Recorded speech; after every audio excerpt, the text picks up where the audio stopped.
Oh. We'll call to order the Tuesday, August 6, 2024 meeting of the State Election Board of Georgia.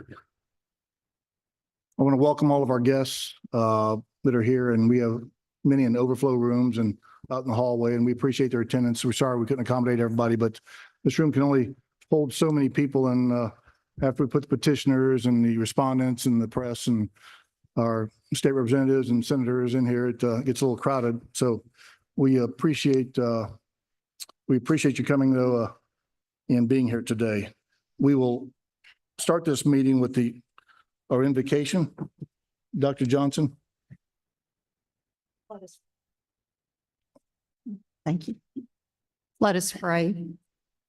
O great and glorious God, Father of all, creator of all, mighty, righteous, and true, thank you for your love, your steadfastness, and mercy. Almighty God, show us your will and way. Help us grow in faith and acts. Guide us in the work that we do today. In your name, in the name of Jesus Christ. Amen. Amen. Member Gazal, would you lead us in the Pledge of Allegiance, please? I pledge allegiance to the flag of the United States of America, and to the republic which stands one nation under God, indivisible, with liberty and justice for all.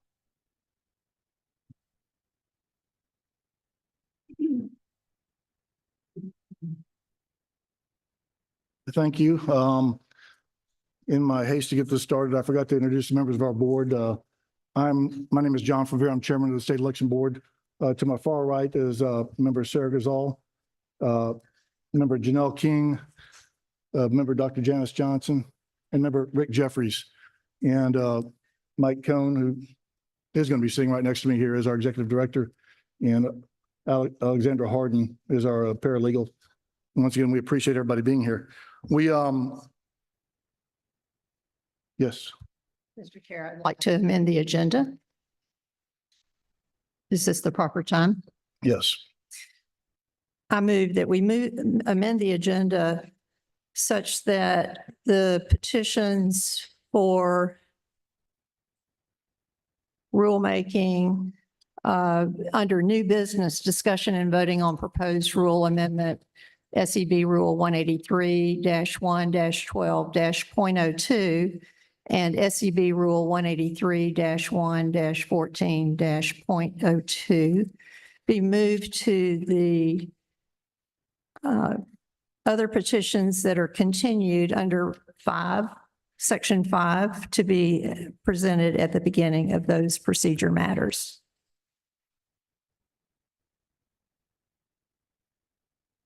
If there's no objection, I'd also would amend the agenda to include a report from the executive director, Mr. Mike Cohen. We need to do that in two separate motions, I think. Okay. The first motion is to move the discussion and voting on proposed rule amendment SEB Rule 183-1-12-0.02 183.02 and discussion and voting on proposed rule amendment to SCB Rule 183-1-14-.02 up on the agenda to be heard before the item number 5 on the agenda, which is new petitions to be heard before this board. Is there a second? Second. We have a motion, second, Member King. Any discussion? Hearing no discussion, all those in favor of the motion signify by saying aye. Aye. Any opposition? Hearing no opposition, so moved. The chair will entertain your second motion. Mr. Chair, I'd like to amend the agenda to include a report under reports from our Executive Director, Mr. Mike Cohen, concerning the ballot image audit and a report on the hiring of a SEB investigator. The hiring of the SCB investigator is already on the agenda. So is your Yes. motion then to Include, a report from the executive director on the ballot image auditing process? that would be agreeable, Mr. Chair.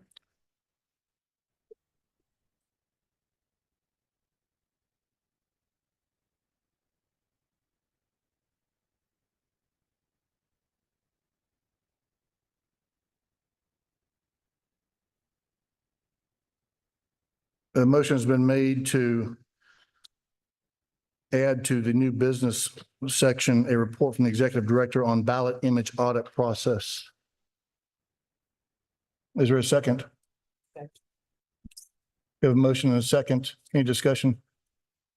Hearing no discussion, all those in favor of adding an item to the new business report from the executive director on ballot image audit process signify by saying aye. Aye. Any opposition? Hearing no opposition, so moved. I do want to explain, we have had, Mike, how many people we had sign up, do you know? Oh, gosh, we have way more than what we can handle. We'll do the first 30 today, Yeah, the balance tomorrow. okay, we have quite a few people want to make comments. You'll notice in the agenda that we will have 30 people that will make comments after we dispense with some petitions. And after the approval of minutes, then we'll have an hour of public comment, and then the remainder of the people that wish to make public comments will be able to make them towards the end of the meeting. Right now, this meeting is scheduled for today. There is a chance that we may roll into tomorrow. We'll see how the day goes. The first item, or the next item on the agenda, is approval of board meeting minutes, state election board meetings and hearings from July 9th, 2024 and July 30th, 2024. A copy of those minutes have been distributed to the board members. Has the board had a chance to review those minutes? Are there any changes to the minutes that the board sees?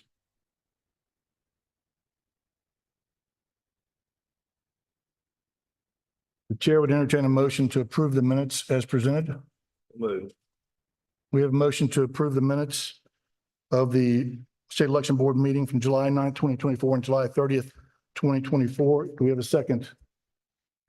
We have a motion and a second. Any discussion? Hearing no discussion, all those in favor of approving the minutes from the July 9th, 2024 and July 30th, 2024 meeting of state election board signify by saying aye. Aye. Any opposition? Hearing no opposition, so moved. The next item on the agenda today is to hear a petition for amendment of state election board rules presented by Marilyn Marks. Is Ms. Marks here? Ms. Marks, would you please take the podium? And we ask that you please give us about 10 to 15 minutes max, please. Okay. So I'll start with the cybersecurity rule, if that's okay. And good morning, Mr. Chairman and Board. Thank you so much for giving us this chance to present this. I'm Marilyn Marks, Executive Director of Coalition for Good Governance. We've brought this petition, and admittedly, it is a complex petition. Just to remind the public and the board, we first presented this petition in the spring, or first submitted it in April of 2023. and then presented it last year. At that time, we were told that we were to work with the board to help come up with the security rules, but that opportunity was never provided. And the goal had been to promulgate a security rules by December of last year. That didn't take place, and clearly security rules are needed. So after there were 3 cybersecurity attacks on counties this past spring, we resubmitted that rule for consideration in April of this year. We asked that it be heard in May. It was not heard in May. It was delayed in July. And unfortunately, here we are with a very complex rule that we had assumed that there would have been many months to work through if needed. But here we are with a much needed security rule, and the election is upon us. So we find ourselves asking you to adopt a complex rule and for the counties to prepare to enact it, even though we are very, very close to the election. We recognize the difficulty in that, but it's clearly needed. And I think the board, we will ask the board to use some of its authority and flexibility to try to find an appropriate way to kind of cut through where we are right now to be sure the election is protected. Well, what we did, and I'm going to say that first rule last April that we submitted, I'm going to call that the permit, just to give nicknames to these things, the permanent heavy rule. It covers security, incident reporting, vulnerability reporting, mitigation, all sorts of levels of analysis. That's the one that is technically before you today. Realizing that the time was passing, the board had not had the opportunity to enact a rule, get it into, not enact, but put it into rulemaking. What we did on July the 25th was propose a temporary rule that would protect the November election, but would really be focused on November, December, and then sunset in July of 2026, so that the board could look at a much more focused rule, really to look at protecting the November election. And we understood that then was not going to be heard today, most likely. So over the weekend, we offered a third alternative, trying to find a way to make this realistic. And that was to offer not a temporary rule, but a revision of the permanent rule, just doing some strike throughs of what I'll call the permanent heavy rule. And we call this one permanent light. And Alex, did they get a copy of those? I've given you copies of the 2 alternatives. One of them says permanent light. I'm sorry. I left some copies at your desk. Okay, all right. So while you all got them by email, we did bring copies today of what I'm calling the temporary rule that you've received on the 25th, and the permanent light rule, which is we went through and did a lot of strikeouts as an amendment, again, with the idea, not that the permanent heavy rule is not needed, it is needed, but we are trying to protect the November election. And to cut to the chase, all 3 of these proposals ultimately require backup balloting, hand-marked paper ballots for November. And then that's where all of these 3 rules get. I'm proposing that given the short time that we've got, and October 15th is the date that early voting begins, we've got to go through the public hearing process. I want to propose that you consider the temporary rule. That would be our first proposal, that we would consider the temporary rule today rather than the permanent heavy one. If you can't do that, would you permit me to give you the permanent light one that strikes a lot of the language to make it simpler. And again, primarily focus on getting backup balloting for November. And what that does is that gets the state in compliance with a lot of laws. It not only protects from a cybersecurity standpoint, you can get back in compliance on ballot secrecy, which is going to be a big problem that people are likely going to challenge in November. It'll get back into compliance on the federal law in terms of the voter being able to verify the vote that they are casting. So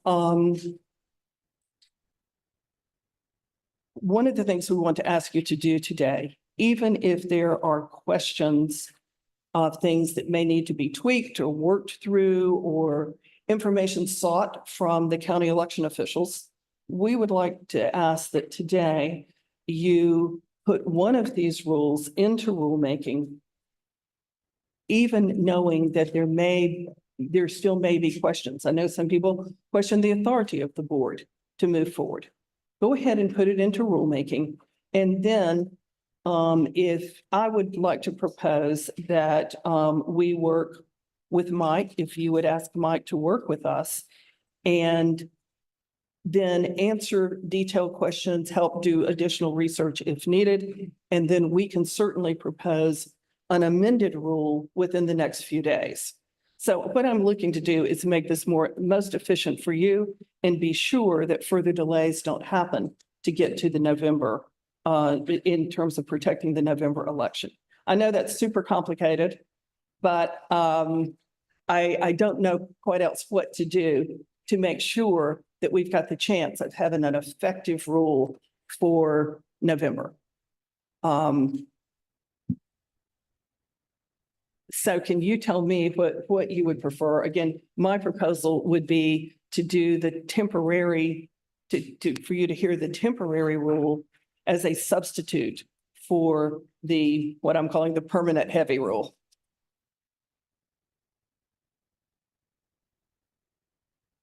Or I'll answer questions about the three proposals if you prefer. The Attorney General can correct me if I'm wrong on this. I believe that the way the rulemaking procedure works for us is that we can't, if we put something into rulemaking or vote to initiate rulemaking procedures, then that's the rule that has to be voted on in 30 days or when our next meeting is available. Yes, that's my understanding. We can't put the permanent light into discussion today because it doesn't meet the timelines for getting it to the board. But this board has another meeting in 13 days on August the 19th, which you would meet the timeline to hear the temporary rule on that timeline. I'm afraid if we did that, as we looked at the calendar, we're already up against the clock. And we fear it would not give the county election officials enough time, even adopting not adopting, I used the wrong word, putting any of these into rulemaking today to start the 30-day clock. We're very worried. And that's why we did this a long time ago and asked so many times that we not be delayed until today. So further delays, I'm afraid, would almost get us to the point people would suggest there's no time to do it, you just moot it out. So let me make my proposal a little clearer. The permanent light, all it does is take what's already been published, not for public comment yet, but published for today's meeting, and does strike-throughs. So it would be amending what's already in front of the board to do strike-throughs to make it simpler. Yeah, I would be proposing my own amendment here. My preference would be to give you the substitute. And in terms of the board getting it, I did send it to the board on what we call the light rule on the 25th of July. And then it was on, I believe, Sunday that I sent you the temporary rule. So are you asking us to vote on the original rule, the temporary rule, with permanent light rule today? Or My pick preference, the one that we choose. okay, if we can do that, then it would be the temporary rule because it is the simplest. And I think it will be a much simpler process for you all. And what's the difference in the temporary rule and the permanent light rule? Okay. It gets to the same place, but permanent light gets rid of on the permanent heavy, all the permanent light is, oops, I'm so sorry. Permanent heavy had vulnerability assessments, vulnerability reporting, analysis process. We just got rid of all that. Not that it's not needed, but let's deal with that another day. It got rid of almost everything other than just saying, okay, look, we know where we are. We know we have vulnerabilities. The system's been compromised. We know we've had access to the software by unauthorized people. Therefore, we know what needs to be done, and that's go to backup balloting. So it gets rid of all of the path that gets to what we need to do for November. Certainly, those kinds of requirements need to be put in the law so that security incidents need to be reported. For example, today, if Coffee County were to happen again today, there is no requirement for anybody to report it.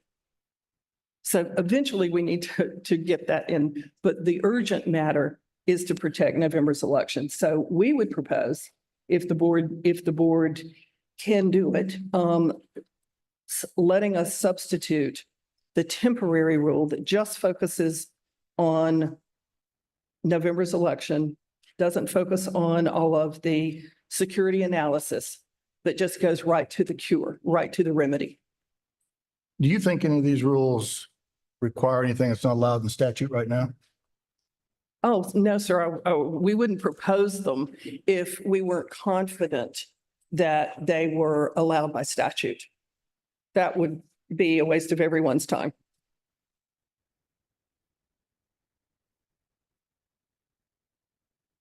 Member Gazal recognized. The reason that we did not move forward in December with rulemaking is because legislative session was about to start. And really, these are issues that need to be decided by the legislature because this is legislating. These are policy choices. During the legislative session, both houses passed SB 189. SB 189 requires that by 2026, QR codes are removed.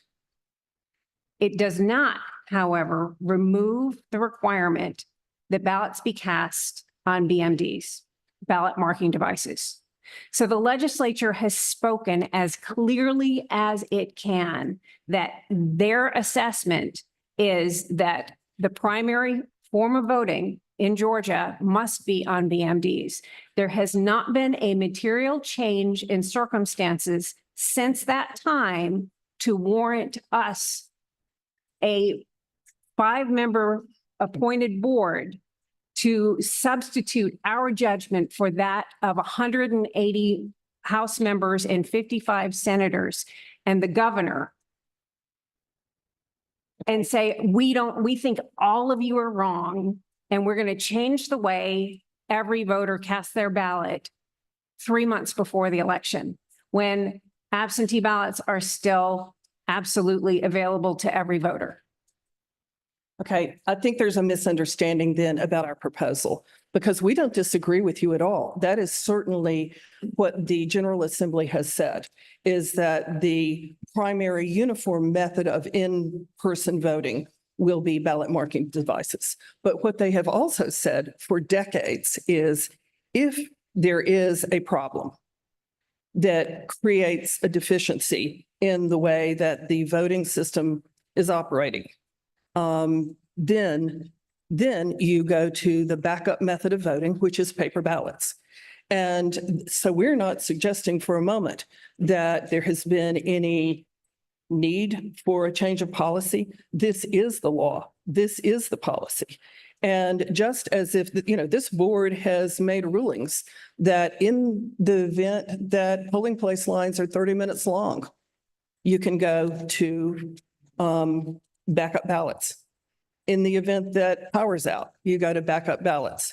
Certainly, if your machines aren't working, you go to backup balloting. We're saying, obviously, the system has been compromised. Obviously, the system does not honor the constitutional right to a secret ballot. It violates federal law on how the ballots are to be presented to the voter. So there's the problem is there's a deficiency in the voting system. And what the General Assembly tells us is when that happens, you're to use backup balloting. But the same system has been in place since 2019, 2020. That's right. And, it has had and the deficiencies. General Assembly had every opportunity year after year to change it. And it did not. It did not tell the Secretary of State that you need to do this. It did not change anything about the system.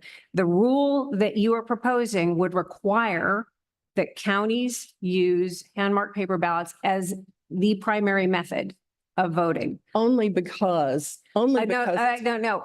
Yes or no? No. So it does not require that counties use hand-marked paper ballots? No. Mm-mm. Can you No. explain? Yes, I can. If you can get the system to comply with all of the federal and state laws and it is secure, absolutely you need to use the ballot marking device system if you can comply with law. But right now it is impossible and impractical to comply with the logic and accuracy testing, the federal HALA law on the presentation of the ballot, and the ballot secrecy constitutional rights are being violated, and the system's been compromised. It is impossible and impracticable to use the system.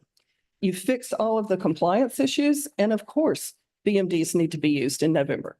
So isn't this the same case that's been litigated for 7 years now? No, it is Isn't not. this the case that has been sitting with Judge Totenberg since the trial ended in February, and we still don't have any ruling suggesting that the judge, who has so much more capacity and has so much more evidence in front of her on exactly these vulnerabilities, she has not ruled in a way that you are asking us as basically civilians with very limited knowledge, very limited access to the sort of evidence and resources that you're asking us to substitute our view for hers as well. No, that's really a misunderstanding of the case in front of the federal court. The case in front of the federal court is about one thing, and that is something we're not asking you to address.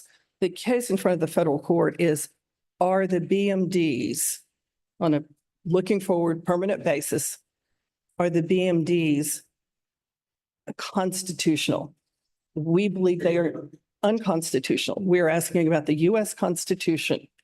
And the judge, is not at all focused on these things that we're talking to you about in terms of the state statute violations or even the federal law, federal statute violations. So no, that's kind of mixing apples and oranges here.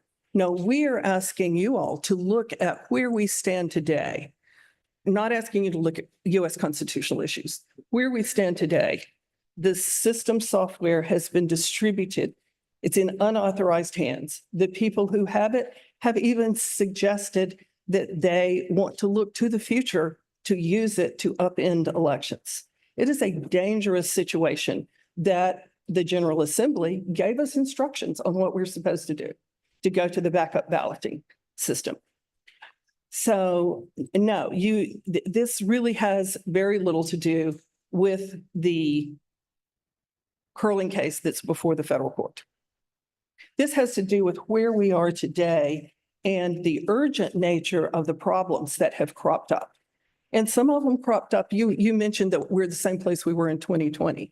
No, not really, because two of the very big issues here that did not exist in 2020 is it wasn't known to this board and the public that there were the software vulnerabilities that were discovered in 2021, and CISA acknowledged them, confirmed them in 2022.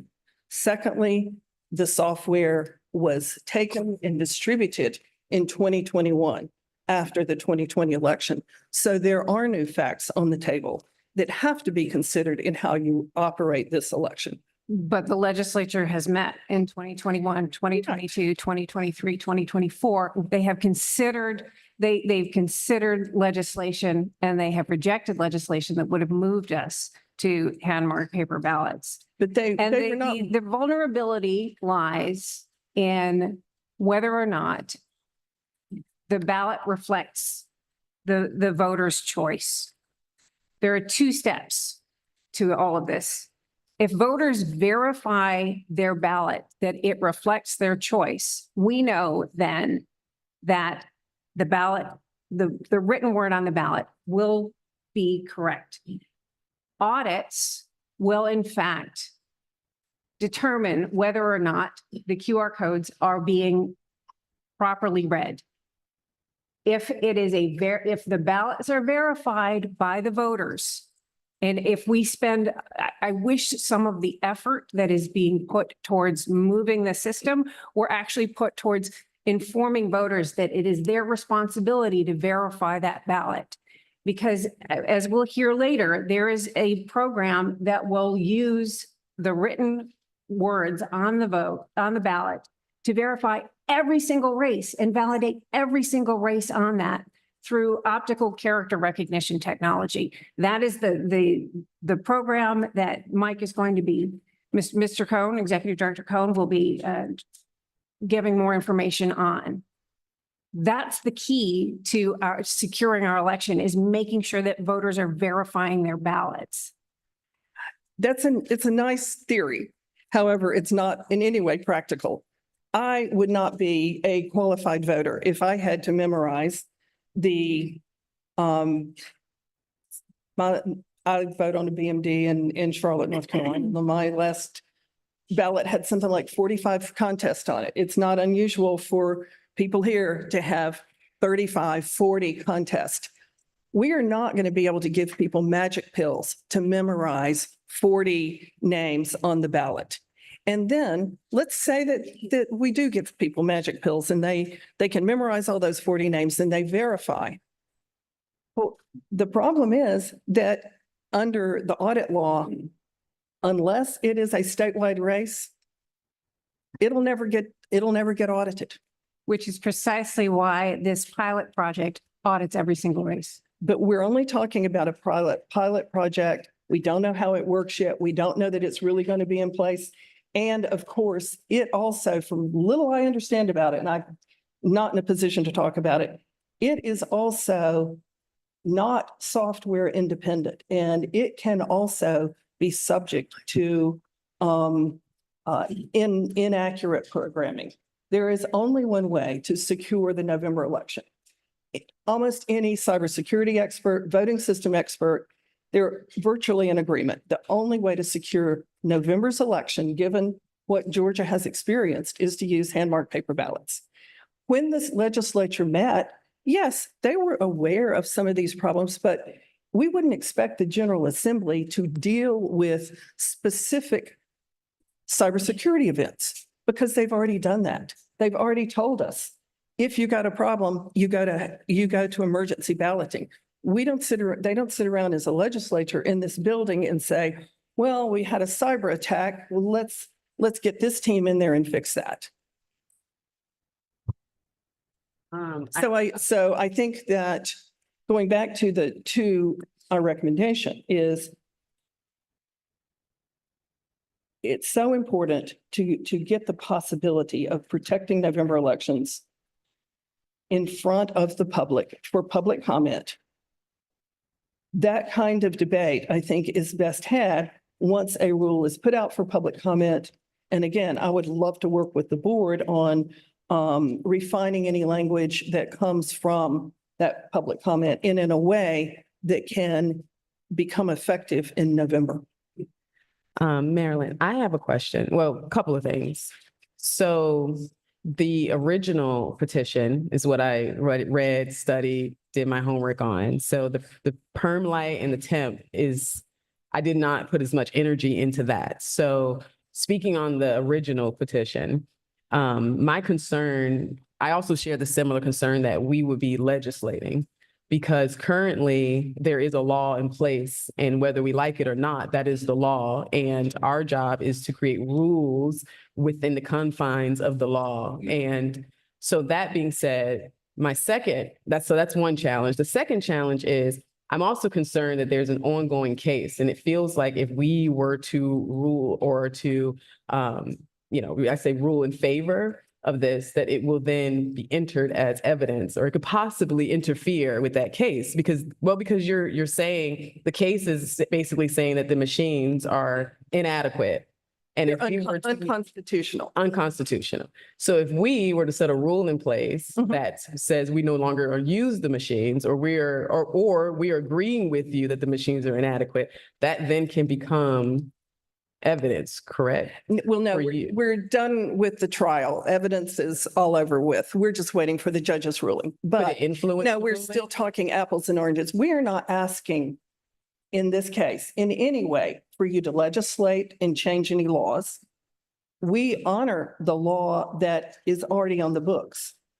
Just like the law says, if people come into the polling place and the machines are down through, power outage, something happened, the machines are down, then what you do is use the statute that says you go to backup balloting, which is the emergency ballots that they've got in the polling places. All we're doing here is saying, well, in addition to when the power goes out or the lines are long, if the system has been compromised, or if you cannot otherwise meet the law, then that's one other condition that you go to backup balloting. An easy example that's been around forever. Sometimes you have these enormous, like a jungle primary, where you may have 20, 25, 30 candidates. And sometimes the software application won't handle that many candidates. The example that's given in the law is if your machine won't handle that many candidates, you go to backup balloting. So it's a conditional thing. It's not saying you always go to backup balloting. We're saying certain conditions have been met. And what we were proposing is here are conditions that are dangerous. We have to recognize that the software is out there, the system has been compromised.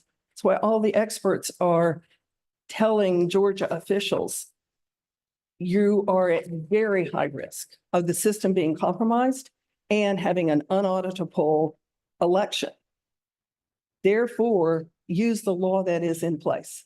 Do we not have a backup plan in case those things happen? I'm sorry, I didn't quite hear you. Do we not have a backup plan in case those issues happen? It's unclear as to what happens. Right now, I think many people. So emergency ballots is not a backup plan? It is, but it's not clear as to when you have a cyber event or the system has been compromised. It doesn't seem clear to people as to whose duty that is. I think most people on the board, I shouldn't speak for you, but think that many people believe that it is the county's duty to make that determination right now. That if the county looks at the situation and says, geez, yes, the software has been distributed all over the place. We're not able to honor our obligation to do full logic and accuracy testing. We're not honoring our obligation to give secret ballots. We should be using. So according to emergency your ballots. rule, who would be determining? It wouldn't be the county that would determine when to go to these ballots? They could still do it, but what we're recommending is that given the circumstances, because it was a statewide problem, all of these are statewide problems, that this board give instructions to the county to say, we are at a place that you need to use what's in the statute. And rather than asking 159 counties to make this determination. So for if themselves. we said if something happens to the system, use your emergency ballots, wouldn't that be doing the same thing? I'm sorry, I didn't quite. I mean, so, because basically what you're saying is that you mentioned long lines, which I didn't understand what that had to do with the machines either, but it seems as though what you're saying is we don't have a plan in place. Should the machines go down or something happen to the No. machines? Let me try that again. Yeah, You do have a plan in place, okay. but it only gives examples of a limited number of things. For example, it says Okay, okay. you can use emergency ballots if the lines go 30 minutes. You can use emergency ballots if the power goes out. You can use emergency ballots if you come in and the verification codes aren't working and the screens won't pull up the right ballot. But there is nothing that specifically says, Mhm. oh, if you can't meet the ballot secrecy requirements, if you cannot meet the federal laws, if you cannot meet the law on testing. What would be that the is reason also- for them not being able to meet those? What's the Okay, well, on reason? the ballot secrecy, if you have voted in person as opposed to voting at home, you see the bright, big screens and your vote ends up being displayed to people who are looking on. So basically, you're saying that the hand marked ballots should come into play if you walk into your polling place and you see the machines are up? No, I would expect that today, even before you all make any types of rules on this, that the counties would recognize, look, we're not able to protect people's ballot secrecy, not with all of these machines. Therefore, what we need to do, because we are bound by the Georgia Constitution, bound by federal law and state law to give absolute secrecy of the ballot, where no one can see how anyone else is voting. Therefore, we, the county, are going to honor that right. And the only way we can do it is only use a limited number of BMDs, and we will then use hand-marked paper ballots at private voting stations for the See, remainder. that's where, that right there is where I get confused, because you're saying we're not legislating, but you're also, we'll be giving the counties the authority to circumvent the law. Not to circumvent the law, to honor the law. Because if we look Well, I at, mean, okay, I understand the nuances. What I'm saying is, it's still that. It's basically saying we walk in here, we see that these machines are, the screens are too big and people can see how people are voting. So now we're going to shut the machines down or have limited machines, but mostly on paper ballots. And that's up to the county's discretion. That's what you're asking. well, that's what this board has been saying, that it would be a county level decision. We are saying it needs to be a statewide decision, and you need to tell the county. No, I think didn't you just say that it would be up to the counties to determine whether or not they go to Under the the ballot? current interpretation, I was explaining what the current interpretation is. We're recommending that you go ahead and tell the counties. It's clear. If you know you're not going to be able to honor ballot secrecy, it is fine. You go ahead and set up your polling places for hand-marked paper ballots. Because the way you're describing that, it is not a law in isolation that you use BMDs. You use BMDs only if they honor all the other laws. BMDs don't trump everything else. We got to honor people's right to a secret ballot. That's why I think this should be taken up with the legislators, because what you're saying is you're telling the legislators that the machine it's not constitutionally honor the law. No. So The legislature, when they told Secretary Raffensperger to buy BMDs, they made a very specific requirement and said, and those BMD, you need to buy BMDs. Okay, we all agree with that. But those BMDs must provide absolute secrecy. Those are the words of the legislature, that no one can determine how someone else voted. But Secretary Raffensperger did not follow the General Assembly's law. They did not follow his instructions. They also said your machines have to be able to be tested so that every single race, on every single ballot style, on every single touchscreen must be tested. It's infeasible with the current system. He chose a system that did not comply with what the General Assembly told him to. So you all are now caught in the situation where which law are you going to break? So we're saying, don't break any of the laws. Do what the General Assembly said. Okay. Okay. Okay? I got it. Do what the General Assembly said, and is if you can't honor the law, then use backup balloting. Were all of these arguments not articulated before the General Assembly when some of this legislation was being, in fact, members of the General Assembly are here and they're nodding. They've heard these arguments and they chose not to act on it. No, that's incorrect. The General Assembly said, we aren't talking about whether or not the choice of BMDs was correct. That is not what is before you. That is not what we are arguing here. The General Assembly gave instructions. They said, buy BMDs, but they have to provide for absolute secrecy. They said they have to honor LAT. You have to honor federal law. And Secretary Raffensperger's choice disobeyed the orders of the General Assembly. And that's why we have the problem we have. 5 years ago. And the General Assembly has met since 2020, 2021, 2022, 2023, 2024. So And they they have didn't met, change the and they law. have heard these arguments and they have chosen not to act. And we cannot act beyond the authority that we have been given by the General Assembly with their laws, and including the law this year that did not revoke the BMD requirement. Right, and we- I'm not opining on their policy choices there. I would have made other policy choices throughout this whole process. But I cannot, as an attorney, having sworn to uphold the law, exceed the authority that has been given, the very limited authority that has been given to us as a board. And we would be the first to say you should never do that. We are asking you to honor the law because the General Assembly said, and it can't be refuted. The General Assembly said in House Bill 316, when they put in BMDs, they said, and they must provide for absolute secrecy of the vote, right? They did say that in HB 316. And they said you have to be able to do the full LAT testing. They didn't need to change the law. Yes, they've heard these arguments, but they did not need to change the law. They had already established the correct law. We would not have wanted them to change the law. On those points, we need to have the right of absolute secrecy.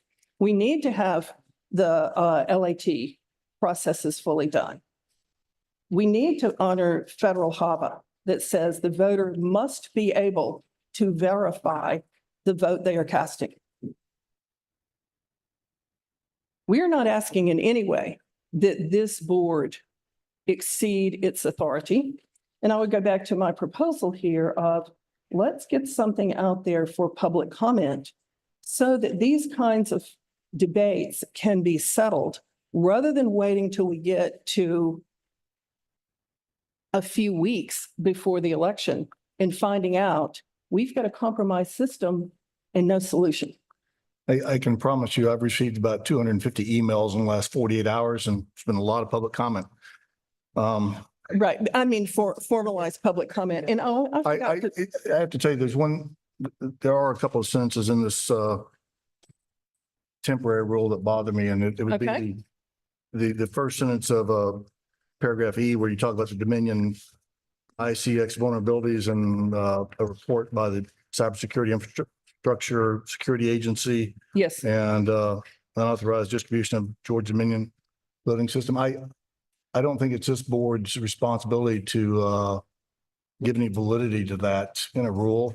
I mean, it is what it is, but to have that in a rule, I have a problem with that. And it's also included in subparagraph 8, I guess, E8, where you talk about this Dominion ICX vulnerabilities and all. right. And I just Right. think that's, for me, that's inappropriate to have that in a rule. So I would normally agree with you, absolutely. And that's, I think it's too specific to have in a permanent rule. But because we have had a acknowledged problem, and this is the temporary rule, we know this is a problem that exists. So we wanted to say, we know this exists, let's have a temporary rule. Let's deal with the problem we've got in front of us with a compromise system. And when that mitigation is done, hopefully before 2026, then we get rid of this rule. yeah, I don't think it's this board's responsibility to acknowledge things like that in a rule. And I understand it's a temporary rule, but temporary rules are printed and put in a book, and it is, it's there forever. So Okay. that's just a small issue I have with this. Are there any Okay. questions from the board? I had one other thing that I forgot to respond to Ms. Gazelle. The public comment process, and some of the public may not know this, but in the public comment process, once you initiate rulemaking and you've got your 30 days, there is a copy of the proposed rule that goes to the legislature for this very purpose. It goes to the legislator, the two standing committees review the proposed rules for the purpose of saying, okay, you've exceeded the authority, or you're coloring outside the lines of what we ever intended for you to do. So that if the General Assembly believes that in some way this is not consistent with the principles and laws they've laid out, that is their opportunity to say it in that formal rulemaking process. So that is what we would propose. Let's get something so that they can respond on this question of, is it outside the law? Member Johnson? Yes, a few thoughts. One, there was a huge response generated by this petition. And I thank everyone who saw fit to send us emails. I believe there were emails from Democrats, Republicans, Libertarians, many people that supported this rule, and many people that opposed it.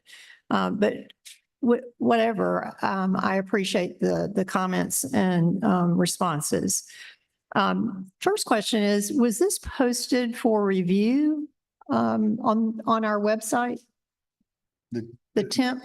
No, the temp was not. No. It was not. Okay. So that is a little bit of concern. In the comment about our voting method, we came from 17 years of using DREs, and which is a direct recording electronic voting system with no paper, essentially, to Dominion, which is sort of essentially, in effect, a fancier type of DRE. We do produce a piece of paper that's called a ballot, but paper that is printed looks nothing like a ballot. And it does not, it's not easy for the voter to review. And it's downright impossible for many voters to remember all the choices that were on the original ballot. So just a critique there for me about the current system that we have. Now, as far as the cybersecurity and hacking, as far as hacking, it's not a matter of if a system gets hacked, it's a matter of when. And this past year, 4 counties, election computer IT systems have been hacked. Certainly every time I read about it, it raises a concern that it was a backdoor entry into our election system in some way or another, whether it's the voter rolls or into the county's election software and systems. So that is a constant concern. And since you haven't brought up the cybersecurity part of your petition, I guess I will refrain from other questions about that, but I just wanted to mention that. When there are issues with ballot designs, Whether if it's an electronic ballot and there's a mistake, it is a big problem because one has to go back either to the original ballot build, which is a big deal. And I know the Secretary of State's office does not like that. Or they are often, or sometimes they try to do a patch, which may or may not work or may create sort of a disaster of an election result. If there's a mistake on a paper ballot, it's visible, it's a piece of paper. The voter has that paper. The election officials have the paper. They can see the mistake. If there's time to send it back for printing corrections to provide the correct remedy, it can be done. But there's also options if there's not enough print time to provide a remedy for the voters by putting signage in the polling places. But an electronic ballot creates a lot of problems if there are mistakes on it. And it's either difficult or impossible for a voter to say, hey, there was a mistake on that ballot on the BMD because they don't have the BMD in front of them anymore. It's gone blank. And they have this piece of paper with a summary of their votes. And they're saying, well, I didn't think I voted for that person, or who is that other? I don't think I saw that other candidate on the ballot. So it's a chronic issue, design issue problem. Now, as far as hand-marked paper ballots, there's not a thing wrong with a state, a county, or the country using hand-marked paper ballots. In fact, most states and most voters in this country vote with hand-marked paper ballots. We in Georgia think everybody votes like us on a machine, but most people in this country vote with hand-marked paper ballots. Now, in Georgia, a lot of us do vote on hand-marked paper ballots, absentee by mail. So we really have a two-vote method going on, not to mention UOCAVA and what goes on there as far as their voting method. So all that being said, I'm not afraid of hand-marked paper ballots, but the Secretary of State is the chief election official in this state, and it's the Secretary of State that decides the voting system that we use. And I would prefer the Secretary of State would declare that decision to transition to hand-marked paper ballots. But that's his decision. It's not mine. And I don't think it's within the authority of this board to make that decision. I think that's properly a legislative decision to be made. So, thank you. Okay. And again, we're not asking you to do that. We're asking you to, just as you said, hey, if the lines are 30 minutes long, you're not changing the voting system. You're saying if the lines are 30 minutes long, you can use hand-marked paper ballots. We're saying also include if the voting system cannot honor secrecy, if the system's been compromised as it has, then use the hand-marked paper ballots. You know, the Morgan County Democrats Democratic Committee are co-petitioners here. Jean Dufour is here with some comments about the cybersecurity. If you can hear her, I've hogged all the time. Can you hear her? If she can keep her comments brief, yes. Okay, Thank you. I'll sit right here.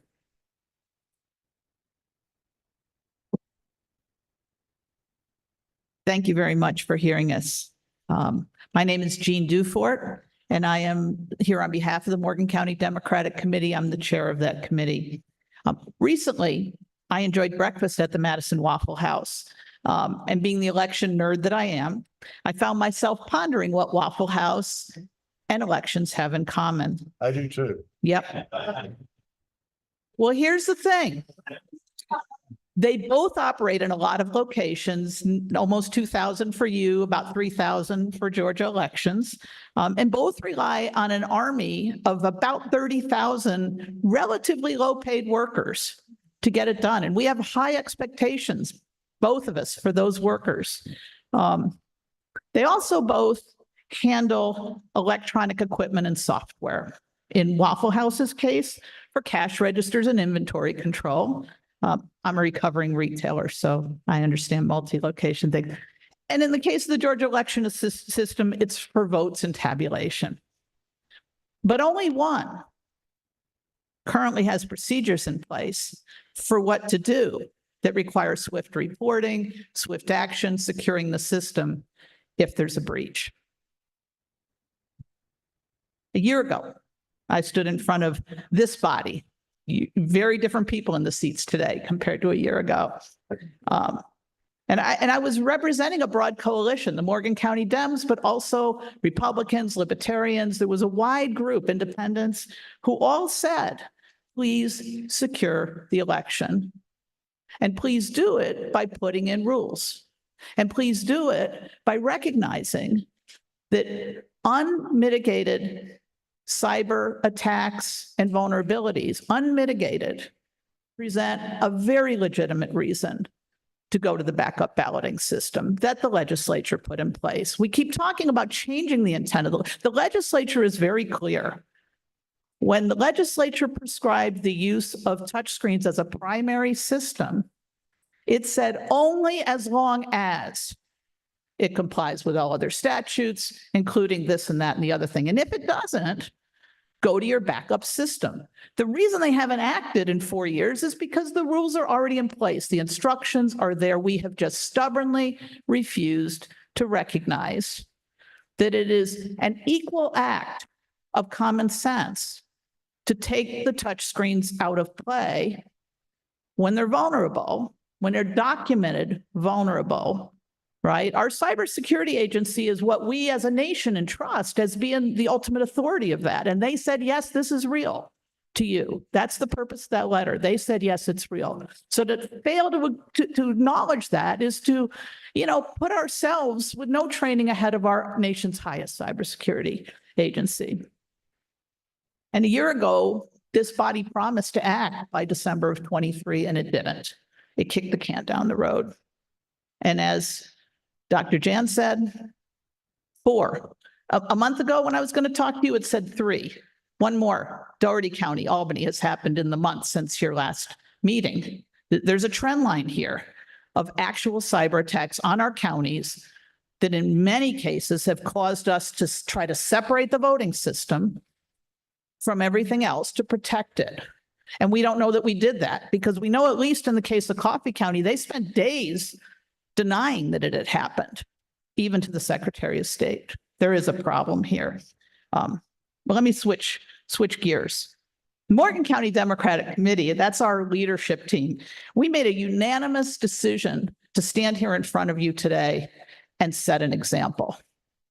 Because we can all agree that there has never been a lower overall trust between parties, between candidates, in election systems. Trust is a really big problem, and it's growing, it's not shrinking. And we made a conscious decision to stand here to say, we don't have to trust one another to recognize a right policy move, to invoke the backup balloting system that the legislature prescribed when it's unsafe, impracticable, infeasible to use technology that's been compromised. And we agree on that across the aisle. Democrats agree on that. Republicans agree on that. Independents agree on that. They say we don't want a repeat of the controversies of 2020. We don't. And the best way to do that is follow the law. Follow what the state legislature told you to do. But somebody's got to say that out loud. And we propose that that body is you. It is, I would use the word impracticable, when it's a statewide breach and a statewide vulnerability to depend on 159 different county superintendents to wake up one day and take a vote. That's impracticable. And we have given you information about how courts have decided that. And that says you're in that chain of authority that can trigger that call. We've provided you the references for that. So here's from a Democratic committee. I'll put my partisan hat on for a minute in case it wasn't clear that I'm standing with you with that hat on, right? Here's the 4 buckets of risk we think remain if you don't act. Because, you know, we've all been waiting for Judge Totenberg to do the things in her lane about the constitutional question. We've been waiting for Raffensperger to mitigate something. He hasn't done that, Secretary Raffensperger. So you guys are the last guys left standing, and there's 70 days left until the first vote is cast. So the clock is running. It is time to quit kicking the can down the road. So here's the 4 buckets of risk we see. We think that the state legislature may convene to say our elections weren't trustworthy because of mitigations, because of this and this rule violation. We think they're not trustworthy. We're going to decide to put a slate of electors in, or we're going to resolve controversies for the seats of representatives and senators, which under the law they do, right? An election challenge goes to the court and it comes back to the body to decide who's going to be seated. We think that there is far more basis for those actions than there was in 2020. And we saw what almost happened in 2020 in Georgia. We think that the courts will consider these unmitigated vulnerabilities and these other legal violations. And they may find differently when court cases come before them than they did in 2020, when the system hadn't been stolen and the vulnerabilities weren't documented, including by CISA. We think that partisans will use the touch screens in the polling places to wave around evidence of flipping votes. Easy to do with touch screens, impossible to do with the backup balloting system. And we think there could actually be cyber attacks. And it's not us, it's 29 cybersecurity experts. Our country's smartest people in this space have all warned us. And who are we to say we know better? I believe experts. That's my University of Chicago training. My Republican colleagues may even have other fears that I haven't named, but that's the thing about unmitigated risk. It fuels fear and mistrust. And the benefit of using our backup balloting system is it takes that off the table, because with a trustworthy ballot, with the ballot that is marked by hand, all the rest of the checks and balances can work. And audit works with a trustworthy ballot. You can audit an untrustworthy ballot all day long. And I'm sorry, in theory, we can try to train all voters to check their ballots, but the science says most don't, most are bad when they try. And the most important and of that is, as we saw in Northampton, Pennsylvania, poll workers have no good options, even when a voter says this machine didn't work right. They just don't.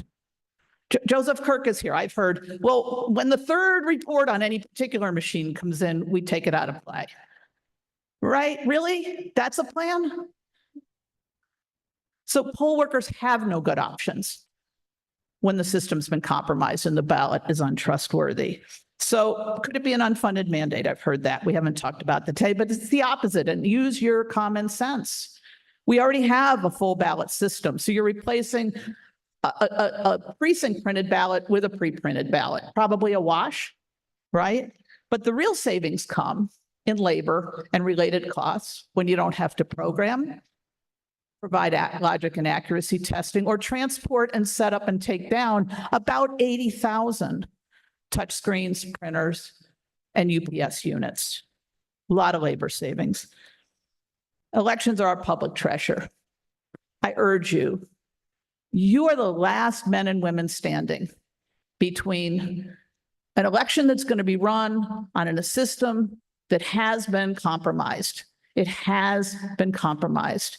If your bank told you your credit card was compromised, but we can't get you a new one for a month, you wouldn't like it. It would be inconvenient, but you wouldn't insist you keep using it until they can replace it. You would shut it down. And that is really the best analogy I can give you to where we stand today. And the benefit is you'll restore trust in elections. And I implore you to do this. Thank you. Thank you. Any further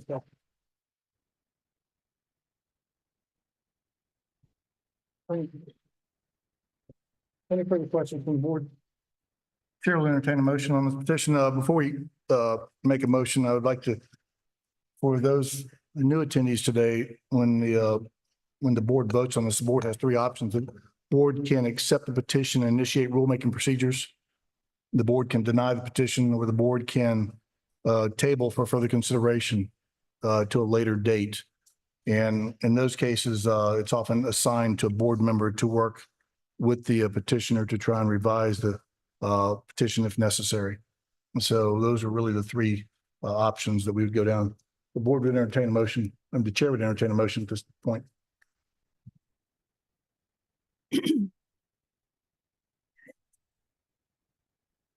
I move that we reject the petition.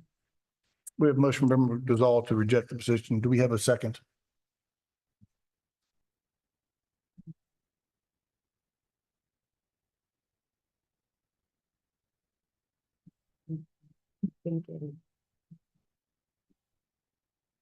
Yeah, I second. We have a motion and a second from Member King to reject this petition. Any discussion? Hearing no discussion, all those in favor of rejecting this petition signify by saying aye. Aye. Any nays? Hearing no nays, so move this petition is rejected. Thank you. Ms. Marks, I believe that you're up again. Petition for amendment. It is tab number 3 for the board. Okay, and there was a handout as well. Do you have that? Do we have a handout? Yes.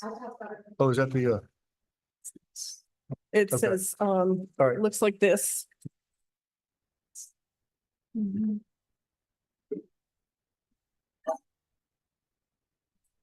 And this board heard this rule in May, and you said you needed some more time to go back and look at details. And so maybe what we'll do is cover these slides very quickly, cover the 2 things that we changed since May, and see what questions that you have.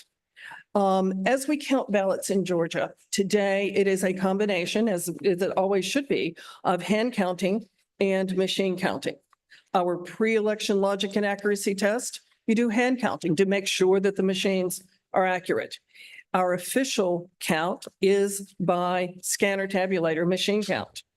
Post-election auditing is manual count to make sure that the machines got the right outcome. The official recount is by law to be a manual count. But unfortunately, there was a rule put in place some time ago that says that it is being done by machine. We want you to correct that in our proposal. That's why we're here. And so, to be clear, we are not trying to debate machine count versus manual count. The accuracy and efficiency are optimized when we have hand counts and machine counts side by side, with hand counts verifying what the machines have done. Certainly a waste of resources to try to manually count all of the ballots in all the precincts. After all, we've got about 50% of the state races this year that are not even contested. It'd be an enormous waste of resources to count those ballots by hand. And so we are not here saying that you should count all races by hand. Machine count should be the first official count, and the law says that recounts, because you are now within 0.5% of the machine count was in 0.5% in terms of the margin. Now, let's make sure that the machine's counted right. Did it see all of those light marks? Did it see the marks that were made with a red check rather than black ink? Let's make sure that it was not hacked. It wasn't misprogrammed. That's why the law says we should be doing manual counts to check the machines on the official counts. Audits only test a small number of elections. We can't rely on audits to do the recounts for us.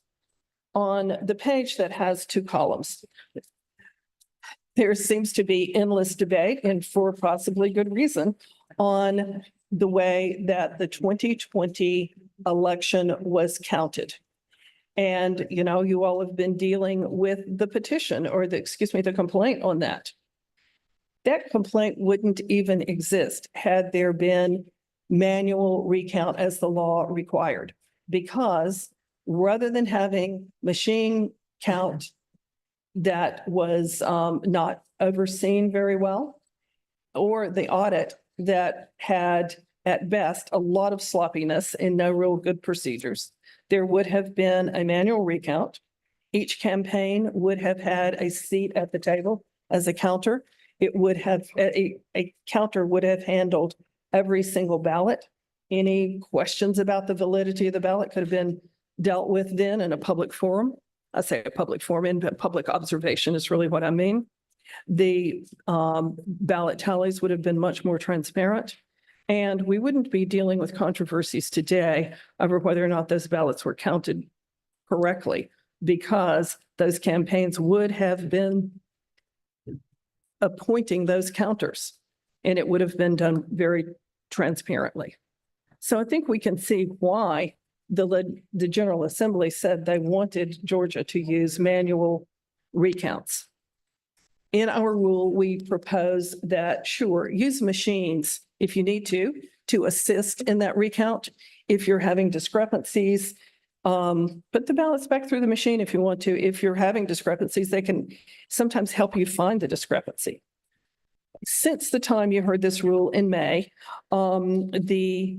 we made a couple of changes based on our experience in observing the the recount in Coffee County. And one was, we watched discrepancies being made in the manual count in LAT. Actually, that wasn't LAT. That was a post-election audit. There were observers who were seeing unintentional errors being made, but they couldn't say anything. We would just wanted to clarify the rule that in an orderly way, if observers see an error, they are to speak up, and that error is to be corrected on the spot. Also, when recounts are being conducted, all of the candidates on the ballot need to be notified. All the candidates that whose races are being recounted need to be notified. So those were the two changes that we've made since May. And I know at the May hearing, you all said you had more questions. So now I'd love to answer your questions if I could. Any questions from the board?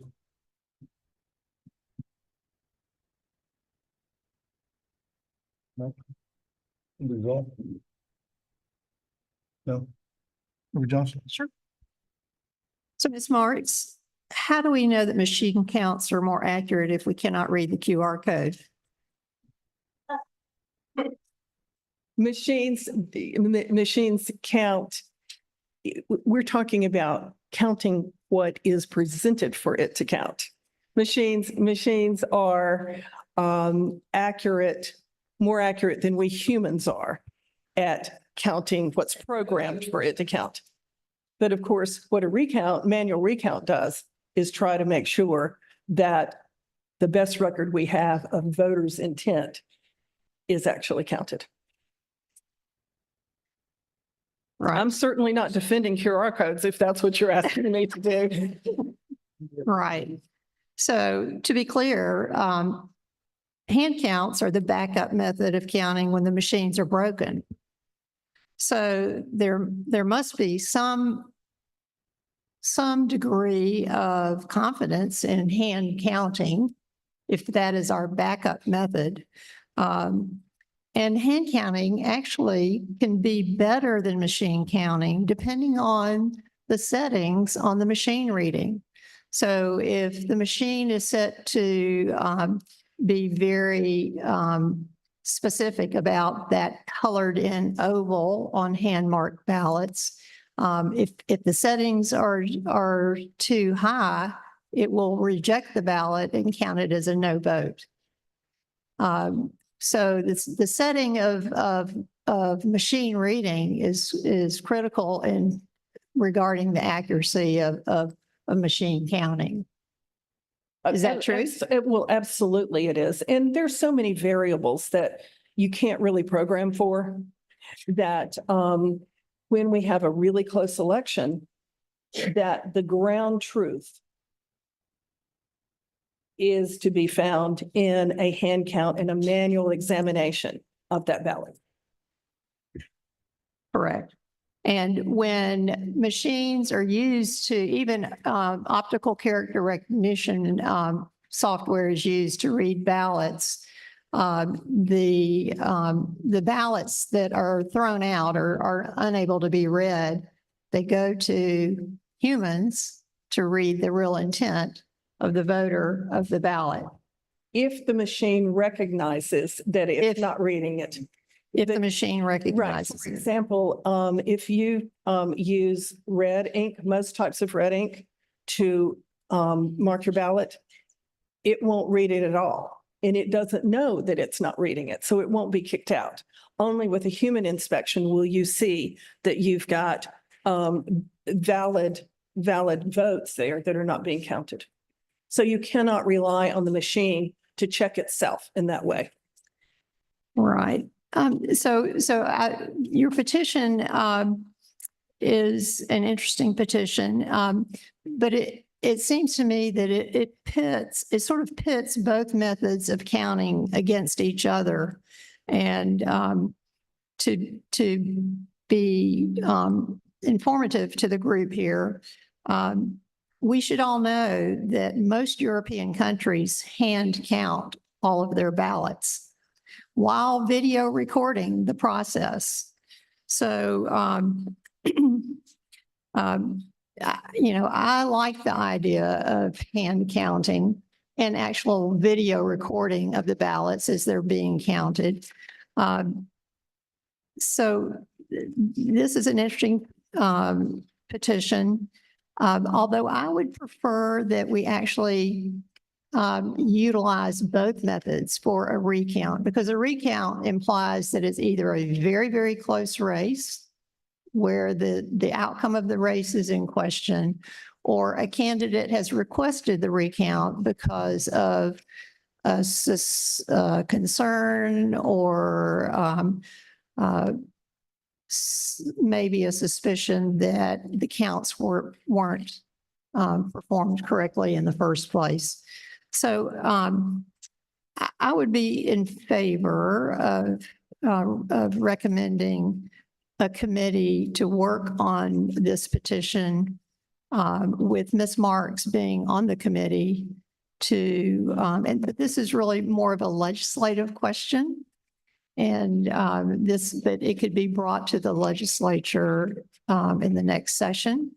And you could study it. I see I have some fine people here in front of me, and perhaps make a recommendation for legislation to provide for a hand count and machine count. So what I would love to see is a hand count of a batch and a machine count of a batch. So you're confirming the hand count and you're testing the machine at the same time.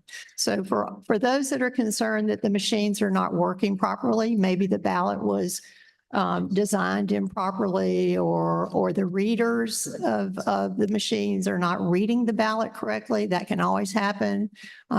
Especially there can be QR code problems. There can be XY coordinate problems where the machine reads the wrong little space on that ballot and either gives credit to the wrong person or doesn't give credit to the candidate at all. So, and knowing that Dominion has a feature that can disable the vote for a candidate and you don't know, I think it would be quite a valuable tool if you're doing a recount to do a hand count and a machine count batch by batch. And that way you've got a control, you're testing the control of the machine and you're confirming the hand count and its accuracy. Thank you. Well, Dr. Johnson, of course, we're always happy to work with the board in any way possible. But what we're doing here is very close to what you're saying, but the General Assembly has spoken. The General Assembly has said, we want you to, on recounts, do manual recounts. And all we're asking this board to do is say, yep, we got it wrong before. We now need to honor the law. Don't make a candidate come back and demand, go into court and demand a manual count when the legislature has said that the counts for recount need to be manual.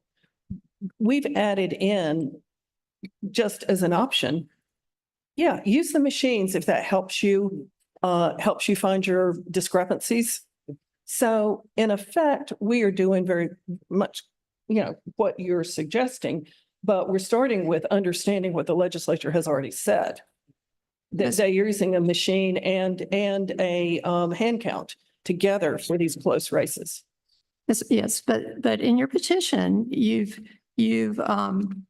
deleted the entire portion in the entire paragraph about recount by electronic tabulation, and then provided only a recount by manual hand count, which Right. seems to be, a major change in this rule. It is. That suggests that maybe the legislature needs to consider this. And, Dr. and Johnston? I'm going to step in here because this is exactly this, and to agree with Dr. Johnston, because this is exactly, write it down. Stranger things have The occurred. rulemaking process that you described previously, Ms. Marks, whereby the rules were submitted to the legislature and they had time to approve them, was done here.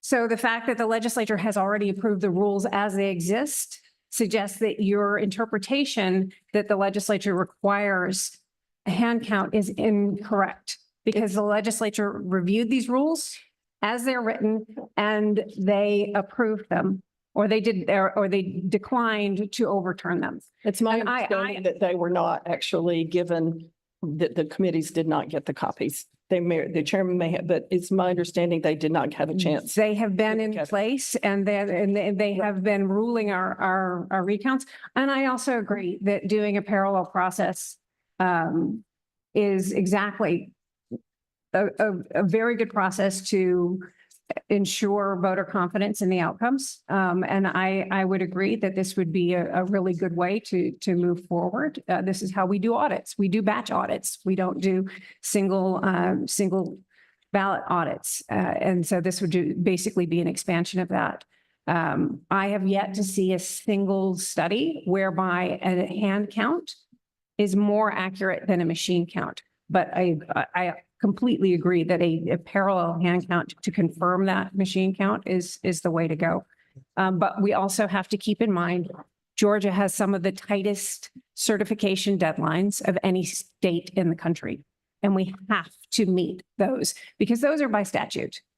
The counties would be violating statute if we violate those certification deadlines, and these things take time. And So we're I'm certainly not suggesting that, because when the legislature said you do recounts manually, they were taking into effect that when the deadlines are for certification. And it is really only county level races that have that super fast deadline, and you have to get your recounts in. For your state and federal races, you've got like 3 weeks to get them finalized. You don't want to take that long. There's plenty of time. But, I think with this prior petition we talked about and this petition, I think this board is hearing us ask for law changes from this committee, and not at all. We are not in any way asking for law changes. We're asking this committee to put in rules that are compliant with law, where we've gotten out of bounds before. And right now, the rule does not comply with law, and we're asking that this rule be changed. And Dr. Johnston, you said it's a big change. Yes, it is. We're asking that it be done the way the General Assembly said it should be done, and the way that experts, including your own experts, say is the right way to do it, is a manual recount. I agree with Dr. Johnson as well. I also would support the, I don't know if it's a motion, Dr. Johnson, She hasn't to, made a motion yet. okay, well, I will also support the option of you working with the board, working to see if we can kind of revamp this a little bit and present it to the legislators, because I do think that when we're talking about changing the way something is done, and you're saying that it's already law, it's already precedent, so I don't know why we have to make a rule for something that's already law. Because the rule that's currently in the system, the rule that was made in 2020 violates the law. It's inconsistent with the law. All we're doing is say, okay, let's recognize we made a mistake back in 2020.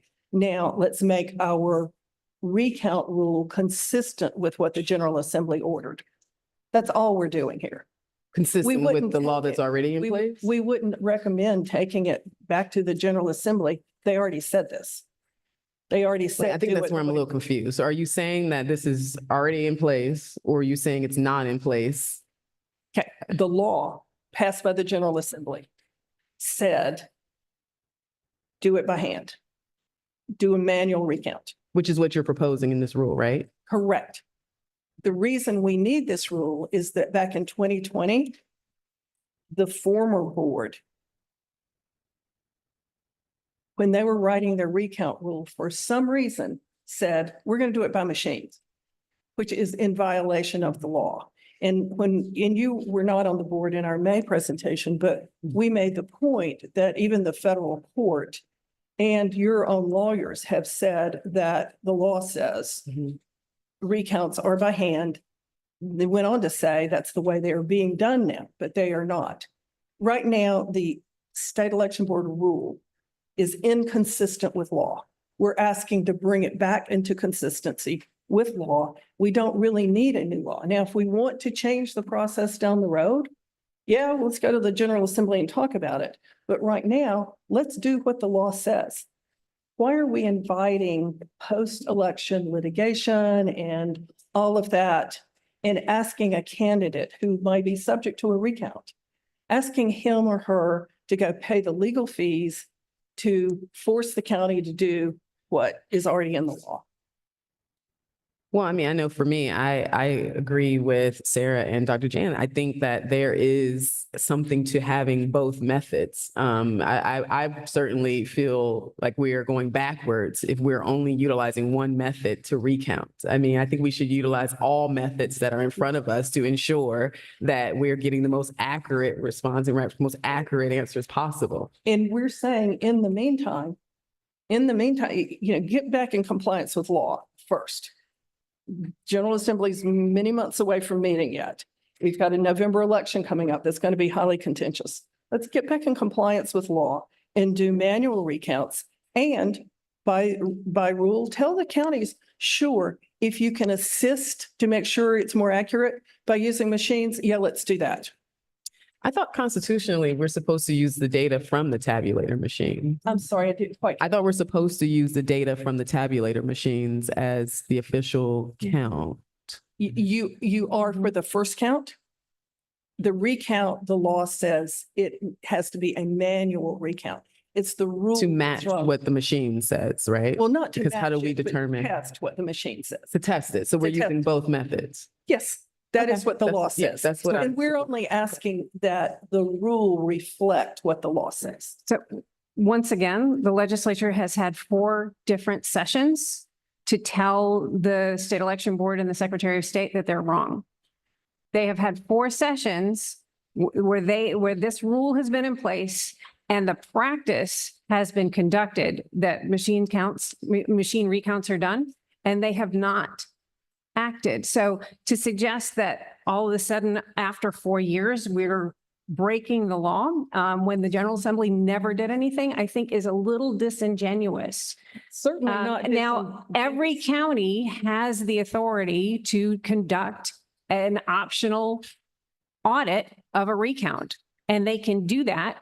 And in fact, in cases, there have been cases where a manual recount is what was necessary in DeKalb County. But to say that for 4 years, we've been acting illegally, there's an argument in law called laches. which means that That's not a a police. court would not entertain a challenge to the legitimacy based on something that we've been doing for 4 years. And the General Assembly has never suggested that that is wrong. So to suggest that that could be a basis of an election challenge, I do not put any credence in that argument. Well, we I don't would see, we don't believe that the General Assembly is the policeman for the state election board. We believe the state election board should be promulgating rules that are consistent with the General Assembly and not going outside of what the General Assembly instructed them to do and going, come get us if you want to. No, we are asking that this body consider what the law says, make the rules consistent with the law, and don't put it on the burden of a poor candidate to come up with the scores of thousands of dollars it takes to go to court to get his statutory right to a manual recount. And I think it is really unfair of this board to look at a candidate and say, well, we've gotten away with it for 4 years, so we're going to get away with it more, rather than honoring what the law says. I think that we've plowed this ground a lot. The chair would entertain a motion at this point.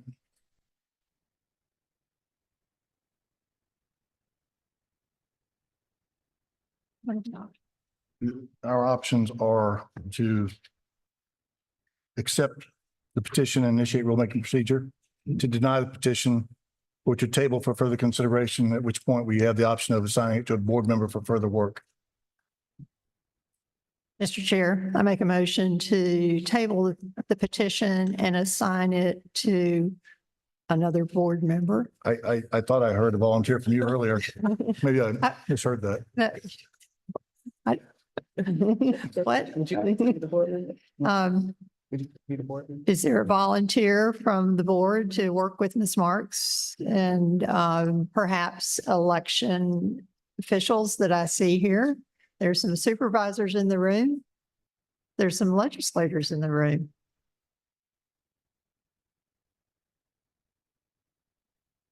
All right, I will volunteer to work with Ms. Marks. Thank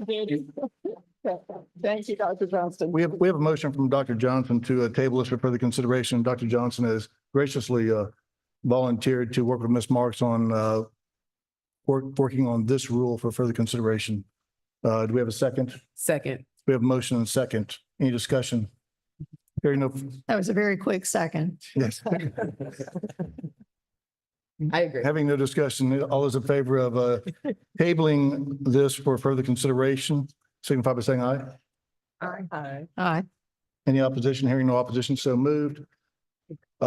We are just breezing through our agenda today, but Thank you very the much. chair would entertain a motion for a quick 10-minute comfort recess.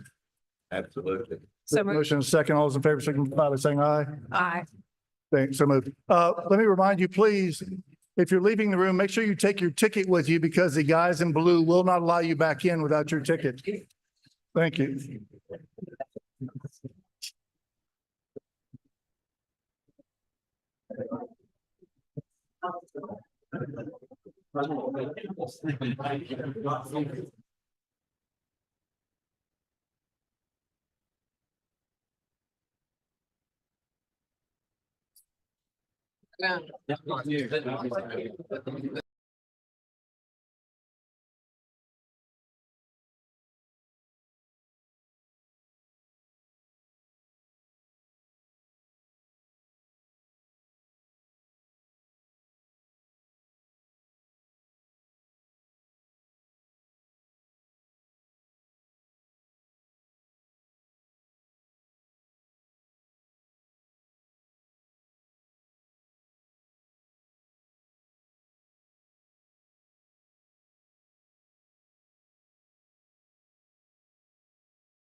Which, See it. podium.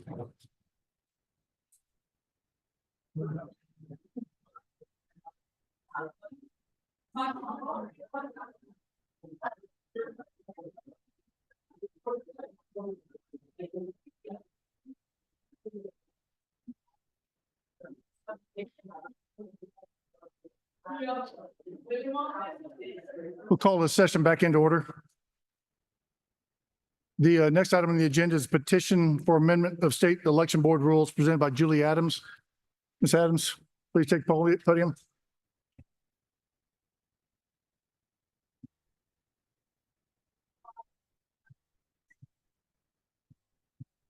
It is tab number 4 for the board. Okay, I'm going to catch us back up on time. Yeah, I've cleared my calendar for the rest of this week, so. So I appreciate y'all letting me come up and speak to it.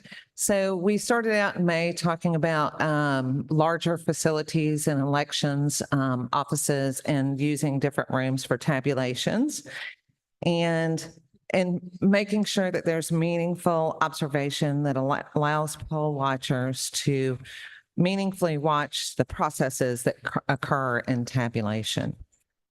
The right to observe every aspect of tabulation, counting the votes, is also fundamental to our country's democracy. It is a privilege and a right for U.S. citizens to vote and to know that our votes are counted accurately. This is a nonpartisan rule amendment that addresses the areas of the tabulation to be considered for poll watchers to observe. The impact of this rule would be small to elections workers and elections departments, and it would allow for citizens to have to observe and have confidence in our elections. And for the rules, we're supposed to also talk about cost, and I know everybody's always concerned about the cost. So the only cost that I can see to an elections department is just like with all the poll watchers in all of the polling locations, they have to print a credentials letter and they have to make a little name tag. So I had a hard time, especially knowing that they're ordered in bulk, figuring out what the cost would be. So when I kept trying to do it, I decided that if I leave here and go to Zaxby's and order a salad and a large drink, it will cost more than the largest county to provide more poll watchers in the tabulation center. So would you all like for me to read through my changes? I know you've had this for a very long time. Okay, yes, okay. So this is for Rule 183-1-13-05. Poll watchers for the tabulation center. I'm going to read the sentence that this impacts. The rule currently says, such designated places shall include the check-in area, the computer room, the duplication area, and such other areas, and I added, that tabulation processes are taking place to include, but not limited to, provisional ballot adjudication of ballots, closing of advanced voting equipment, verification and processing of mail-in ballots, memory card transferring, regional and satellite check-in centers, and any election reconciliation processes. The rule currently goes on to say, as the election superintendent may deem necessary to assure of fair and honest procedures in the tabulation center. So, questions? Yes. Thank you, Ms. Adams. And I'm sure you realize that the letter that we had discussed in the previous meeting did go out to every county that provides the interpretation of the current law that allows, that would allow poll watchers at these various locations if there are different locations. My problem with your rule is that some of these are not tabulation processes and they are governed by different sections of the code, and therefore they cannot be regulated in this. And some of where you have poll watchers, these are non-public processes. And they are dictated by the code that some of this is not to be observed because there's too great a risk of private information of voters being revealed publicly. Specifically, when you say verification and processing of mail-in ballots, there are very specific areas of that process that are public. And it is in OCGA 21-2-386, not the tabulation process that governs those processes. Once absentee ballots have been processed and verified, that is conducted not in the public because that necessarily will use private information on voters. Verification reviews voter IDs, voter driver's license numbers, signatures. That is not a public process. And the law is very clear that that is not a process to which the public should be allowed access. But once those ballots are starting to be processed, once they're opened and separated and viewed, that absolutely is a public process. That is a process for which every candidate and every party is allowed to nominate monitors. But again, that is overseen by a separate statute. And absentee processing is not contemplated in Rule 183-1-13. That is -14. So that doesn't fit here, and that can't stand here. And provisional ballot adjudication is undertaken by the superintendents themselves. Some of the processing is done by staff, but it is the superintendent that determines whether or not. And again, that involves personal private information because in order to cure a provisional ballot, voters have to provide copies of their photo ID, and that is not public information, and that is not information to which poll watchers should have access. So for those reasons, I cannot support this. Ms. Adams, sorry. When you go to vote and you show your ID, you're handing it to citizens, right? You're handing it to poll workers who have been sworn in. So the poll watchers that are watching the other aspects of the political process, are they sworn in? Not at the same level, and they are not allowed to be close enough to see this private information.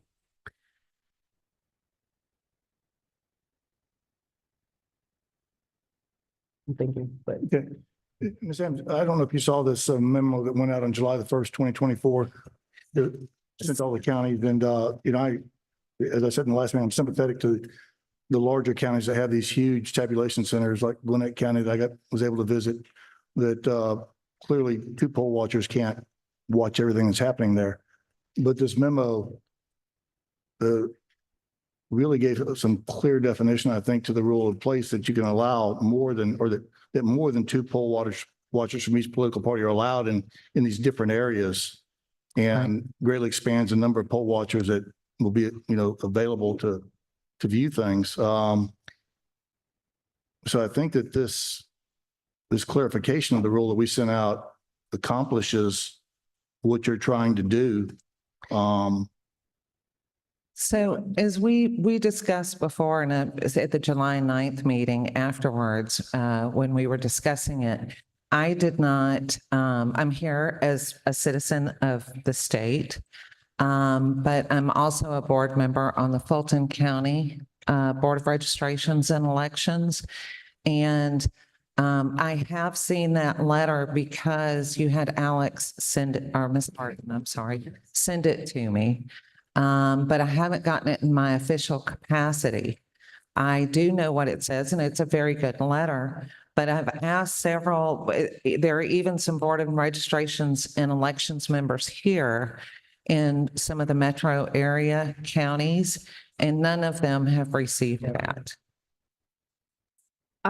Ms. Adams, do you have access to Firefly? No, I don't. Well, And we can make a request that the letter be distributed to every board, every superintendent, every member of every board, if that would help.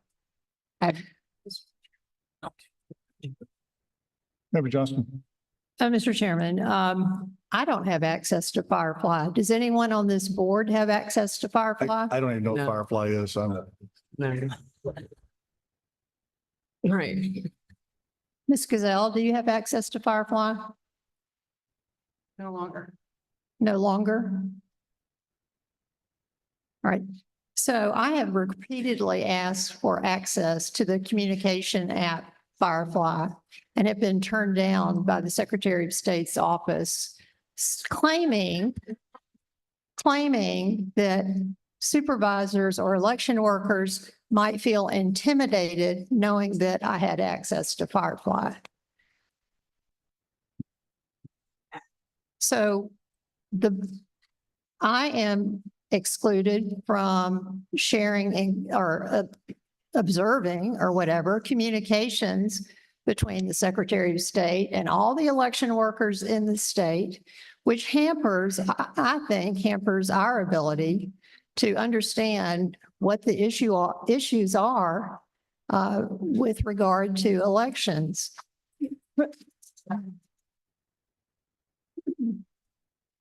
Not only that, the letter that we sent out, which was the first letter that the State Election Board has sent to all of the counties, went only to the supervisors in the counties, and no letter went to a single board member, county board member in this state. And I was told that the Secretary of State doesn't even have a list of county election board members. So there are some issues that need to be dealt with. That doesn't have really anything to do with this petition. I think the petition, anyway, the letter we sent out just explained the current rule and provides for additional poll watchers in the tabulation area. But as we all know, some tabulation areas are huge. Some tabulation areas are in multiple rooms. So any 2 poll watchers or 4 poll watchers or 6 poll watchers would not adequately be able to meaningfully observe the tabulation process.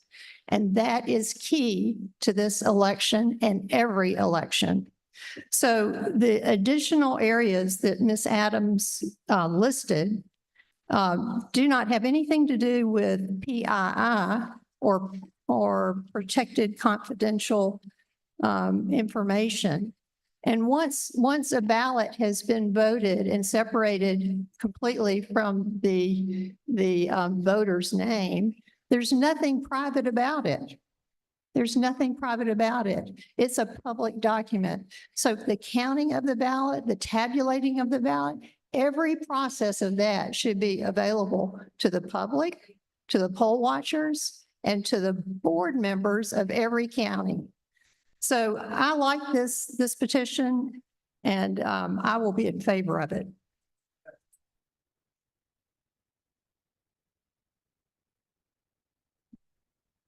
So to be clear, you're asking for people to be in view, but not to be a part of the actual processing. They're just observing it, correct? that's correct. So according to 183, 1-14-.14, it says, while absentee ballot processing and scanning shall be open to the view of the public and monitors designated by political parties and candidates, no person except one employed and designated by the election superintendent shall touch any ballot or ballot container. That's not what you're asking them to do, right? Is touch it. Okay.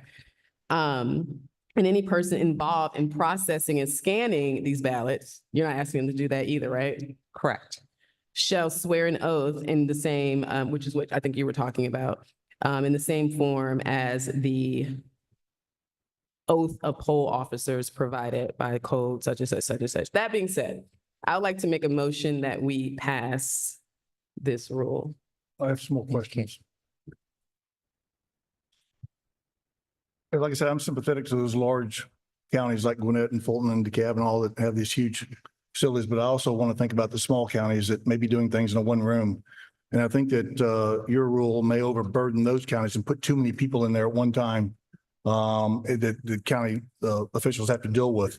And so I think that the letter that was sent out allows for some flexibility for those large counties to have more poll watchers without overburdening the smaller counties.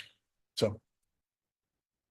And I would just like to reiterate that as Mrs. King just pointed out, the rules concerning absentee ballot monitors are in a different section, in a different rule section, because it's governed by a different code section. And it is absolutely the opening, the scanning, the tabulation of those is absolutely a process that should be overseen by observers. But that's not what your rule says. Your rule says something very different. Your rule says the verification. And that is a process that involves private information. And that is a process that is not a public process. And that also is not governed by this rule section. It is not governed by the same code section. So we're really, this isn't the way that rulemaking is done. Okay, you just mentioned the personal information. Personal information is on the absentee ballots, correct? Exactly. So that's why I read from the Right. absentee ballot. Right. All right, just. And that's absolutely the way it's done. All right. And that's why we can't add the verification of those absentee ballots, because that is personal in this rule. They will be viewing the process. They're not handling anything. They're not scanning anything. They're not processing anything. So why would they be reading personal information? If it's viewing the verification of the absentee ballots and the adjudication of provisional ballots. Will these those people both be of over those- the shoulder, on the wall? Where are they going to be? Because maybe her eyesight's better than mine. Whenever I've been able to observe it myself, we're standing in front of a screen and people are doing it in the opposite direction. So you can't even see what's on the screen. I thought so. Okay. So I ask, when I see these petitions, I ask several questions. I ask, does this cause a change in the voting process for voters? The answer to this petition is no. Is it a cost to the election offices? No. Does it benefit the candidates? Yes. And does it improve transparency or security of the administration of elections? A clear yes.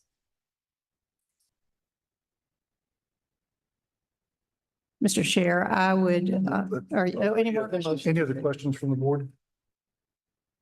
Chair will entertain a motion. Yeah, there's a motion on the floor to pass this rule. We have a motion from Se- Member King to Second. pass rule. We have a second.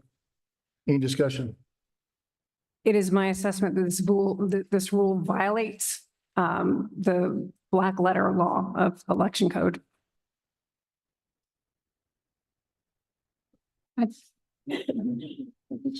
She said, would you restate that, please? It is my assessment that this rule violates certain provisions of Georgia's election code. Any other discussion? Hearing no further discussion, all those in favor of passing this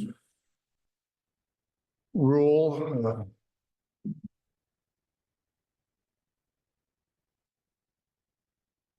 The rule 183-1-13 nope, -0.05, poll watchers, tabulating centers signify by saying aye. Aye. Any nays? Nay. The vote carries 3-1. Thank you.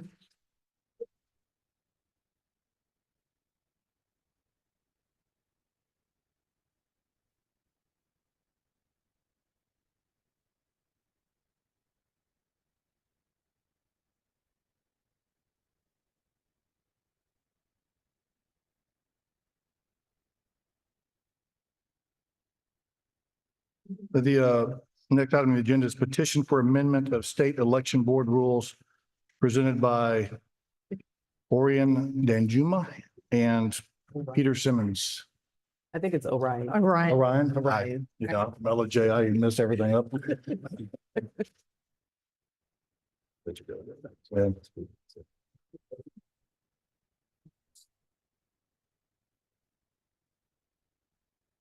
Mr. Simmons?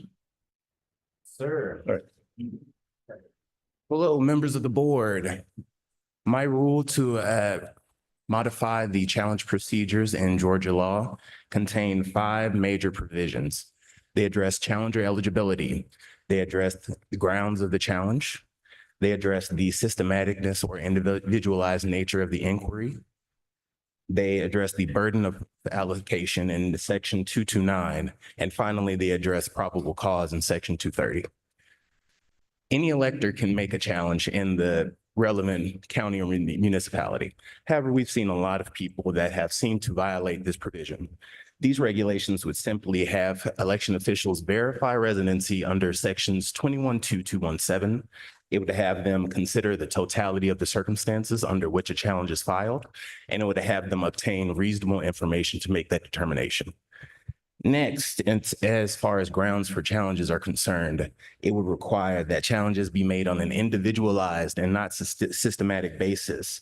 Require them to provide reliable, reasonable evidence to substantiate the challenge on their face and demonstrate that they used a sufficiently reasonable and rigorous process.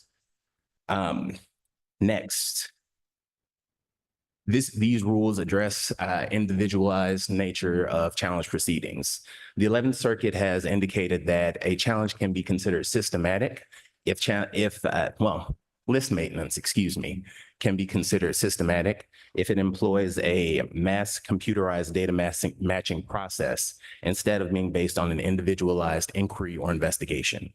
These rules would require that board members determine if a challenge was filed as a part of an individualized inquiry, and also create a framework for board members to evaluate the systematic nature or not of an inquiry based on the totality of the circumstances. Next, the burden of proof under section 229 is allocated clearly to voter challengers. These regulations would clarify that and indicate that challengers can meet their burden by producing documentary evidence that is reliable, that can provide the information necessary to meet their burden of proof, or to produce witnesses with personal knowledge. These regulations will also set the standard of proof at clear and convincing evidence, which is greater than the preponderance of an evidence that is a lower standard while being lower than beyond a reasonable doubt, which allows us to take a nuanced, deliberate approach to evaluating these challenges at the county level. Finally, probable cause under section 212230 is addressed in these regulations by defining probable cause as the facts and circumstances necessary to create a reasonable belief that a challenged voter is ineligible. They clarify that rumors and unreliable information are not sufficient to sustain a challenge. And finally, specify that challenges cannot be made without reason. I'm happy to take any questions.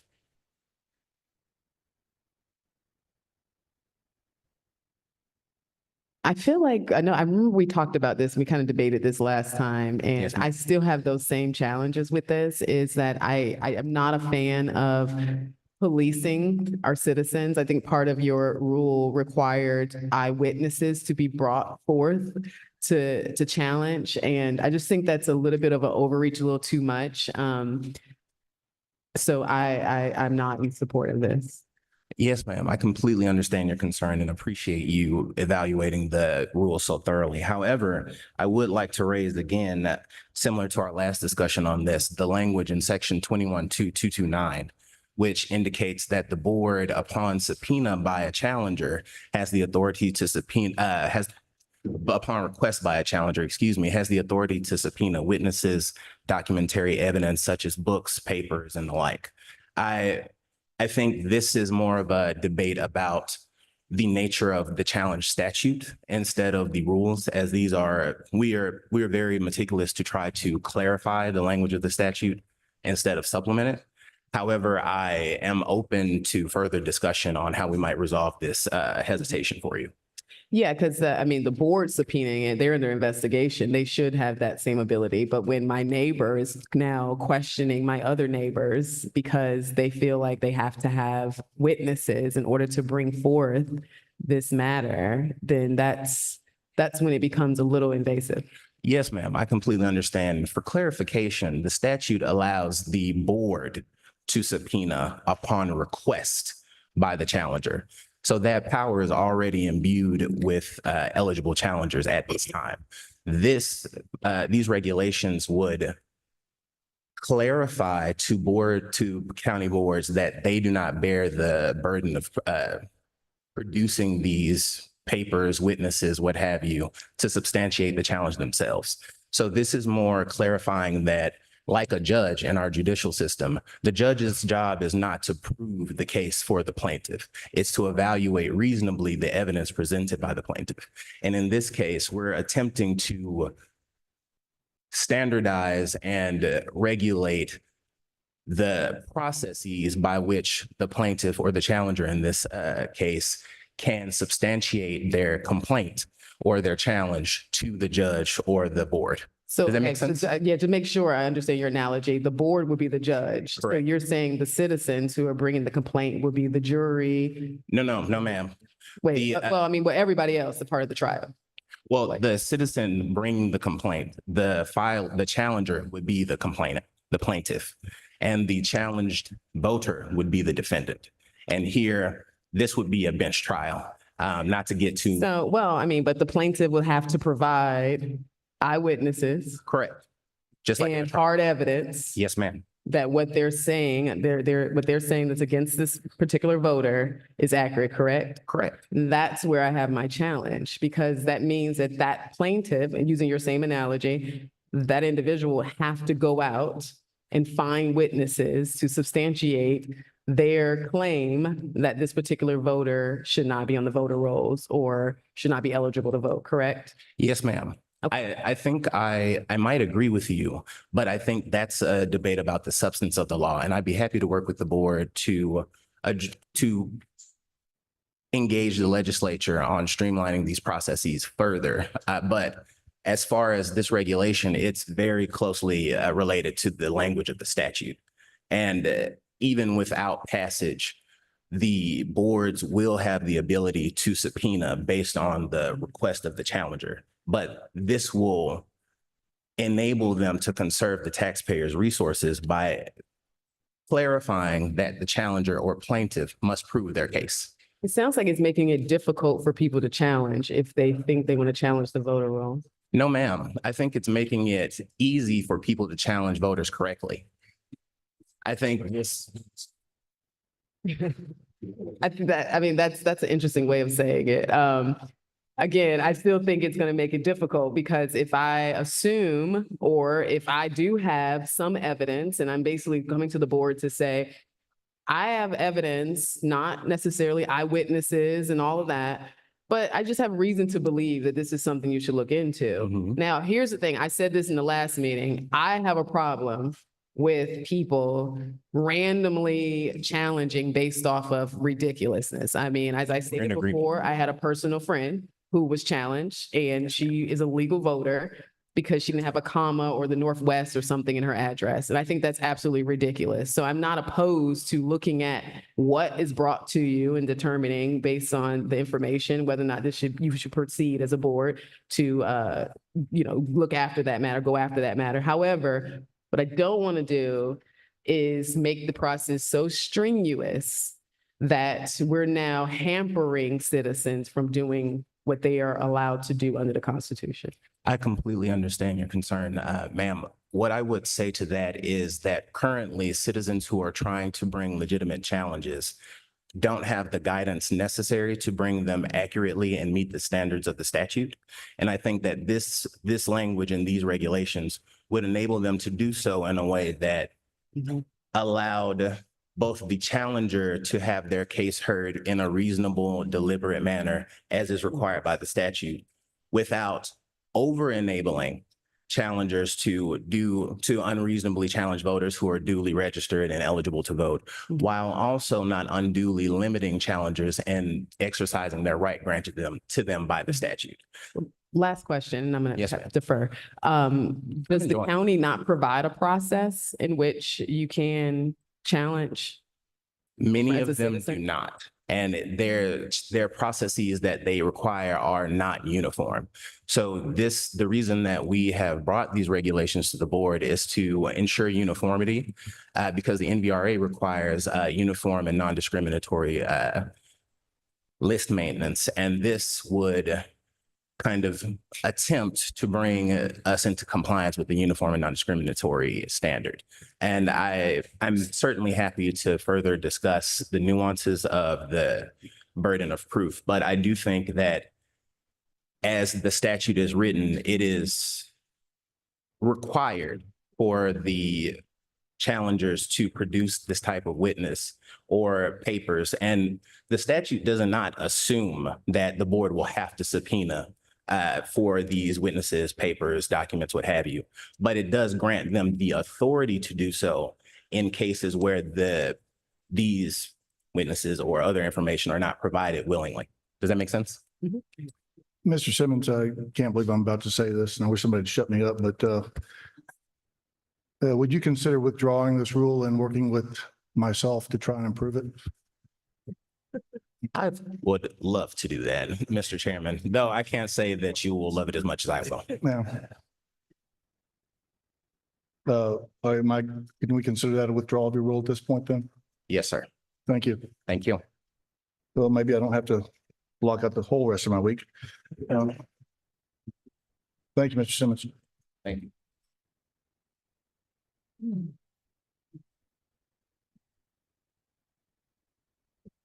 The next item on the agenda is an amendment to the state election I'm sorry, let me correct the record for something. Ms. Adams, on the previous vote by the board, it wasn't to pass the rule, it was to initiate rulemaking procedures. Correct? Yes. No. This is the first time this was. Just to initiate. Yeah. This was the first time the rule was heard, so the board voted to initiate rulemaking procedures on your rule. It wasn't to pass the rule, it was to initiate rulemaking procedures, which then goes through the proper posting and you'll come back again to be voted on. You stand correct. Just wanted to correct that for the record. All right, the next item on the agenda is a petition for amendment of state election board rules presented by member Rick Jeffries. One 12-.21.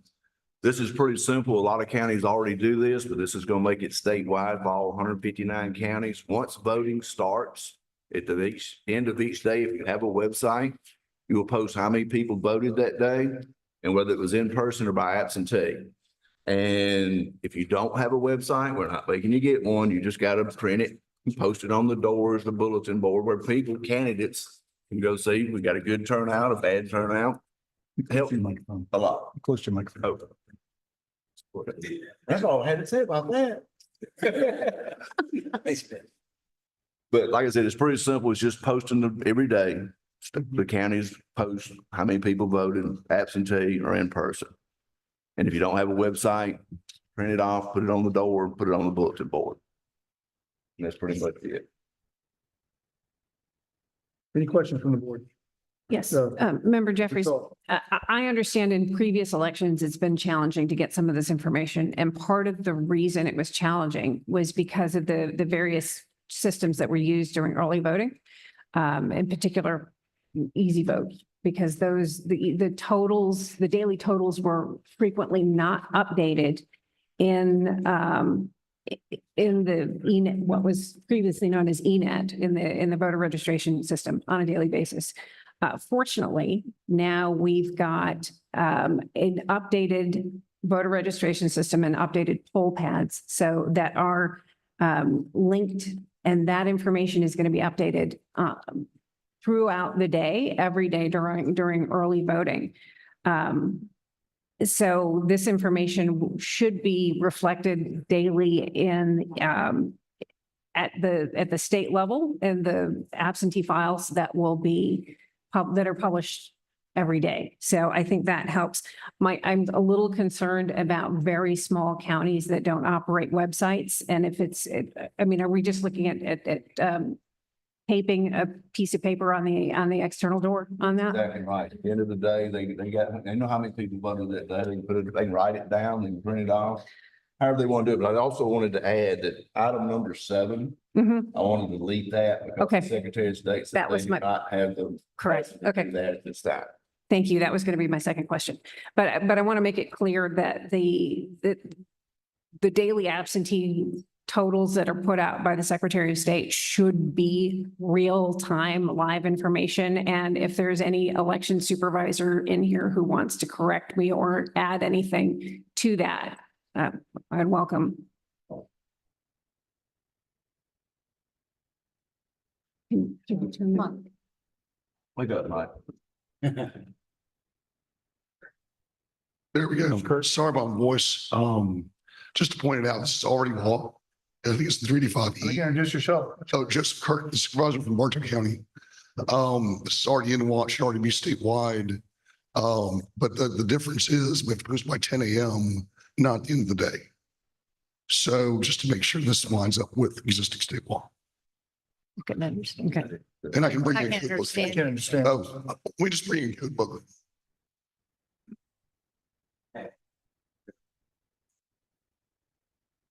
No later than 10 a.m.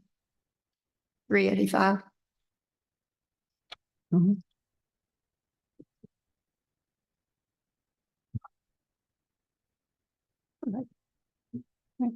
No problem. Yeah, it's not a problem. I would like to also like to add, I am in support of this, but I do think that there's something we should consider, and that is the maintenance of the website. Who will be maintaining these websites, and making sure they have access. I think there's some counties that they don't necessarily, there's an access problem to the website. So that's something I think we can come back with. But I'm okay with it. So I would like to add, it already is currently in statute, but this provides the opportunity for each county to post this. And plus it adds the report is included on the ballot by precinct. So it gives additional information to all those who are interested in how the election is progressing and the votes that are being recorded as far as voters that have voted. I'm in favor of this. Any other questions from the board? Member Jeffries, the chair requests that you recuse yourself from voting on this rule. I was planning on.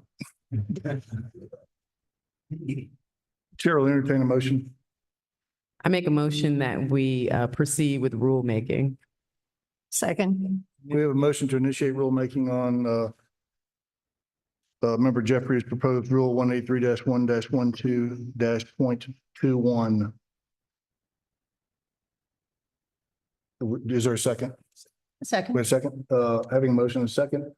All those in favor, any discussion? Hearing no discussion, all those in favor signify by saying aye. Aye. No color. Any opposition? Hearing no opposition, so moved. The motion is carried, and we shall initiate rulemaking procedures on Member Jeffries' proposed rule. The next item on the agenda is a amendment of state petition rules presented by the chairman. The reason that I proposed this rule was because I felt like there need to be some guidelines or some guardrails around certification. I am sympathetic to the fact that a lot of election board members have to certify and have to do it by a certain amount of time, and it's a ministerial duty that they do that. But a lot of them apparently are not being able to see certain documentation. And so being sympathetic to that, I felt it necessary to come up with a list of documents that they would be able to see that are readily available by the time they have to certify the results. And it was a small list, and it would have I think been adequate for them to be able to adequately certify those results based on what the law says. However, this board previously initiated rulemaking procedures on another rule that allows unlimited access to documents for the board to see before they have to certify. Therefore, the chair is going to withdraw his motion. They will withdraw his rule.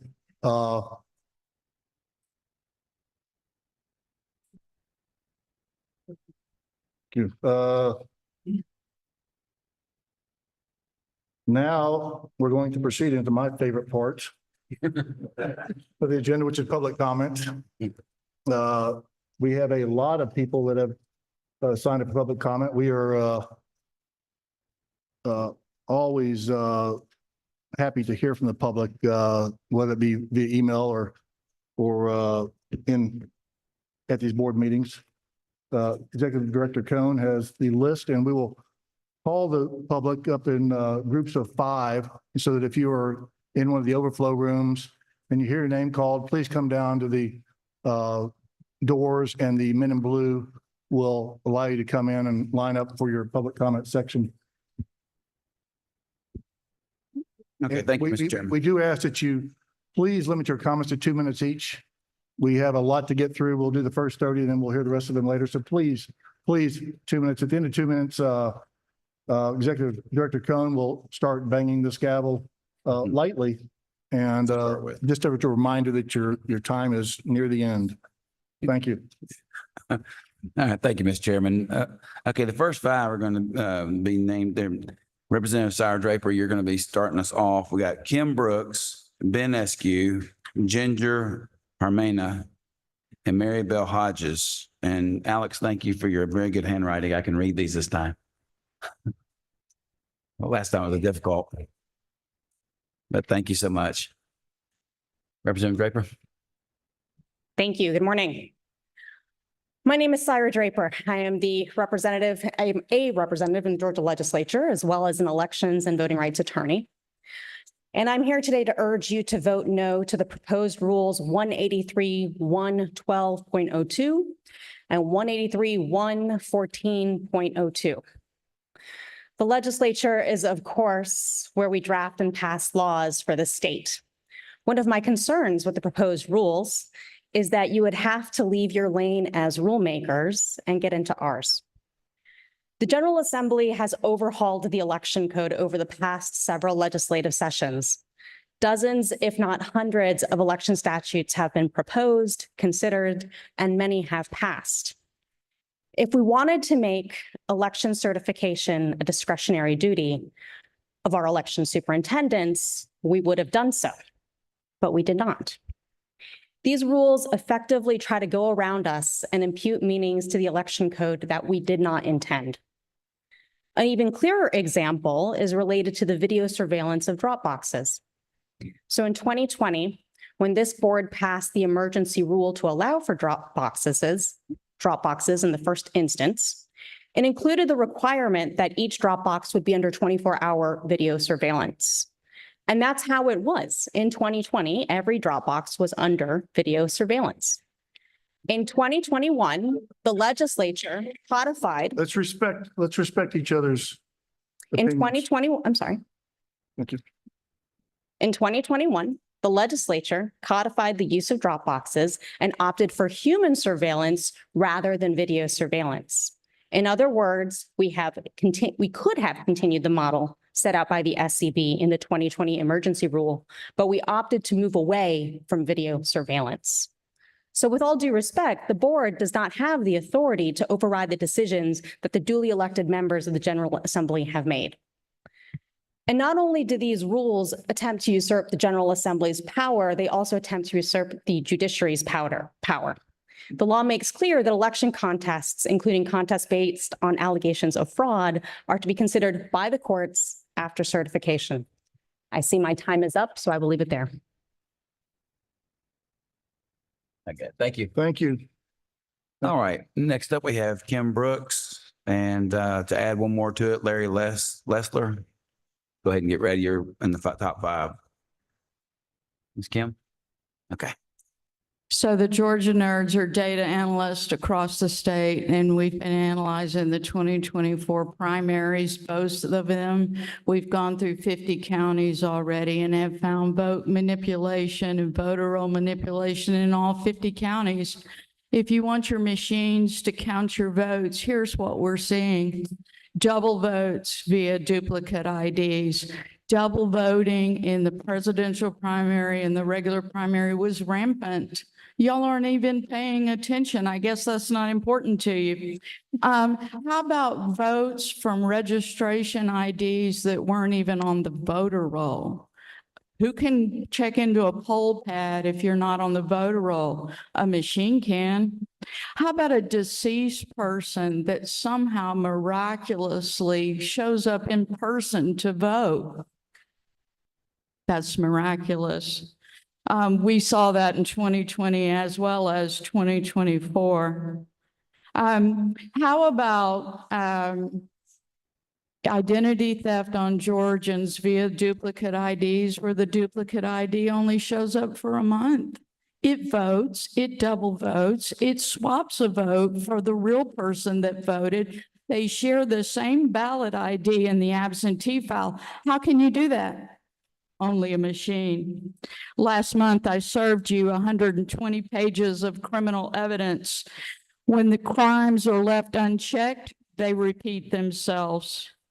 The question is, are you going to invoke 21-2-32? It says you can investigate fraud without the Attorney General. If not, we're going to have a repeat of 2020. Your primary is a hot mess. Will you choose to be guilty of 18 U.S. 2382? Thank you, Kim, for your comments. Next up is Ben Askew, and we're adding Beth Ann Frillman on the list. Okay, my name is Ben Askew. I am an election data analyst. Fulton County has been in the news a lot recently. The 2020 election, 2022, it's been bad. I mean, it took them 13 days in 2022 to finish the count of votes.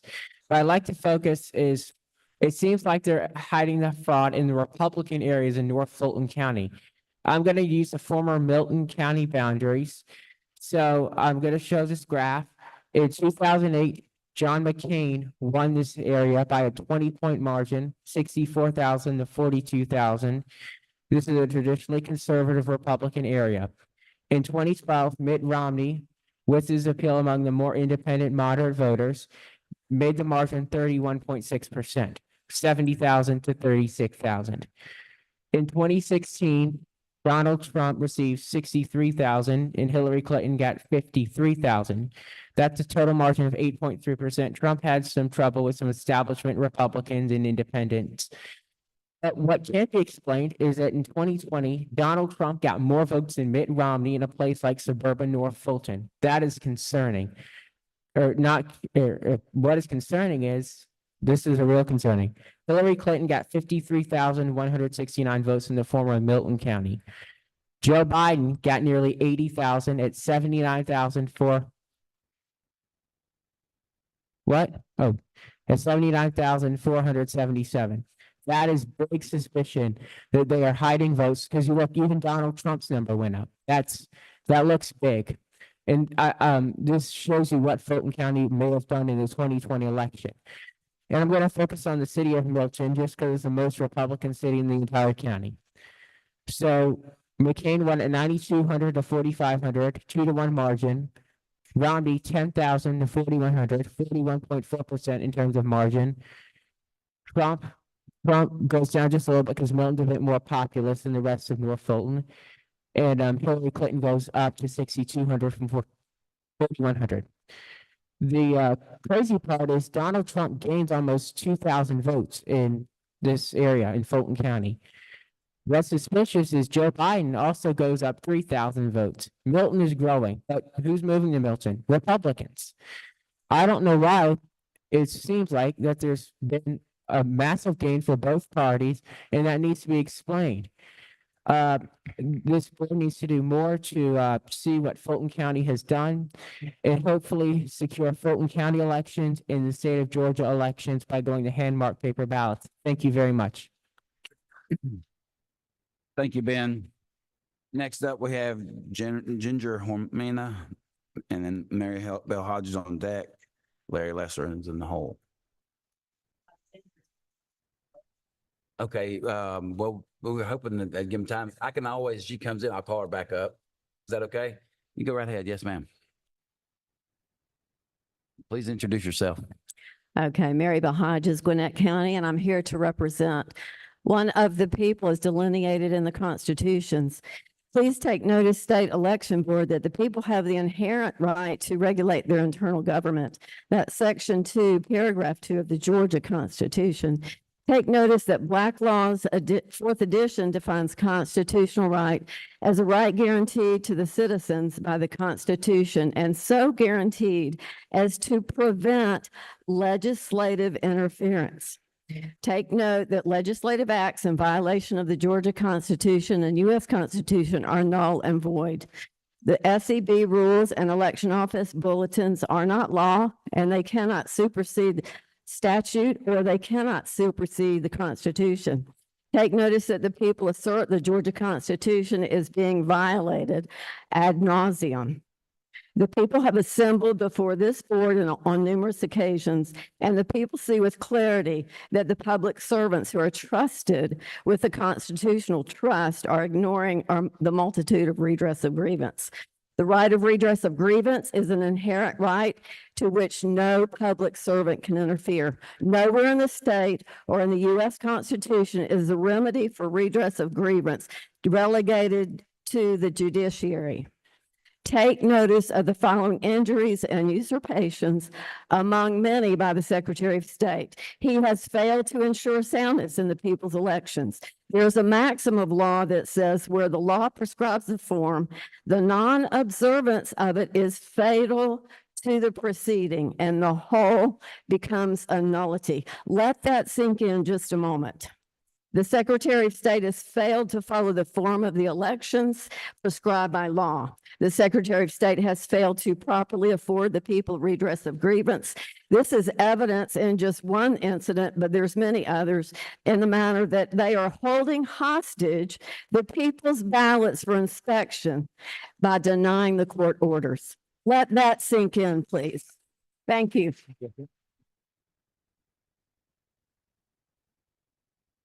All right, next up, we have Larry Lessler on deck as Lisa Rutherford. Yes, hello, I'm a voter from Cherokee County, and I'm not a public speaker. Of the many reasons shown over the past few weeks as to why this rule change, 183.112.02, should be rejected, a major one is the vague phrasing of, quote, after reasonable inquiry, which is open to infinite interpretations. How vague? Ask the 5 board members here to define reasonable. They'll come up with about half a dozen different definitions. Spread this out across the state's 159 counties, you'll get close to 159 interpretations. Such vague wording is more than an invitation to confusion and chaos. It's a guarantee. In the private sector, in business law and contracts, this would be rejected out of hand.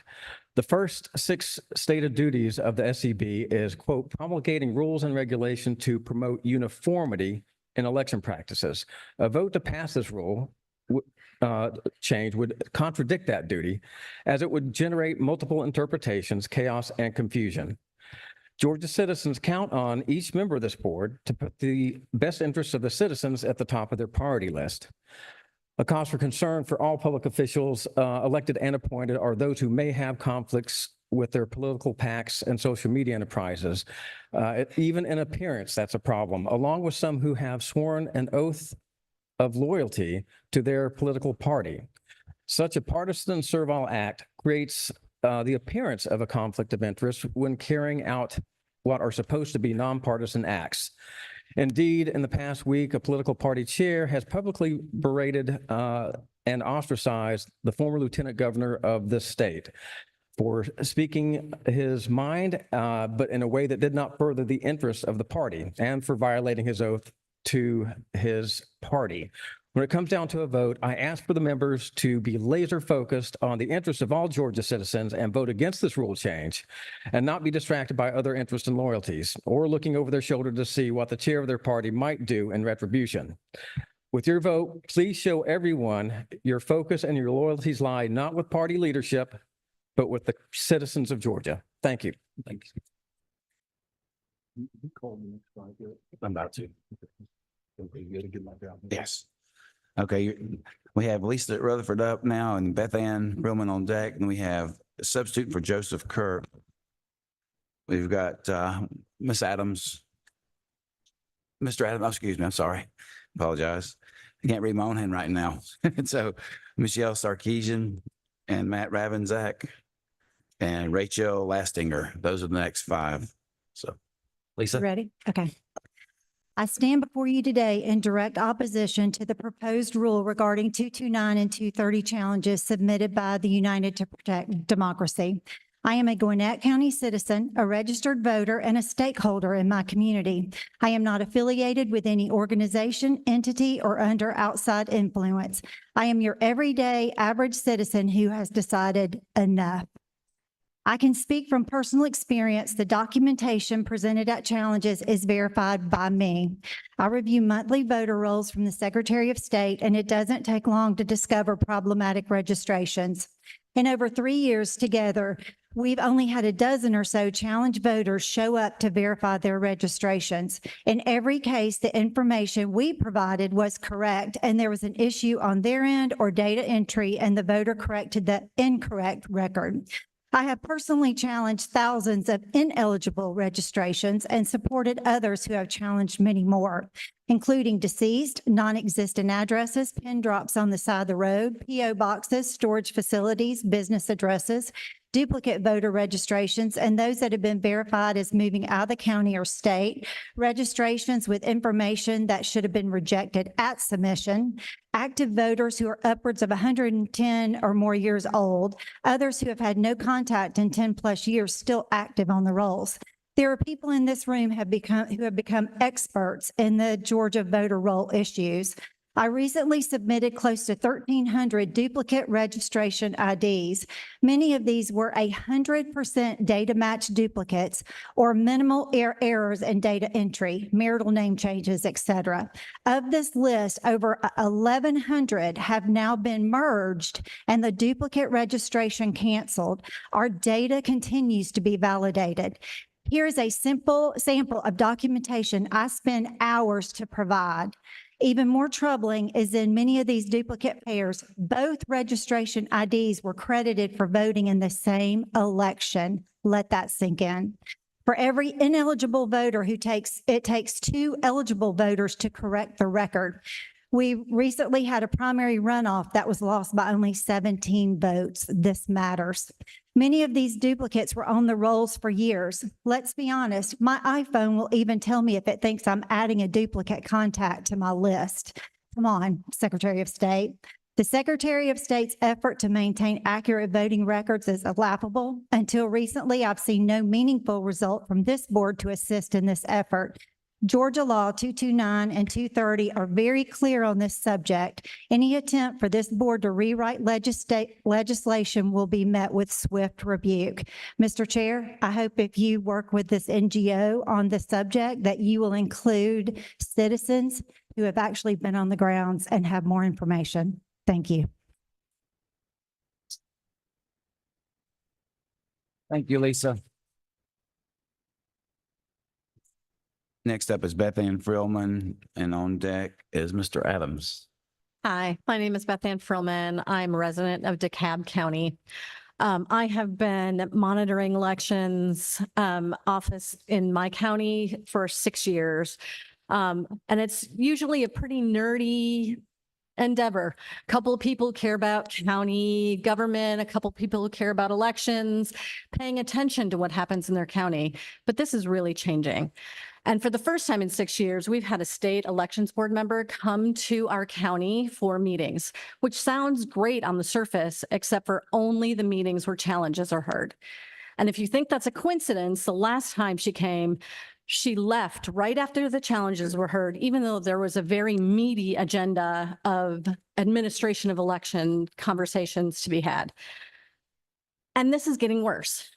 And recently, the ex-president just praised this board for their actions, knows about a state election board action. This is not a nerdy endeavor anymore, and actually called some of the Board of Elections members pit bulls fighting for victory.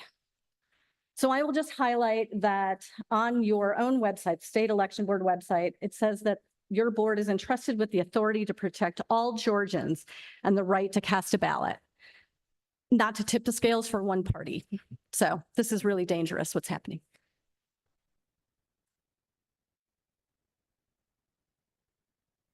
Thank you, Beth Ann. Next up is Mr. Adams, and Michelle Sarkeesian's on deck. Thank you.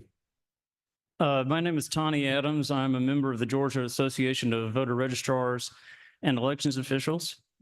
I am the election supervisor in Heard County, Georgia. We are a rural county of about 12,000 citizens and currently about 8,000 voters. For Georgia code, we have an absentee ballot drop box located in our office. During early voting, it is checked each morning to ensure it is empty. At the end of the day, it is checked to see if any ballots have been deposited inside and totally emptied of any contents. Aside from the fact that our box is never used, the box is verified to be empty before we leave for the day. The current amendment to State Election Board Rule 183-1-14-.02 requires that we maintain video surveillance of an empty box and retain that video for a period of 24 months. If the drop box is verified to be empty at the end of one day and verified to be empty the next day, of what use is the previous night's surveillance of an empty box? I understand the need to retain surveillance of a drop box if an unauthorized item or ballot is discovered inside the drop box at the beginning of the day. Excuse me. Any unauthorized items or ballots discovered inside should be investigated immediately. The previous night's video footage would be some of the most important evidence in the investigation. It should be preserved for the required 24-month period or until the investigation is complete. If the drop box is empty, video surveillance of the empty box could be retained by counties in the same manner as all other video surveillance is retained by the county's security personnel. Many counties do not have enough data space to retain hours of footage of an empty drop box, images that are otherwise useless. I respectfully ask that you vote against the amendment to 183-1-14-.02. In addition, Gabriel asserts that this rule is simply not legal. We cannot create a new type of provisional ballot through rule. The reasons to cast a provisional ballot, the procedure to reject and then cure a ballot, and when individuals are required to produce a photo ID are clearly laid out in law. While the SCB can absolutely investigate a ballot that was delivered improperly, we cannot reject it if the envelope was properly filled out by the voter. It also requires that voters use the postal service rather than another carrier. We can't reject ballots because the voter used UPS or FedEx. Thank you. Thank you. Thank you, Mr. Adams. Next up, we have Michelle Sarkeesian and Matt Ravenizak on deck. Rachel Lastinger, you're here? Okay, very good. Thank you. Okay. Good afternoon. My name's Michelle Sarkeesian. I'm a resident of Fulton County. There have been several years of vocal concern about poor election integrity over a few election cycles in Georgia, even prior to 2020. It's based on massive evidence, you know, in detail regarding machine hacking, to filthy voter rolls, to duplicates, out-of-state voters, and more. Now, polls and surveys clearly show Georgians have lost faith in Georgia election integrity. It comes up in social conversations all the time. It seems abundantly clear to all of us, and should be to each of you, that you must define certification and criteria to confirm results as proposed by Mike Heekin. Your important roles as state election board, as the state election board, have us counting on you to shore up our faith and assurance that you attest to the accuracy of Georgia voters' votes as marked by the voter. Mike Heekin's proposal must be adopted. Since I have a couple of extra seconds, I also want to encourage the state election board to post signs in every poll location reminding those who are not citizens that it is illegal to vote in our elections. Thank you.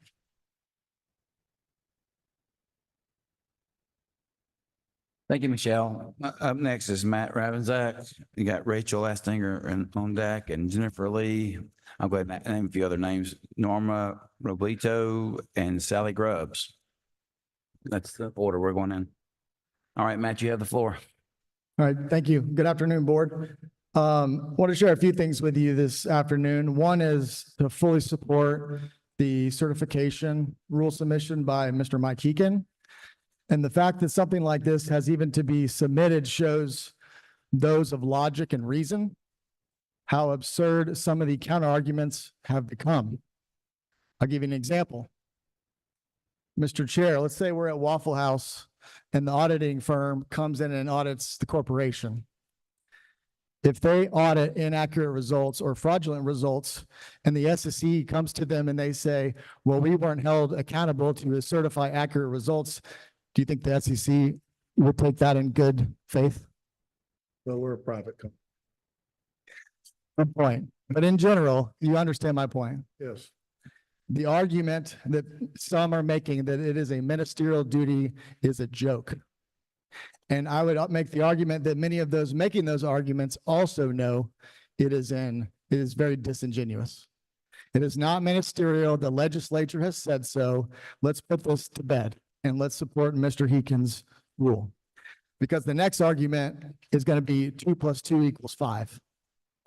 And that's the path that we're headed on many of these topics. Second, support the rule from Ms. Lucia Frazier that the Georgia voter roll be not only available to the public, but be free. Many other states do this. And the fact, to give you another example of lack of transparency coming from the Secretary of State's office, is that he used to charge $250, but for some reason this year, now he's charging almost $500 for a digital file that's routine business. And then lastly, the Fulton Monitor proposal, it needs to be discussed by this entire board. I'm glad to see it's on the agenda. It doesn't need to come from just you, Mr. Chair. Ryan Germany was part of 2020. He obstructed transparency. He should have no part in this process for 2024. Thank you. Thank you, Matt. You had called my name earlier, but you guys changed the agenda around and I was 2 blocks down the street. Yes, you must be Ginger. Yes. Come on up. Rachel, thank you for yielding. Yes, good afternoon. Thank you for hearing me. Evidence submitted in the Georgia State Election Board cases of 2021-181 and 2023-025, along with evidence from the Fulgham versus Ware County Board of Elections, shows that thousands of Georgia ballots were double scanned, machine counted results were manipulated, thousands of ballot images are missing, and the hand count included duplicate batches with thousands of fake votes. The result net gain benefits Mr. Joe Biden by several 1,000 votes at a minimum. These findings come from only one sample audit from limited records, as most counties prematurely destroyed all or part of their records or never made them available through open record request. Although Georgia Secretary of State officials, including Jordan Fuchs, claim there's no evidence of intent, several independent researchers and analysts disagree with their conclusion. Jeff Fulgham, an independent research historian, has filed a complaint with the Georgia Inspector General against the Georgia State Secretary of State covering up evidence of the 2020 fraud and for providing false information to Congressional January 6th committee. I would like to also state, give me one more second since I still have time. Let me find my other. According to the Georgia Code 2-2-32, Section A, it says, quote, "The state election board shall have the right to institute or intervene as a party in any action in any court of this state or of the United States." That means you all have the responsibility and you have the legal action to make changes within our state. I plead with you to do it now because November is well upon us. Thank you.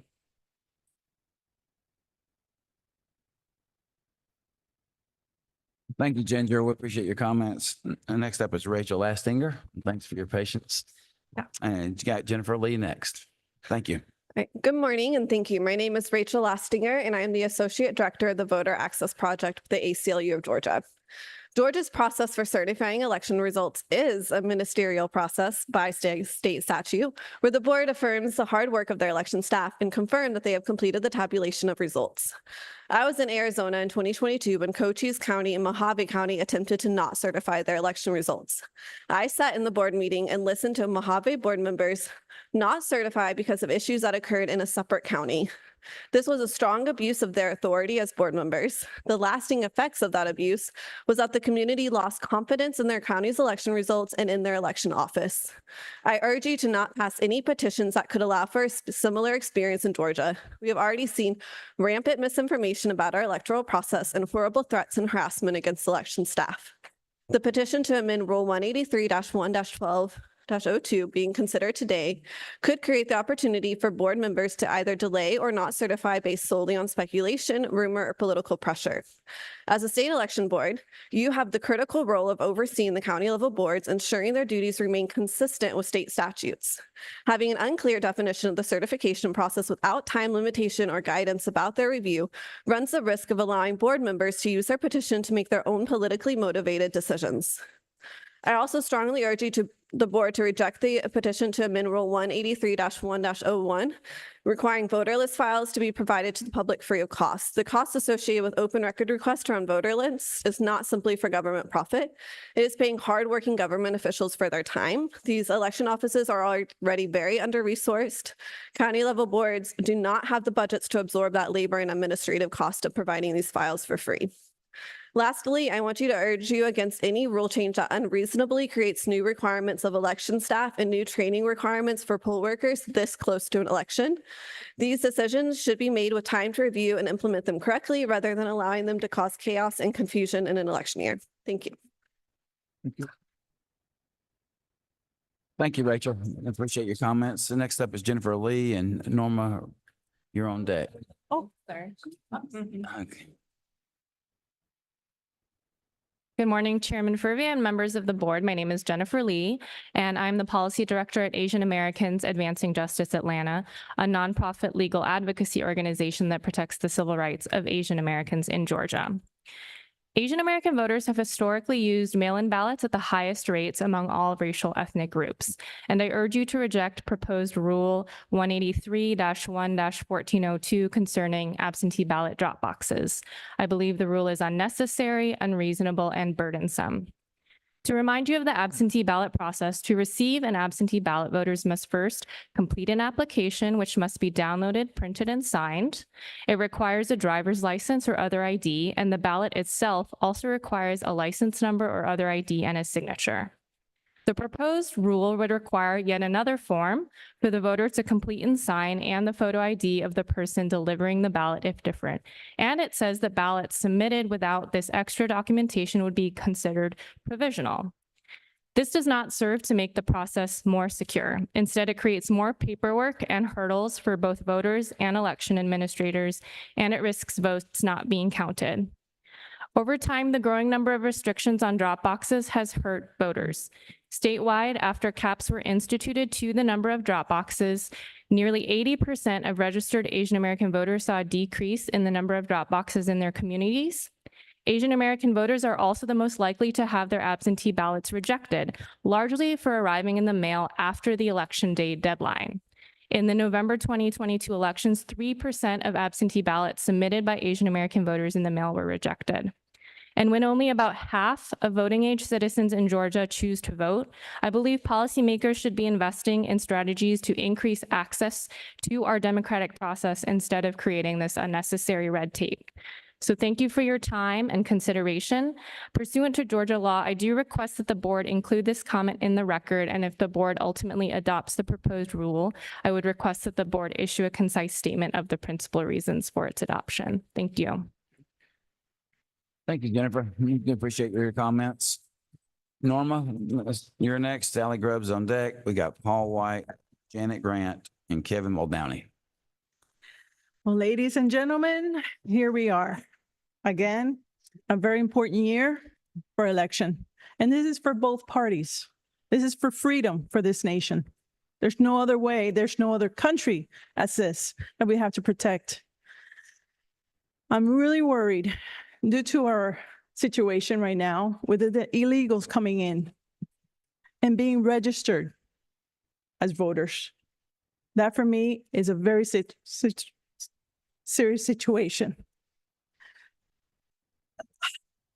As one of the board members, and both of them know where I come from because my parents came from Cuba and escaped tyranny. And this country is very close to tyranny. If there's no vote, if there's no trust in the vote, there's no nation. And it's very crucial this moment. This is not about red, blue, purple, yellow, it doesn't matter. This is our home. We work here. We make our family here. We love this nation on every person of this group, on everyone. And this is a nation that has the ability to give us all the opportunity.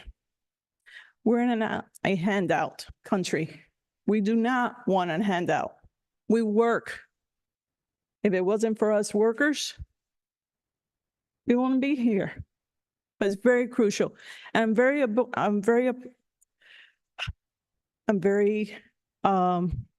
worried about the DMV situation, that they're actually registering illegal. And it has been recorded and reported. So it's very, very crucial, please. So have that in mind on your rules. Thank you so much.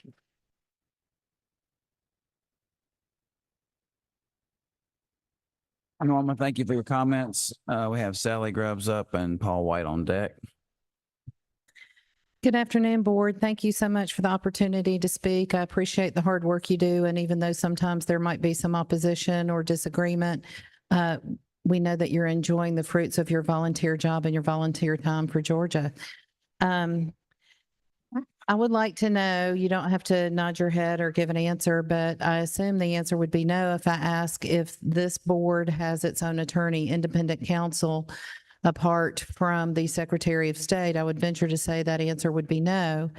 And that would not make me very happy today, because you are an independent board and you do need to have your own counsel, not to advise you on what to do as has been done, but you need independent counsel to defend your actions.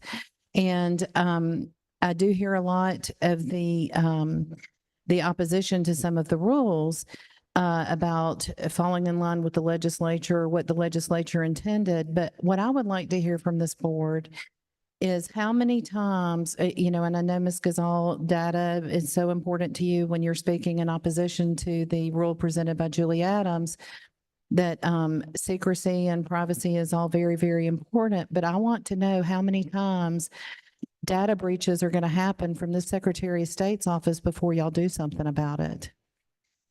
And I would like to know, when, there's accountability for us, I've got 2 proposed rules, which I still like my rules better, Chairman. But I appreciate your consideration, everything, but I hear people speak out about the drop boxes, and it's funny because I see it in a very nonpartisan way. And yet the Democrat organizations, the Democrat lobbyists who came up and spoke before me, are saying that, we're trying to restrict it. No, we're trying to secure it. We have to secure our elections. I don't care who it's for. And in order to do that, you guys need to have your own legal representation. And you need to have the budget that you were supposed to have. I'm digging into that. I'm not sure exactly what happened, but for you not to be able to post notices on your own website that says the election board of the state of Georgia, not under the auspices of the Secretary of State, what is that going to take?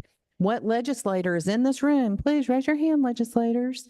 If you want to see what you legislate, Ms. Gazal, if you believe what you say and that we need to be in line with the legislature, then where is the money from the budget that the legislature passed for the state election board? I would really like to know. So in closing, I'll say thank you very much for your service and the opportunity to be here. Thank you. Thank you, Sally. Next up, we have Paul White, Janet Grant, Kevin Muldowney, and Sam Carnline.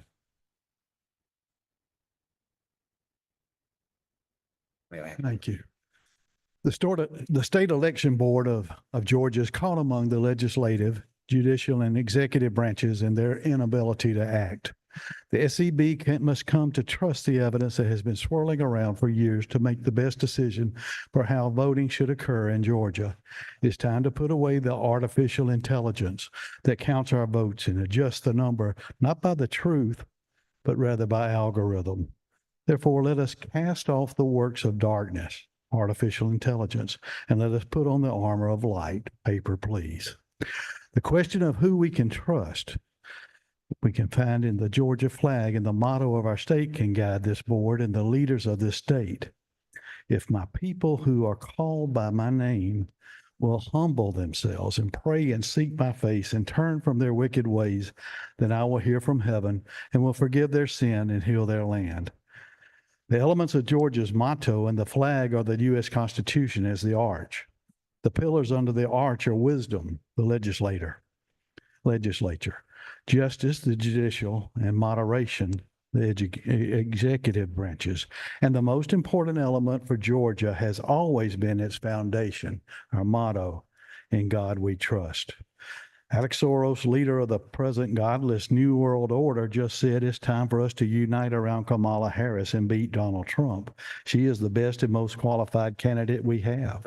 I bet Soros, WEF, CCP, AJC, and Fox spewed something similar about Joe Biden in 2020.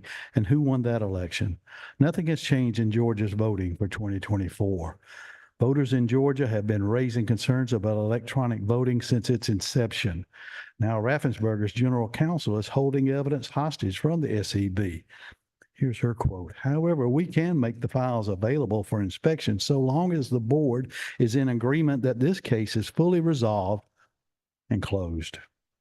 SEB 2023-25, the case is over 140 election law violations and over 41,000 votes without a corresponding ballot image in Fulton County's 2020 general election. And all they got was a reprimand. We, the people, are asking the state election board to declare an emergency for this general election.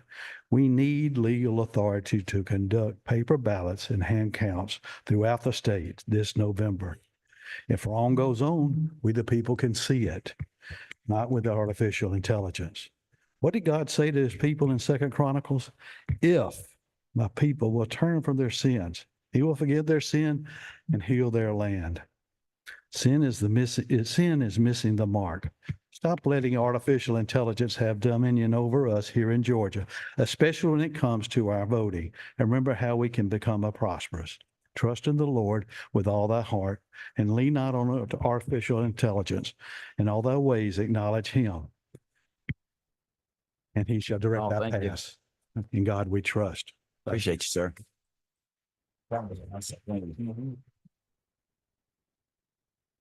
Thank you, Paul. Next up is Janet Grant, Kevin Muldowney, Sam Carnline, and Kristen Neighbors. Good afternoon. My name is Janet Grant, and I serve as a poll worker in DeKalb County for the last 5 years. and now am an area poll manager responsible for 10 precincts. I'm here today to ask you to not approve most of the rule changes that are proposed today.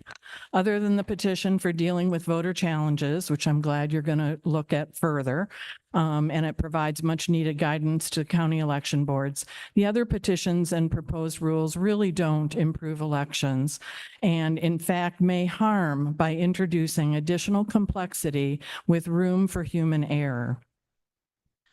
Such as the petition today from Charlene Alexander and the proposed rule based on her petition heard on July 9th, which would require 3 poll workers to count physical ballots at closing and reconcile to the recap sheet totals. In DeKalb County, we've actually been doing this counting for a number of years. There are often issues with consistency, but all of those have been due to human error. The machine counts have always proved to be correct. And as the Secretary of State office stated in their 2022 memo to counties, this takes 3 poll workers in each poll away from the tasks necessary to efficiently close the poll and prolongs transport of the ballots and the results to the county election office.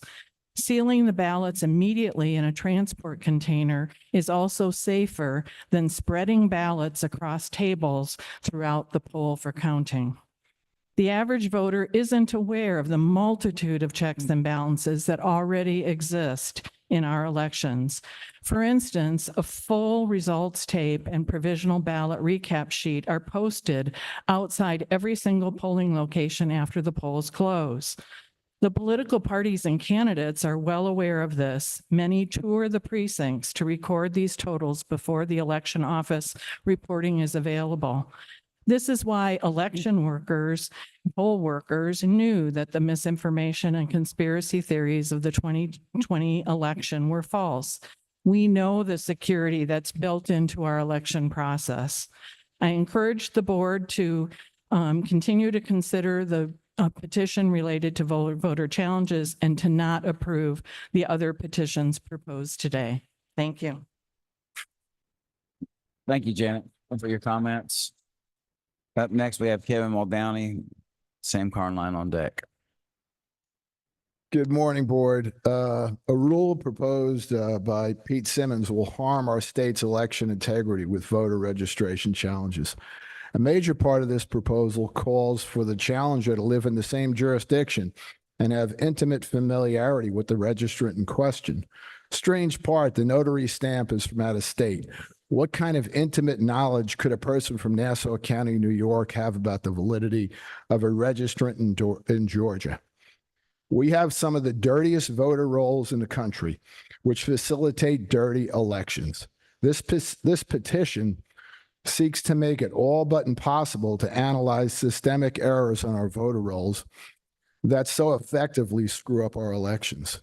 The sad reality is the Secretary of State does a lousy job of maintaining our voter rolls and seems to facilitate manipulation. Member King, the clerical errors you mentioned earlier were actually presented to the Fulton County Board of Registration as just that, clerical errors. They chose to escalate them to voter challenges. When the people showed up, they spoke to the people that presented them. They found out that it should never have been escalated. I should just say, the Board of Registration really screwed up on that. They were never to be presented as challenges. The Ryan Germany request should never see the light of day. He was part of the crew that screwed up the 2020 elections. The Monclo Rossi complaint needs further investigation and support. Mike Heekin's rule, certification is a serious business, not ministerial. And that's it. That's it. I appreciate all your work, and thanks for letting me come down. Thank you, Kevin. Thank you for your remarks. Next up, we have Sam Carnline. And on deck, we have Kristen Neighbors and Anna Dennison Hole. And I'll go ahead and name some others. Elizabeth Shackelford, you can come on down and get ready, and then Cindy Barnes as well. Thank you. Yeah, for Thank you, Board, for allowing me to come and speak to you one more time. I'm Sam Carnline from down at Grady County, where we go peanuts, corn, pine trees, and paper. Oh, excuse me, pine trees enough to make paper ballots out of. I'm a paper ballot proponent. Abraham Lincoln, I'm going to quote him. You cannot escape the responsibility of tomorrow by evading it today. I'm going to read you, Board, one of the codes, and y'all should know it, I'm sure you do. 21-2-33. State election board shall have the right to institute or to intervene as a party in any court of this state or of the United States seeking mandamus, injunction, or other relief to compel compliance with any election or primary law of the state, or with any election or primary law of the state, or with any valid rule or regulation of the board, or to restrain or otherwise prevent or prohibit any fraudulent or other illegal conduct in conjunction therewith, including the right to seek such relief for any anticipatory breach.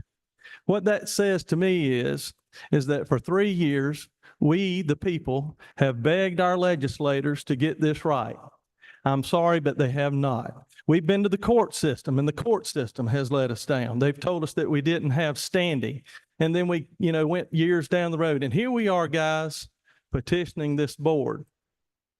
We're petitioning this board for y'all to get this straight before we have a major malfunction yet again in 2020. I mean, like we did in 2020. We've had problems in 2022. We had problems in 2024 primary that the Georgia nerds have pointed out to us, showing us that we're having manipulation through the voter rolls while we're sitting here. So we need to change what we're doing. There's something happened not long ago called CrowdStrike. Cyber attack. It's being threatened by people that it's going to happen in our election. There's only one way to cure that, and it's go to a hand-marked paper ballot like Florida, Alabama, Idaho, Montana, and the whole country of France. Thank you very much. I pray y'all will do what's right and straighten this out. Y'all are the people standing in the gap.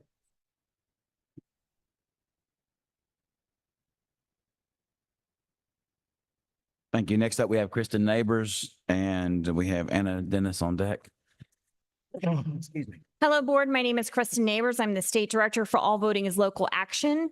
Pursuant to OCGA 1513-4, I request that the Board include this comment in the rulemaking record, and if the Board ultimately adopts the rule on certification, we request that it issue a concise statement of the principal reasons for and against its adoption and include its reason for overruling the comments opposing it. So I do want to start by addressing the certification rule originally proposed by Fulton County Board Member Heekin. This rule is unreasonable because it introduces a subjective element where certification would be dependent on a board member's personal perception of the accuracy of election results. What one member or a board considers reasonable inquiry might differ from another, which would impact the uniformity and reliability of elections from being certified all across the state of Georgia. Inconsistencies in certification could tie up both the counties and the state in expensive and time-consuming litigation. This could result not only in counties missing the certification deadline, but also in undermining public trust and confidence in our elections. OCGA 212493 is clear that certification itself is a must-do. If any potential errors are found, they're to be reported to the district attorney for investigation, the SOS, this board. You all are always an option as well. Further proving that this proposal is unnecessary, I urge you to reject this proposal.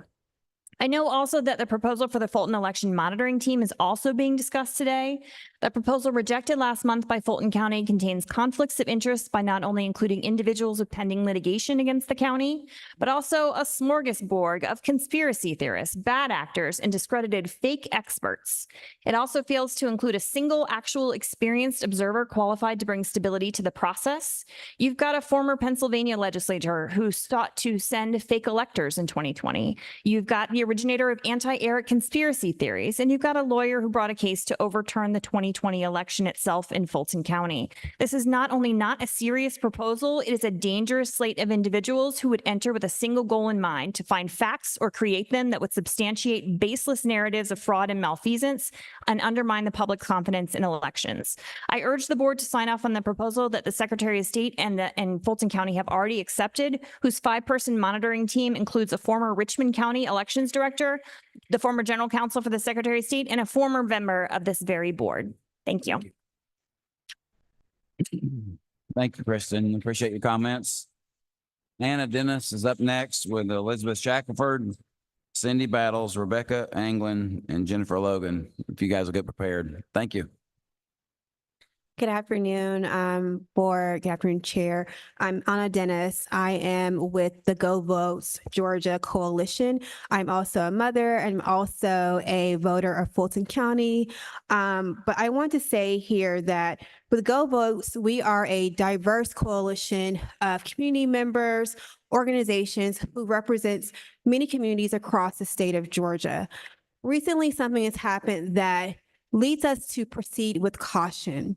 We have seen that there are members of the SEB who have been attending rallies that makes their duties impartial.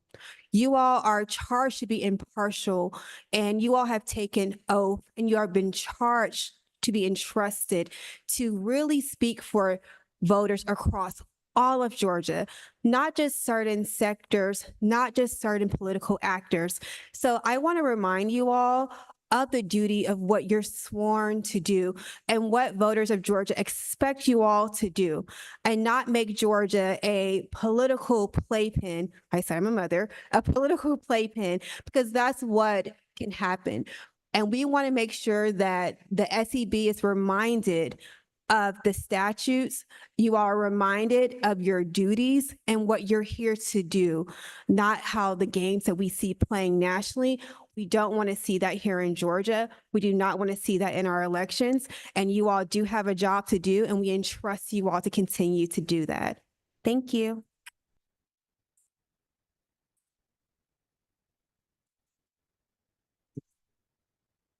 I can bang the gavel. All right. Thank you, Anna. Appreciate your comments. Elizabeth Shackelford, you're up, and Cindy Barnes, you're on deck. Elizabeth Shackelford, DeKalb County, and poll worker. I have to speak quickly since, unlike Ms. Marks this morning, I won't be indulged in nearly 2 hours of time. Many of these proposed rules not only do not prevent non-existent fraud, but could disrupt processing elections, making it impossible for workers to meet certification deadlines. It appears that that is the intention. As reported in the press, Georgia is our laboratory, a source close to the former president said. If you can get this up and running in Georgia, you get a roadmap for other states. Trump praised the 3 Republican members of this board as working for his victory. I don't believe a pit bull for Trump should be on the board, much less taking a bow when so recognized. On some specific petitions, in the Adams petition that was looked at this morning, there are some counties that have big warehouse spaces, but a lot have very tight spaces for doing their duties in the tabulating areas. And the petitioner asked for basically close to 20 poll workers in these areas. This is rulemaking from conspiracy theory and paranoia. No cases of fraud in processing elections have been found, so why create a hindrance? I'll remind the folks in this room that we were all given a sheet of paper asking for decorum. Let's respect each other's opinions. There are differing opinions. If you want to be heard respectfully, then please respect others' opinions. Thank you, sir. The second cross petition about mailing absentee ballots chain of custody, the so-called free tracking service actually costs about $1 per item. In the 2020 presidential election, 1.3 million absentee ballots were mailed in Georgia, so this would be a price tag of at least $1 million. And citing the U.S. Citizenship and Immigration Services for costs is irrelevant. That's a federally funded agency, not state and local funding for elections. There are no details about who or why multiple postal workers would have contacted the petitioner. There are all other petitions and rules with issues for fair elections, but time doesn't permit. I am very sad to see how far the former president has done so much damage in sowing suspicion and mistrust. Thank you.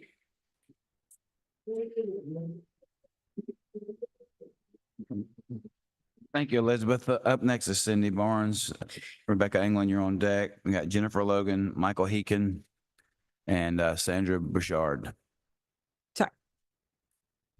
You have the floor. Hi, thank you so much. My name is actually Cindy Battles, and I am the Policy Director for the Georgia Coalition for the People's Agenda.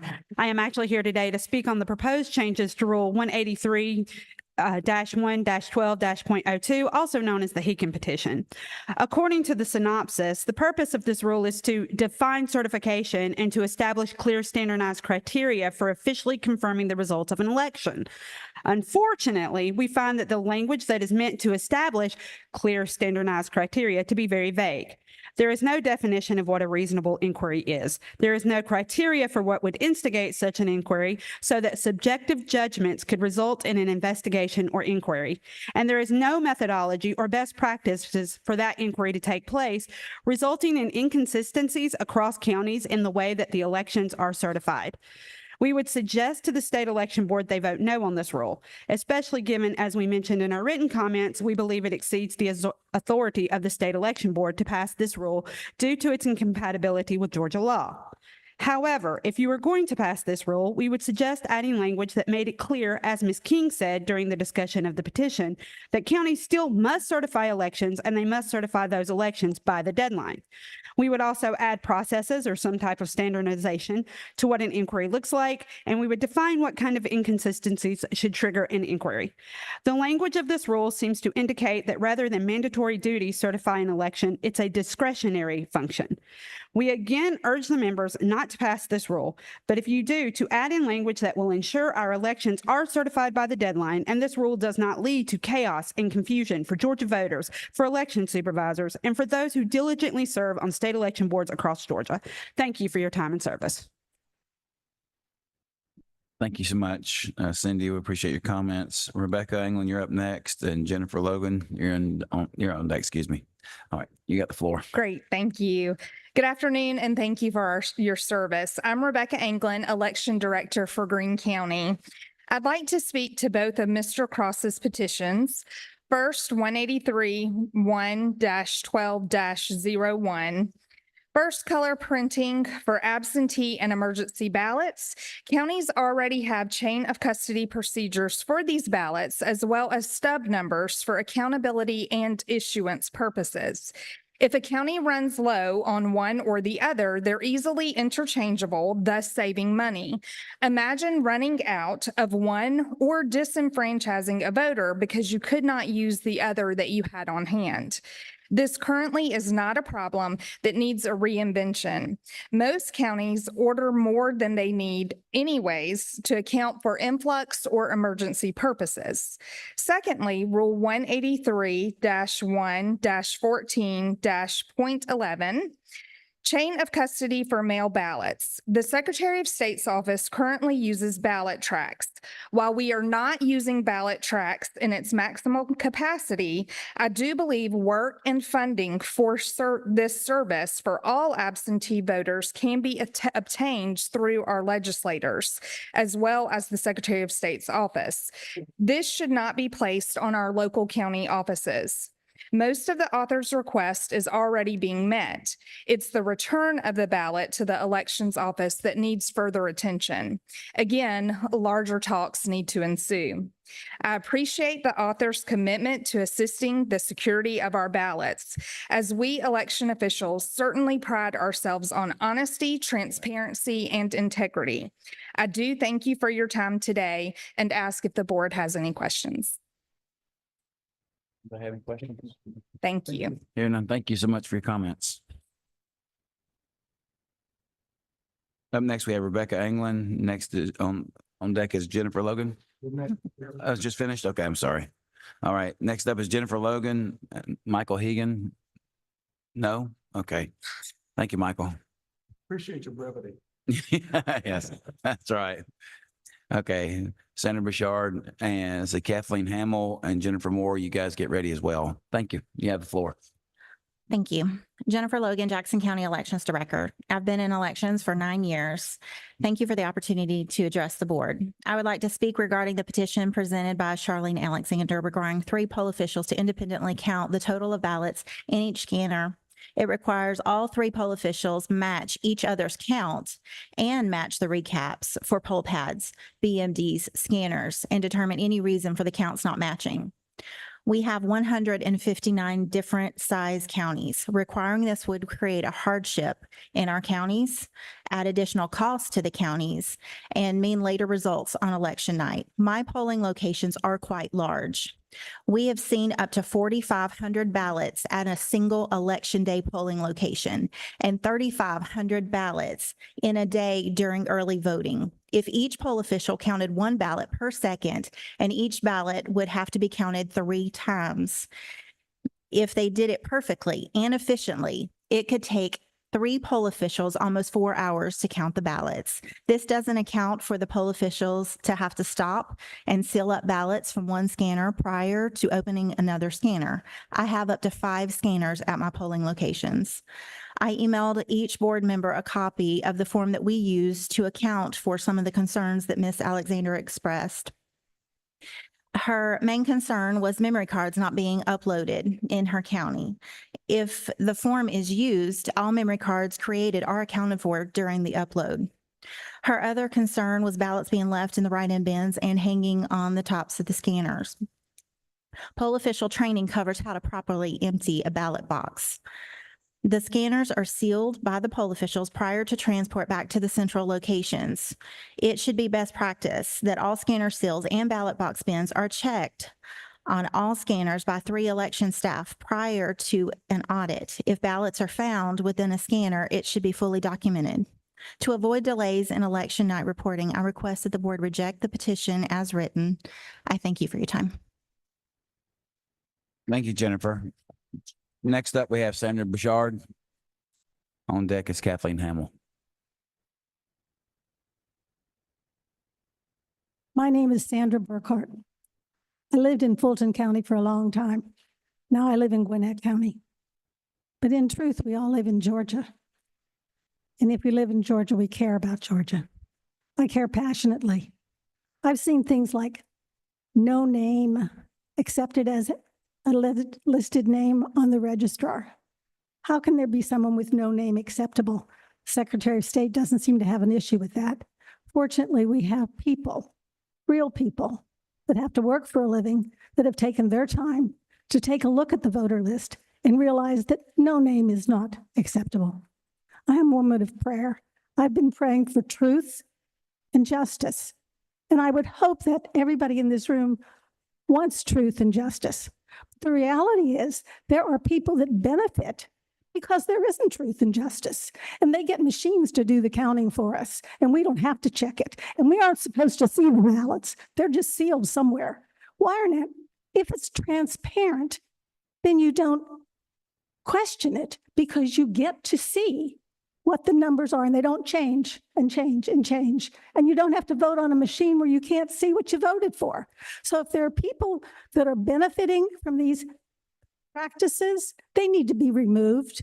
They need to be accountable. And there's a woman sitting back here going like this. That's very rude. I give you the courtesy of my attention. You should give me the courtesy of yours. And I pray for every member of this board because there is truth and there is justice and we do care. We should care whether they're a Republican or they're a Democrat. So I'd like to encourage all of you to just do your best, and I know you will. And I know I can continue to pray for truth and justice and for no name to not be acceptable for anybody. Thank you. Thank you for your comments, Sandra. Next up, we have Kathleen Hamill with Jennifer Moore on deck. Jennifer Moore on deck. Thank you. Kathleen Hamill, Fulton County resident. I'm here on behalf of the ABA Georgia Democracy Task Force, which is a group comprised largely of lawyers and concerned citizens that seeks to support the rule of law in the context of elections, to bolster voter confidence by safeguarding the integrity and the nonpartisan administration of elections, and to support election workers and officials. I'd like to express today opposition to the two proposed amendments to SEB Rules 183-1-12-02 and 183-1-14-02. We have submitted a comment to the board in that regard. We believe that the changes in these rules would introduce confusion, make election administration more difficult, likely lead to litigation, and decrease voter confidence. Regarding the first rule I mentioned, the proposed amendment seeks to add a definition of certification that, while it may seem innocuous, represents a fundamental misunderstanding of what certification of election results actually is. This proposal contradicts settled law and ignores an existing multi-step verification process that we all know is comprised of cross-checks related to the number of ballots cast and the number of voters in any precinct, chain of custody documentation that is rigorous and extensive, also reconciling ballot totals to ensure that each ballot cast is counted, and as well the fact that any superintendent may order a recount for any precinct. We do know that certification is a mandatory duty for election boards at the county level under Georgia law, not a discretionary action. The Georgia Code clearly states that returns shall be certified by the superintendent by 5 p.m. on the Monday following certification. The law also provides a procedure if there is concern about accuracy after post-election verifications. Superintendents must compute and certify the votes justly, and I will just say thank you. I know my time is limited. We did outline this in our comment, which I hope you've seen, and I wanted to thank you for your service and thank you to all of you. Thank you, Kathleen. We appreciate you as well, your comments as well. And so next up, we have Jennifer Moore. I've got Pam Hoodley, Beverly Rice, and last for today's speaking is Paul Hershey. Hi, my name is Jennifer Moore. I'm a practicing attorney here in Georgia. I'm a former adjunct professor at Emory Law School, and I'm also a member of the ABA Georgia Democracy Task Force. I'm here to talk today about this board's duty under OCGA 21-231-1 to promulgate rules and regulations so as to obtain uniformity in the practices and proceedings of election officials, as well as the legality and purity of all primaries and elections. First, I'd like to say that I fully support Syra Draper's comments on these topics earlier today. The separation of powers in Georgia, the judiciary and the legislature both have their own duties and responsibilities under the law to execute in furtherance of proper execution of elections. And so I just want to urge this board to respect and honor those separate roles. Changing the certification definition specifically violates that separation. So if that proposed rule were to be passed, that would be in violation of that separation, because it would turn certification into a discretionary act rather than a ministerial one. And it could also bring unintended consequences as far as liabilities for the officials who are exercising that discretion in that role. Prompt certification is what enables the progression of a challenge to be legitimately brought before a court to properly adjudicate it and weigh the evidence. And I urge this board not to stand in the way of that process, especially so close to an election, by implementing any sorts of rules that would interfere with that. An additional issue, speaking to preserving the purity of elections, as a litigator, I'm painfully aware of the burden of taking good care of a control set of documents in litigation. We usually have more than one copy because we need to preserve the originals very carefully to maintain their purity, which is part of your job, and maintain the purity of elections. So the fewer hands that can be on the original ballots, the better to preserve that. Thank you. Thank you, Jennifer. I appreciate your comments. Up next, we have Pam Hoodley and Beverly Rice on deck.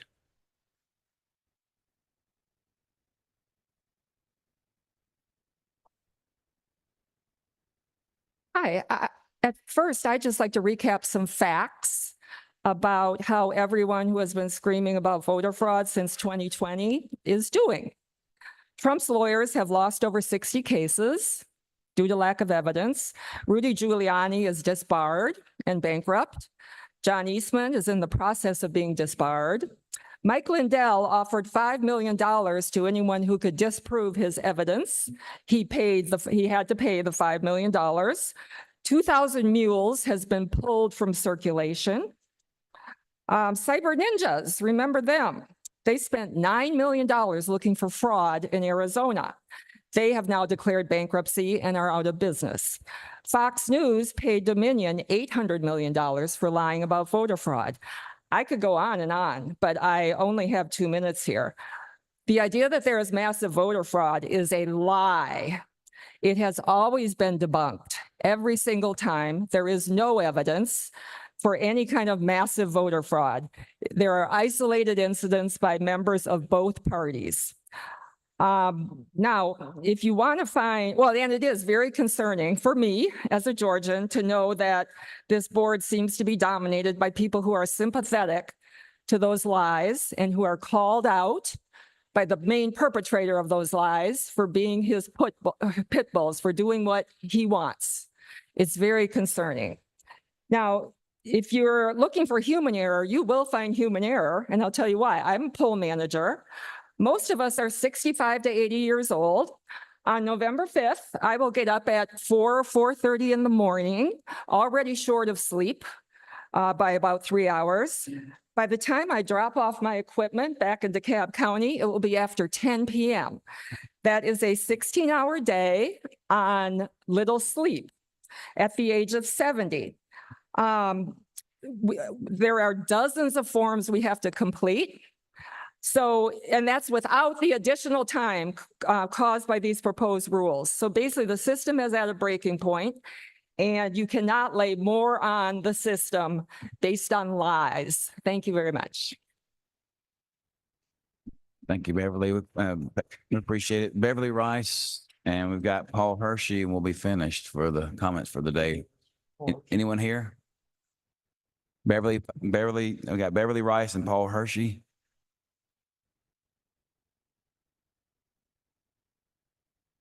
I believe that concludes our public comment. Sir, you, Paul? Very good, very good, very good. Thank you for pointing that out.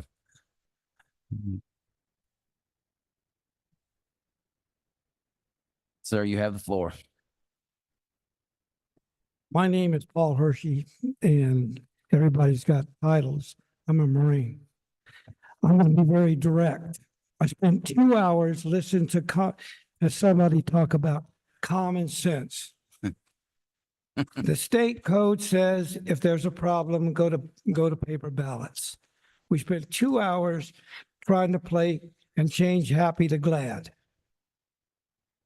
In the early days of voting in Georgia, the voting was controlled by Kennesaw State University. They did an evaluation of the Dominion machines, and their ID department deemed that they were all hackable and screwed up. And we're still playing that. And I do understand latches. And if you doubt anything that I'm saying, we'll bet some money on it. Number two, When you look at all of this, the issue now becomes this. This committee, according to our founding fathers, are the check and balance to the Secretary of State. You've got the ability to overcome and adapt, and you don't do it. You need to put away your political hats and remember that you represent the voters of the state of Georgia. And if you can't do the job, then go to the Inspector General for the state of Georgia. And he's not doing his job. The bottom line is you've got problems. SB 189, look at it. There are flaws in that bill that are violating the state code. And the first thing that you're not doing is you're not looking at the requirements to go on the ballot. Does anybody up here know about the 150-day rule? Does anybody? You better look at it. The bottom line is nobody up here is looking at the total picture, and everybody wants to talk about fraud, talk about this. It all comes back to common sense. And in the state of Georgia, we sure in the hell are not using it. The bottom line is we need to fix it. We really need to fix it. That's it. Thank you, sir. Appreciate your comments. Well, that concludes the first page of our agenda. The chair will entertain a motion to break for lunch for 45 minutes. We have a motion. We have a second. All those in favor signify by saying aye. Any opposition? Hearing no opposition, so moved. We will break for 45 minutes. We will return at 1:50. 1:50.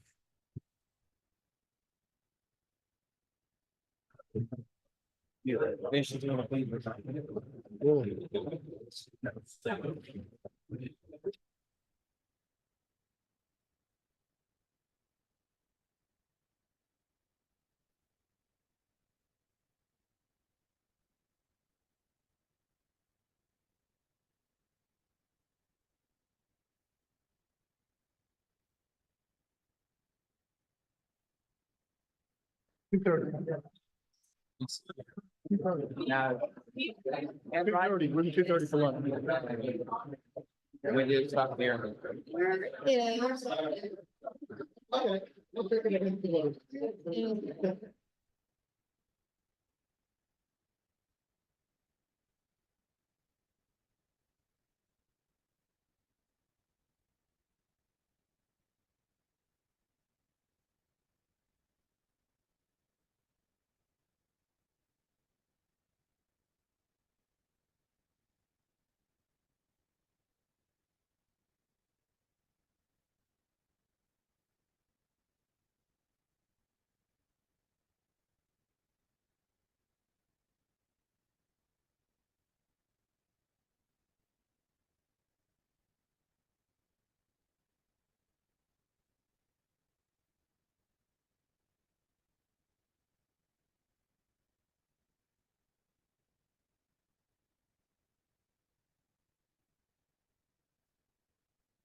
The meeting of the State Election Board is called back into session. We're on page 2 of the agenda. Page 2, item 4 is investigative reports. The first listing of cases is a listing of cases that are recommended to be dismissed.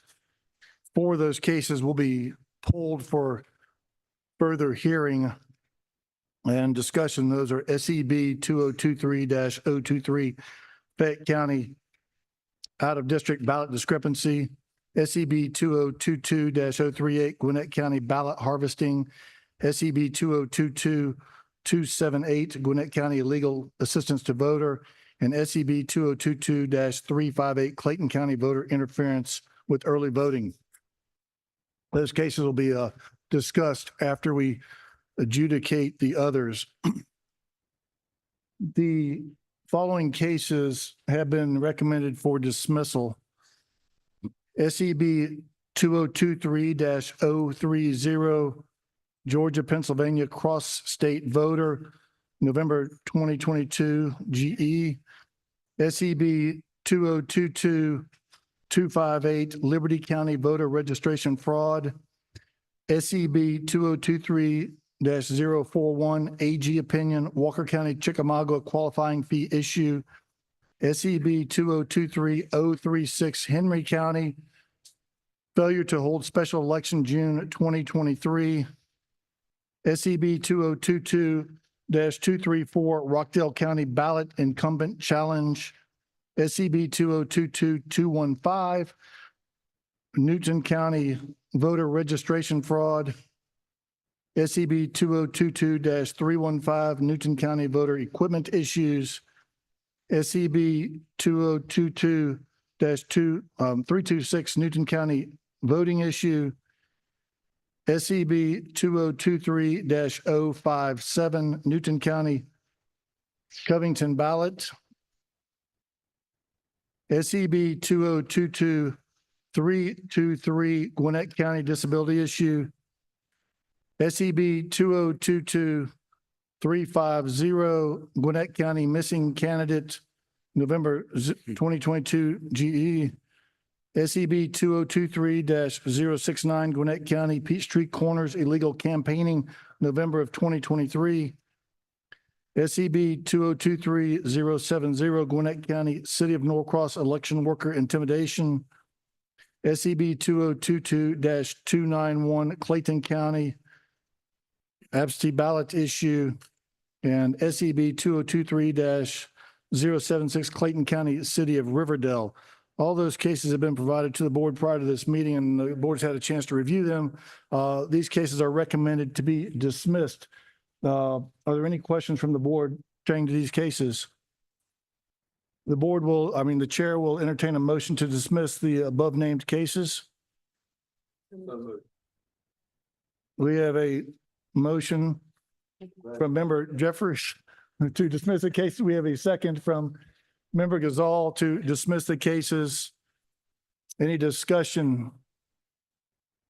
Hearing no discussion, all those in favor of dismissing the above named cases signify by saying aye. Aye. Any nays? Hearing no nays, so moved. The board will now hear the investigators' results on SEB 2023-023 Fayette County out-of-district ballot discrepancy. It's on tab 17 in your board book.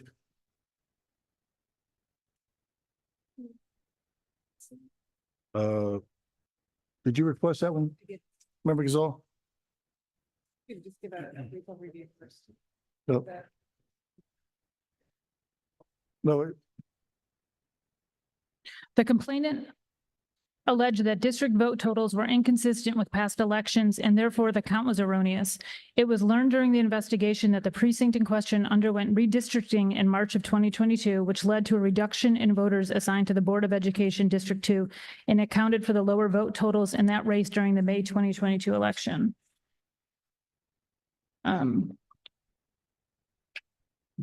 The allegation that there were several discrepancies in the election results data is unsubstantiated. The complainant pointed out 4 points in support of their allegation. However, they could not be corroborated through the course of the investigation. The complainant alleged that district vote totals were inconsistent with past elections and therefore the count was erroneous. It was learned that the redistricting had the reduction in voters assigned to the Board of Education District 2. The complainant alleged that the voter was allowed to vote for the Board of Education District 2 race while being a resident of the Board of Education District 3. Upon review of the cast vote report provided by Fayette County, the precinct in question did not indicate that there were any votes recorded for the Board of Education District 2 race. Furthermore, Fayette County Elections Office did not receive any reports or complaints from voters or staff regarding voters receiving incorrect ballots. The complainant alleged that there were 4 votes cast for the Board of Education District 2 candidate on a ballot designated for District 1. Upon review of the CVR provided by Fayette County, there were no votes recorded for any Board of Election District 2 candidates by voters issued ballots which did not include that race on them. At the conclusion of the investigation, there were no violations uncovered. Thank you, Chief Investigator. Member Gazal. Thank you, Chief Investigator Koth. The reason that I hold this case is not because I don't think it should be dismissed, because I do. But there was a fact pattern in here that I found very troubling, and I wanted to raise it as a little bit of a cautionary tale. According to the investigative report, the allegation was supported by a spreadsheet which purported to be cast vote records, CVR. But there's a line in the investigative report that says the CVR spreadsheet provided by the complainant could not be verified or authenticated, and the data contained on the complainant's spreadsheet did not match the data on the CVR spreadsheet provided by Fayette County. And that's where I think that when we move from complaints, we are approaching disinformation at this point. When there are spreadsheets that are used to support an allegation that contain data that doesn't match with what the county has, I think that is extremely troubling. And it further perpetuates these stories about problems that are not actually backed up by the facts. And I wanted to ask you if you had anything further on that, like where the data allegedly came from. It's on page 6 of 9 and in the report of investigation. It's the 3rd paragraph, the last line in the 3rd paragraph. But if you happen to recall, or your investigator happened to recall any of this, because when spreadsheets are floating around all the time with alleged data, but when the alleged data doesn't actually tie up to the actual confirmed information that the county holds, it's incredibly corrosive to the public trust. And if you don't have any more information on that, that's fine. I wanted to pull this case to make that point, that disinformation's bad, which we all know, but I would like to move to dismiss this case. Do we have any other questions from the board on this case? We have a motion to dismiss. Is there a second? Second. We have a motion to dismiss from Member Gazal and a second from Member King to dismiss this case. Any discussion?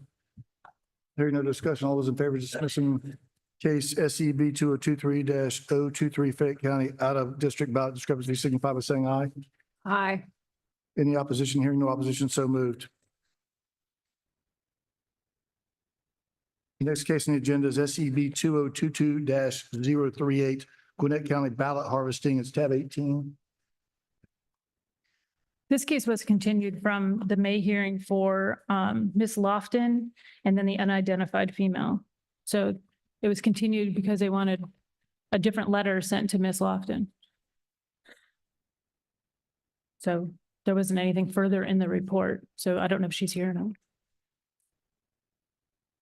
Dr. Johnson, did you pull that case? 038, 2022-038. And it was a continued case. So the only 2 parts that were continued were about Ms. Lofton and then the unidentified female.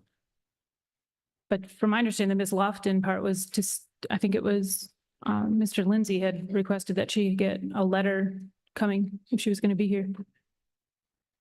So I thought we were talking about 3-5. We said 038. Well, 358 has also been pulled. Oh, we Yep, we're at 038.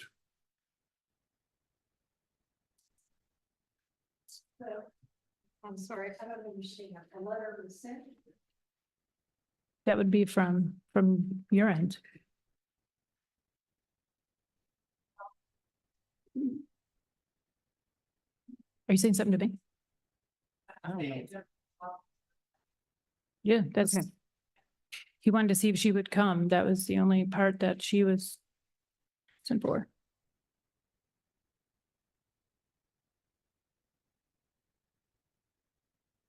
Your understanding is that I do recall. She didn't, she got an attorney, and so they said, you know, was she notified of the meeting? And she was, but he wanted a different letter sent to her as a respondent, I think, is what Yes. the whole vote was. Yes. But we never had an answer. I mean, because she had an attorney and they wouldn't confirm why she put in 3 ballots. Remember, I believe member Lindsay was the one that wanted the letter sent to her. Yeah. And the letter was sent to her as a respondent. So And was Wait. it noticed, or was there a letter of any letter of instruction or reprimands in this? Okay, simply a notice. So it was continued as she was concerned and she was notified. She received notice. Sorry, I can't hear you. The case was continued as it concerns this individual respondent, and the respondent also received notice of this hearing today. So that's where we stand right now. And then the unidentified female Right. that we still have yet didn't identify. It was the unidentified female. Was further requests for identification taken or? From where we Gwinnett County? exhausted, Right. they didn't know who she was. Okay. And a letter was sent to the attorney for Ms. Lofton? Notice was sent, yes.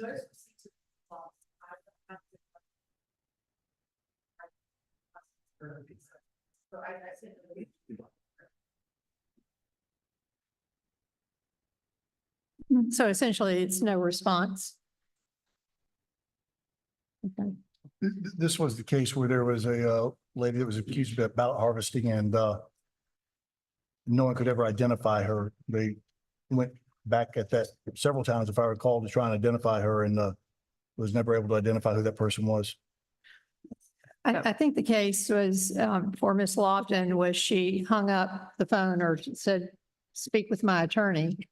And the other number 4 respondent was the surveillance where the woman could not be identified. We went through, yes, we Correct. pulled the 293 subjects to compare the driver's photo. The investigator interviewed the one possible female it could have been, and she was way too tall and said it wasn't her. And her photo was all over social media with a fake wanted poster, and she still wasn't identified. And it was shared multiple times. And she appeared to have, according to Zach Manifold, she appeared to be wearing an election worker lanyard. A lanyard of some kind. That's Right. the information we were going through. Right. And she had a mask on, so facial recognition software wouldn't do anything for that.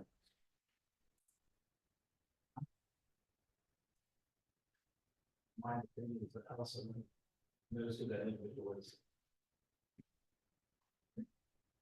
What? Who? Councilman. Alex Linux, she's on the Gwinnett election board. They know who that individual is. James, Zach's here.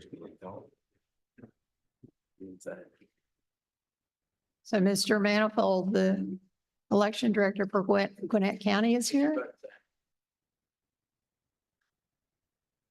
Hit your button. Yes. Boy, it's been a couple years since talked about this case. Yeah, I know we went through all the staff at the elections office and nobody could figure out who the person was. If board member Olenek, maybe, I don't know if we ever asked the board members if anybody knew. That just not something I think anybody thought about approaching the board members to ask. We always could ask and see what Member Olenek knows. Okay. I, I would request that we continue this case and perhaps ask Ms. Olenek, who's on the board of Registration and Elections for Gwinnett County, to ask that question. Okay. Okay. The point I was actually going to make about this case is it's about possible ballot harvesting, which was a concern during this election, particular election. And the issue with this case and with all the others is the point is preventing irregularities or possible fraud is much, much better than trying to prove it after the fact.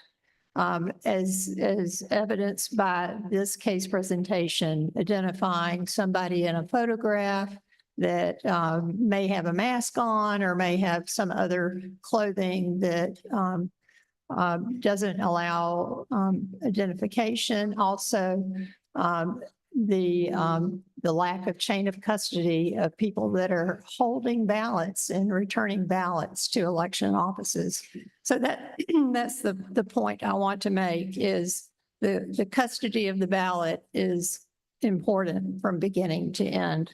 But I would, Mr. Chair, I'd recommend that we continue this case and inquire of the whole board of Gwinnett to see if perhaps this woman could be identified. Is that a motion? It is a motion. Dr. Johnson has made a motion that this case be continued for further investigation. Do we have a second? Second. We have a motion and a second from Member King. Any discussion? Hearing no discussion, all those in favor of continuing this case for further investigation signify by saying aye. Aye. I'm so sorry. Point of clarification. Is this the entire case or is this simply this portion of the case with the unidentified? Just The portion of the case for the unidentified individual. Aye. So we have a motion and a second to continue this case to try and discover the identity of the unidentified individual. And we have a second from Member King. All those in favor signify by saying aye. Aye. How did you vote? Aye. Any nays? Hearing no nays, so moved. This case will be continued.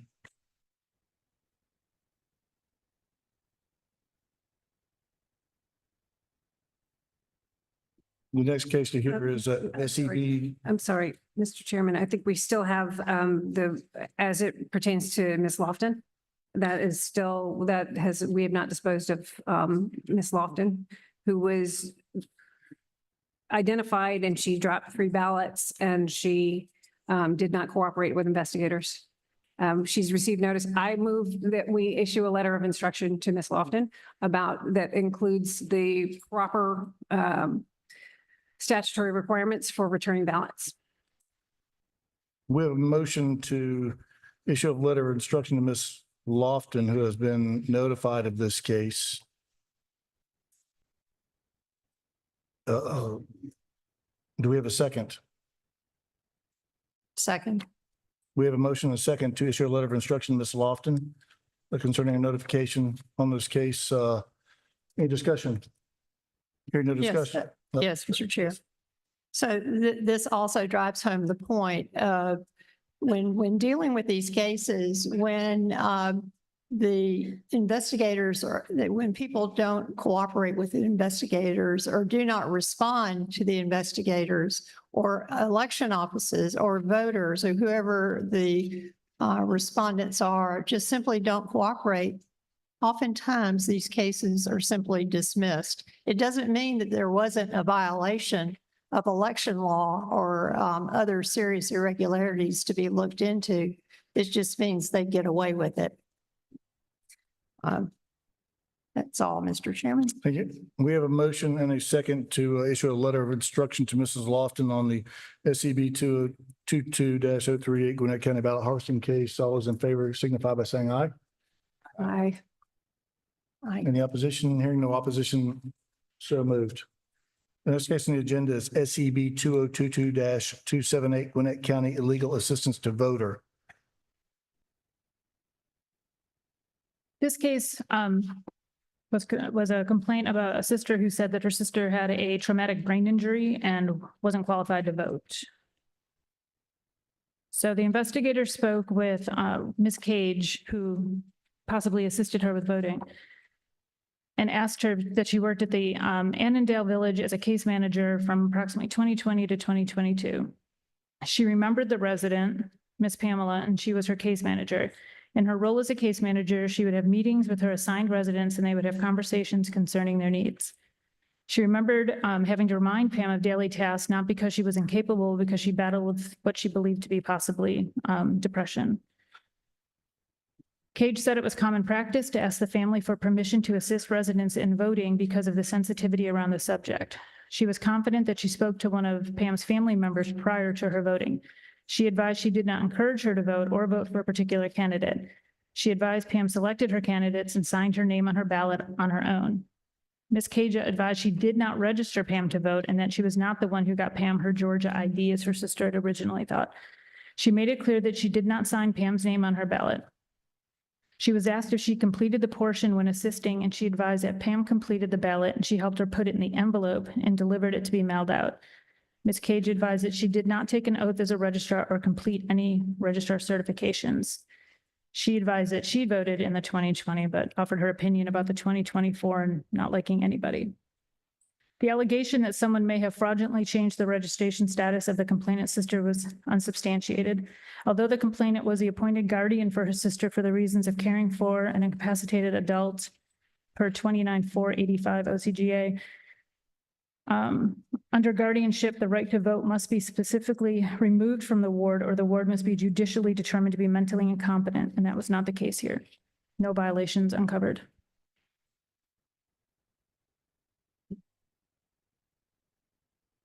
Are there any questions from the board on this case? Investigator Koth, was the voter Pamela Farabee contacted and interviewed? Her sister requested that the investigator not speak to her sister.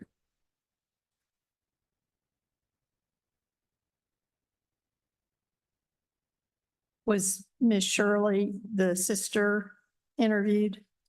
Yes, she's the one who said that she didn't want her sister interviewed, and she advised that she will not remember at this point, and she doesn't plan on asking her if she voted. Instead, Shirley advised that she will ask her if she wants to continue to vote in the upcoming elections. And she will have her voter registration changed to a trusted address, or address to a sister. Thank you. Are there any questions from the board? So I want to clarify, the sister, the guardian is changing her residence?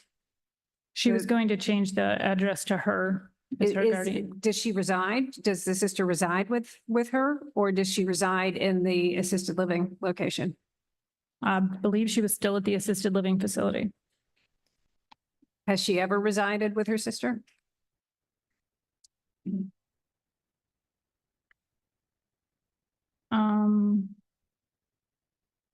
I'm not sure. I would have to ask her that.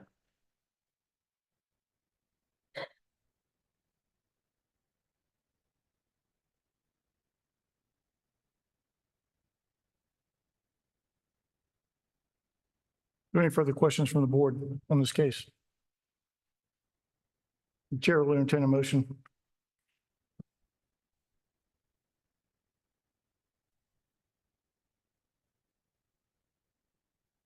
I'm trying to decide whether or not I think it's appropriate to actually issue a letter of instruction or guidance to the sister, the complainant, because it is not appropriate under our registration laws and our residency laws to change the registration address. She can use her home as a mailing address for her sister's registration if she has that authority under the guardianship agreement, which I do, which is not in evidence here. But for people to be changing a registration address is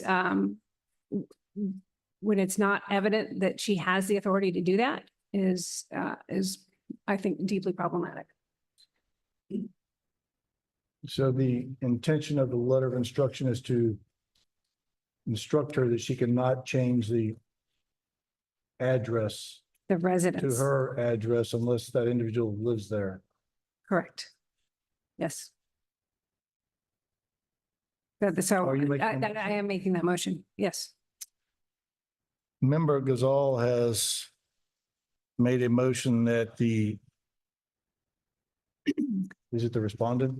No, actually, the complainant. The complainant be issued a letter of instruction instructing her that it is improper to change the address of an individual that is not living in the home. Do we have a second? We have a second. Member Jeffries, is there any discussion? Question, should this letter include some type of, if this happens again, or, I mean, is it just telling her not to do something that she meant to do?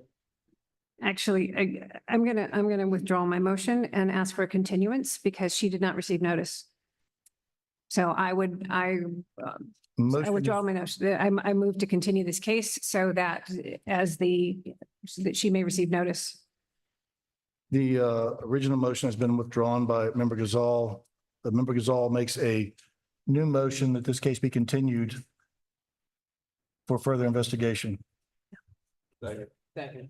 We have a motion from Member Gazal, a second from Member Jeffries to continue this case. Any discussion?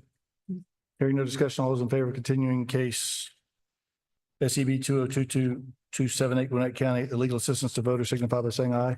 Aye. Any opposition? Hearing no opposition, so moved. That case will be continued.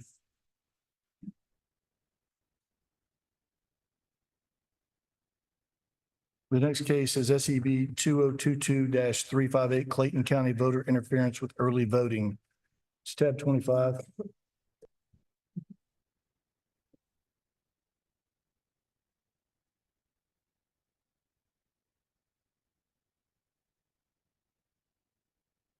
This case was brought by Shauna Dozier from Clayton County. The Secretary of State's office initiated this investigation after it received a complaint alleging that a voter was interfering with the voting process at the South Clayton Recreational Center, an advanced voting precinct for the December 2022 general election runoff. A potential violation of Official Code of Georgia annotated 21-2-597, intentional interference with performance of election duties, or 21-2-566, interference with primaries and elections generally, or 21-2-569, interfering with poll officers.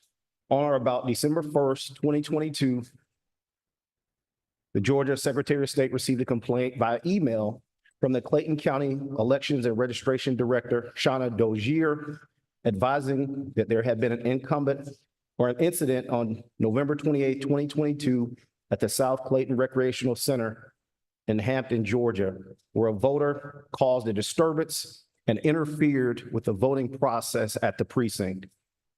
Clayton County Police were dispatched to the location where Officer Angel Lopez arrested a Mr. Alvin E. Farmer and charged him with criminal trespass, disorderly conduct, and obstruction of an officer.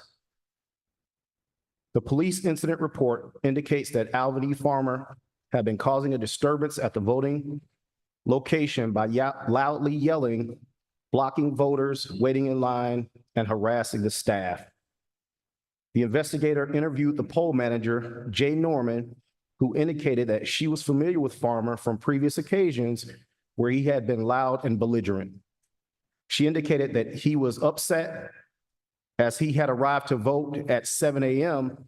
and the polls were not open. He left and came back a few hours later, and there were long lines. Ms. Norman stated that Mr. Farmer then started accusing the line monitor, Siobhan Bronner, of not doing her job and calling her names.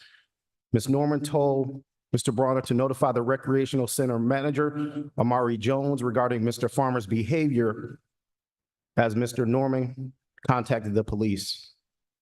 Ms. Norman stated that Mr. Farmer's behavior did not hinder or cause an interference in the actual voting process, as the incident was occurring outside of the enclosed area in the Recreation Center gymnasium where the line was formed. The wait time in the line was estimated to be approximately 1 to 2 hours. The investigator spoke with Amari Jones, who was the manager at the South Clayton Recreational Center. He indicated that he was notified that Mr. Farmer was being loud and disorderly. He spoke with Farmer, who believed that because of the long lines and the fact that there were no seats, they were attempting to suppress votes. Mr. Jones obtained a chair for Mr. Farmer to allow him to sit down. However, by that time, the police arrived and Farmer became irate and uncooperative with the police, who removed him and arrested him. Ultimately, others were interviewed, and at the finality, the investigation found insufficient evidence to suggest that Alvin Farmer violated any election law or state election board rule by being loud, insulting, and belligerent in the voting line. The line was extended and Mr. Farmer's actions were not in the immediate area of the enclosed voting areas. Mr. Farmer did not threaten anyone, attempt to prevent any voter from voting or casting their ballot, nor did he prevent any poll worker from performing their duties imposed on them. Was Mr. Farmer prosecuted? Pardon me? Was Mr. Farmer prosecuted? He was arrested and charged, unknown as far as the verdict on that. Okay. Mr. Chairman. I've reviewed the statute in question, and I think the legal analysis was correct that the behavior did not violate the statute. But I think this is one of those areas where I would request that the legislature revisit some of our statutes, because voters in line receive an enormous amount of protection. Between the electioneering laws that prohibit electioneering within 150 feet of a poll and 25 feet from the end of the line. The justification for prohibiting line warming, for prohibiting anybody from approaching a voter in line to hand a bottle of water or give them a fan or an umbrella, is that voters in line are sacrosanct. So when voters are allowed to harass and block voters in line without violating a law, I think that's a gap in the law. Because this is the behavior of this voter was disruptive and potentially intimidating to other voters who were standing in line based on the facts that you read. So that's the big reason I wanted to pull it out, is to point out that while voters are protected from water, they're not protected from harassment from other voters. And I think that's a problem. So I move to dismiss this case, but also to add this to the long list of issues that we advise the legislature that we think The question I have is whether it's more appropriate to send him a letter of instruction. Bad behavior needs to be called out. And he certainly exhibited a lot of bad behavior. If he was arrested, whether it's prosecuted or not, then, the police felt that there was something there to arrest somebody for, and somebody dismissing the case to me doesn't seem appropriate, but I understand he may not have violated the law, but certainly a letter of instruction that to me would seem warranted, so. But it's your motion. Now I would like to hear the other board members' opinion on that if they have one. I mean, if he hasn't been prosecuted, what we're basing it off of the fact that he was arrested. So we're basing it off of the fact that he was arrested, but he wasn't, has he been indicted or anything, or is there any? Well, he was arrested, but there was witnesses that he was acting badly, acting poorly. Okay. And being disruptive in line. So it wasn't just the arrest for me, it was the fact that the guy was acting bad and, Okay. So one of the things I think about this case and the reason why some of the workers didn't feel threatened by this individual is because of their familiarity with him. And apparently he's a veteran. They've dealt with him on numerous occasions. He's got PTSD, some possible other mental illness. And so that's why I think, they are saying that, nah, he didn't really cause a disruption. This is just him. But then obviously when the police showed up, that's when he escalated and kind of tussling with the police. They end up arresting him. And then, so I believe that's part of why, because we did wrestle with this. I mean, obviously this is disturbing that this is happening at a polling location. However, based on our interviews and what they stated and them saying that he didn't cause, the type of disruption that would violate the law is why we leaned on dismissal instead of making this even an LOI case, for example. But I mean, obviously the board has a discretion to do what it needs to do. So I would like to know if anybody in this room has more experience in dealing with disruptive customers than I do. Well, I might. I agree. I bet you on that one. I hear what you're saying, but you can't tolerate bad behavior. And what has always surprised me is how numb people can become to bad behavior when they have to deal with it all the time. And we just need to stop it. We can't continually, the regulars may not have been offended by it, but there were probably a lot of other people that were, And so I just think that from my position that you call out bad behavior when you see it. So. Well, I think our duty is to protect the election workers and to protect the voters. And it starts from the top and flows all the way down. That we should always work in a professional and respectful way and look at everyone as if they're our best friend and treat them that way. I think election workers who are in a position of authority need to be very mindful that voters are coming to them that maybe have not been there in a year. They're not familiar with the setup. They don't work on Dominion equipment every day. They're not even sure about the procedure to vote and what this piece of paper they're supposed to do with. And so I think, and rather than, I think we can always take the high road and be protective. And people do have PTSD, and there are people with psychological issues, and voting is for all comers. And so to be aware of that, and oftentimes it can be de-escalated with a kind election worker helping that person with whatever their frustration is or their question may be. Rather than, I wouldn't jump to a punitive sort of stance, but a way of saying we can do better. We can all do better and treat our fellow man with kindness and respect. And I just received information that the criminal case is still pending, apparently. So. I saw people with mental illness all the time since I was in the medical industry. I mean, it's a service industry and you get all comers, just like the Waffle House. Yeah. I don't know why everybody's picking on Waffle House today.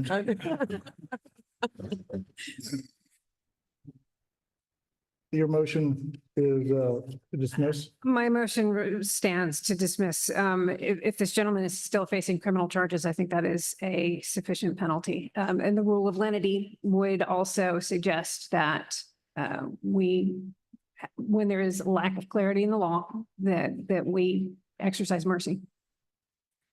So, yes, my motion still stands. I'm sorry. We have a motion to dismiss this case. Is there a second? Second. We have a motion to dismiss in second. Any discussion? Hearing no discussion, all those in favor of dismissing case SCB 2022-358 Clayton County voter interference by early voting, signify by saying aye. Aye. Any opposition? Hearing no opposition, so moved. That's the last of our dismissal cases. We will now move into cases recommended for letters of instruction or referral to the Attorney General's office. The first case is SEB 2022-241, multiple counties out of state excess voting.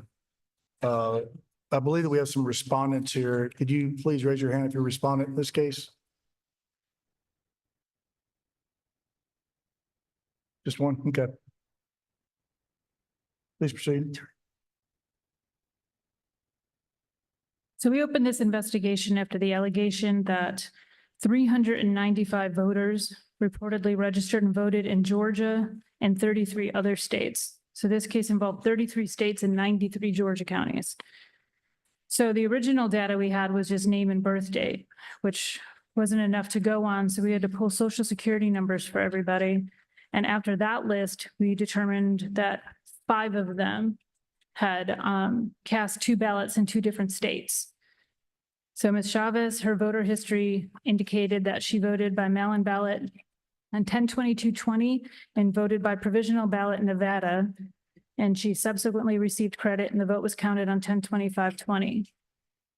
We had her oath envelopes for both that confirmed that she voted in both states. Mark Merchant indicated that he did advance voting in Georgia on 10/16/20 and voted by mail-in ballot in Nevada 10/20/20. Both states provided supporting documentation to confirm the double vote. Marilyn Hartsfield voted in Florida as well as Georgia. She did mail-in ballot in Georgia on 10/5/20 and mailed her ballot in Florida on 10/6/20. Norman Proper voted in Florida as well as Georgia on 10/30/20 and 10/23/20 in Florida. Mr. Duarter voted on Florida on 10/7/20 and Georgia 10/2/20.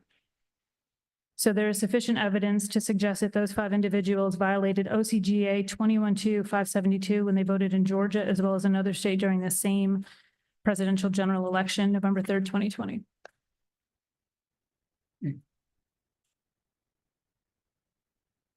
We have 2 respondents here today. If the respondents would make their way up to the podium so that we could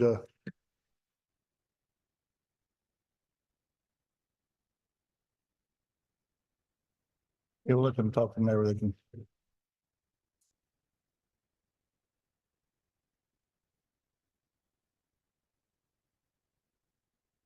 Please.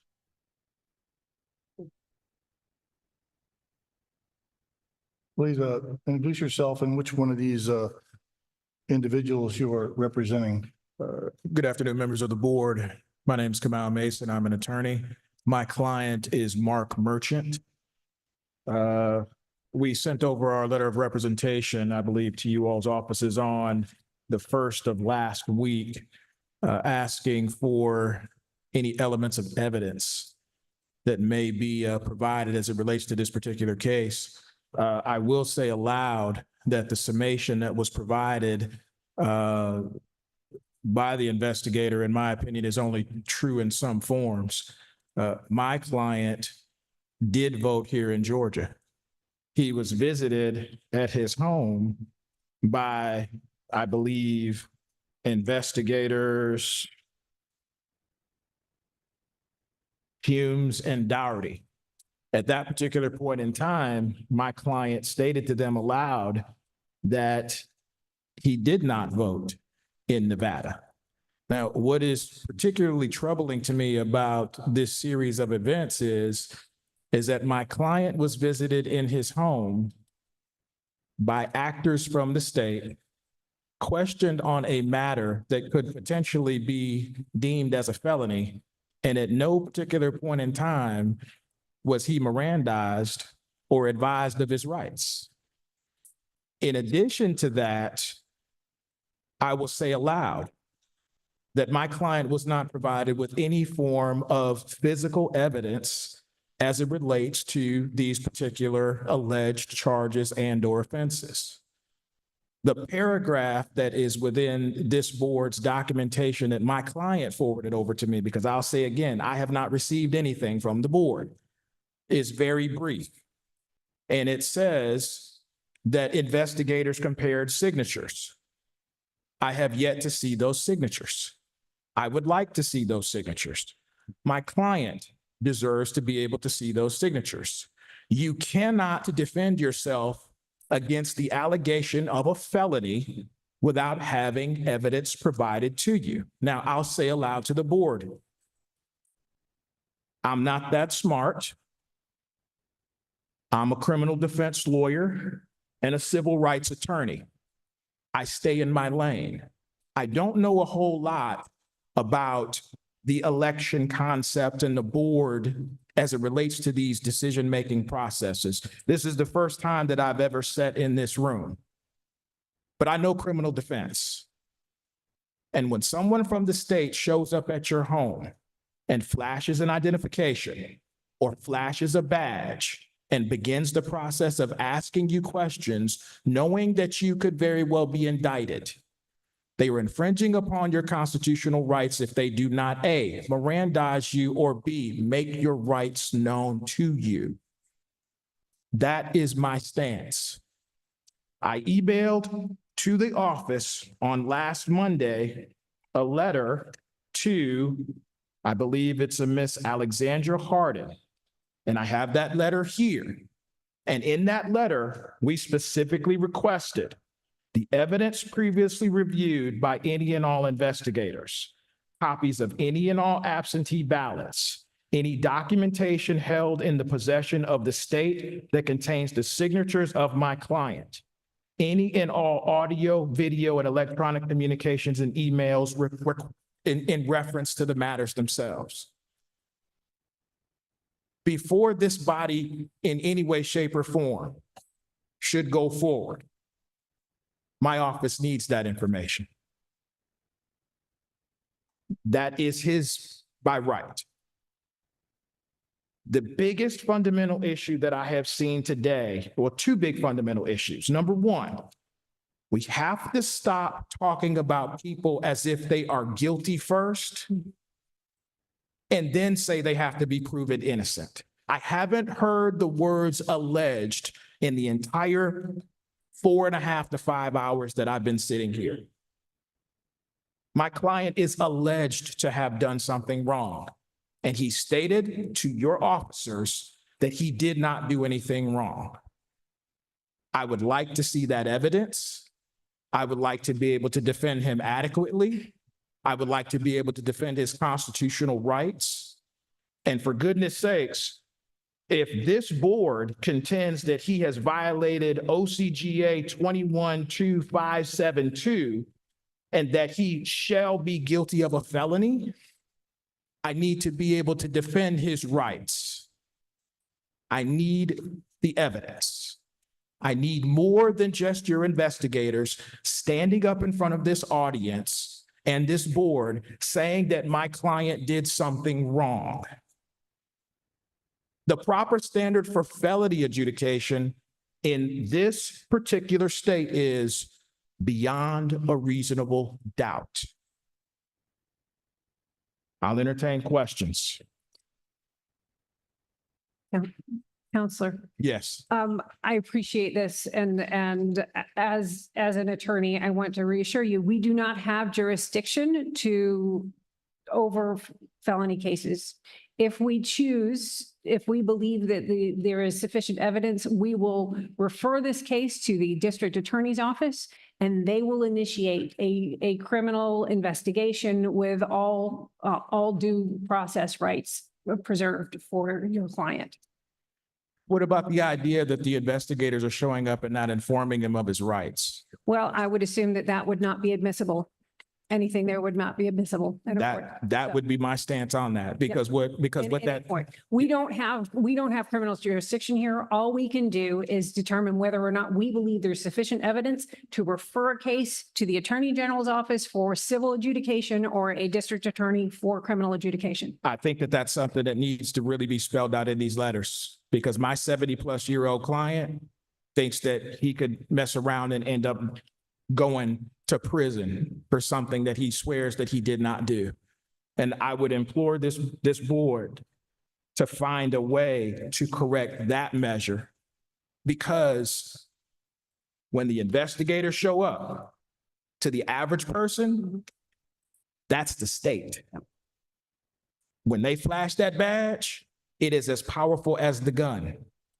And while we are here today in hopes of protecting people's rights to vote, we have to protect people's rights to remain silent. You can't have one and not the other. Correct. You can't. I agree with that.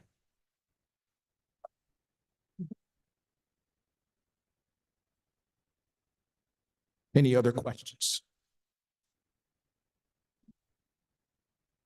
Any questions? I will leave the decision up to the board. I would request that the investigation either A, be continued because we have not received discovery and I do not yet know how to defend my client, or B, be dismissed altogether. This is something that allegedly happened in 2020. We are looking at not having received anything. That is all that I have, and I will step down. Thank you for your time. Does the Secretary of State's office have any response?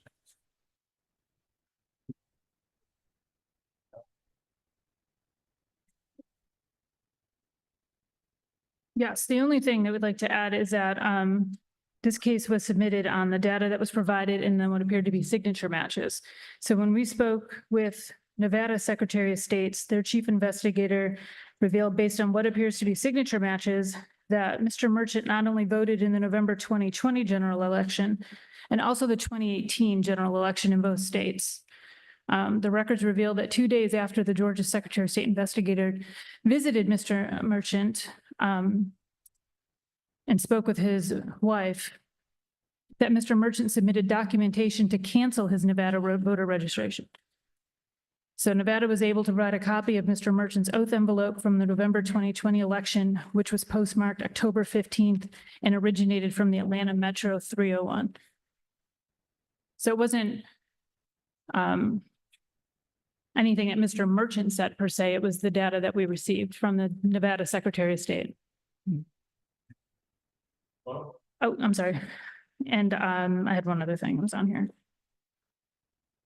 On June 29th, 2021, the Nevada Secretary of State reported that Mr. Merchant voted in every Nevada general election dating back to 1996.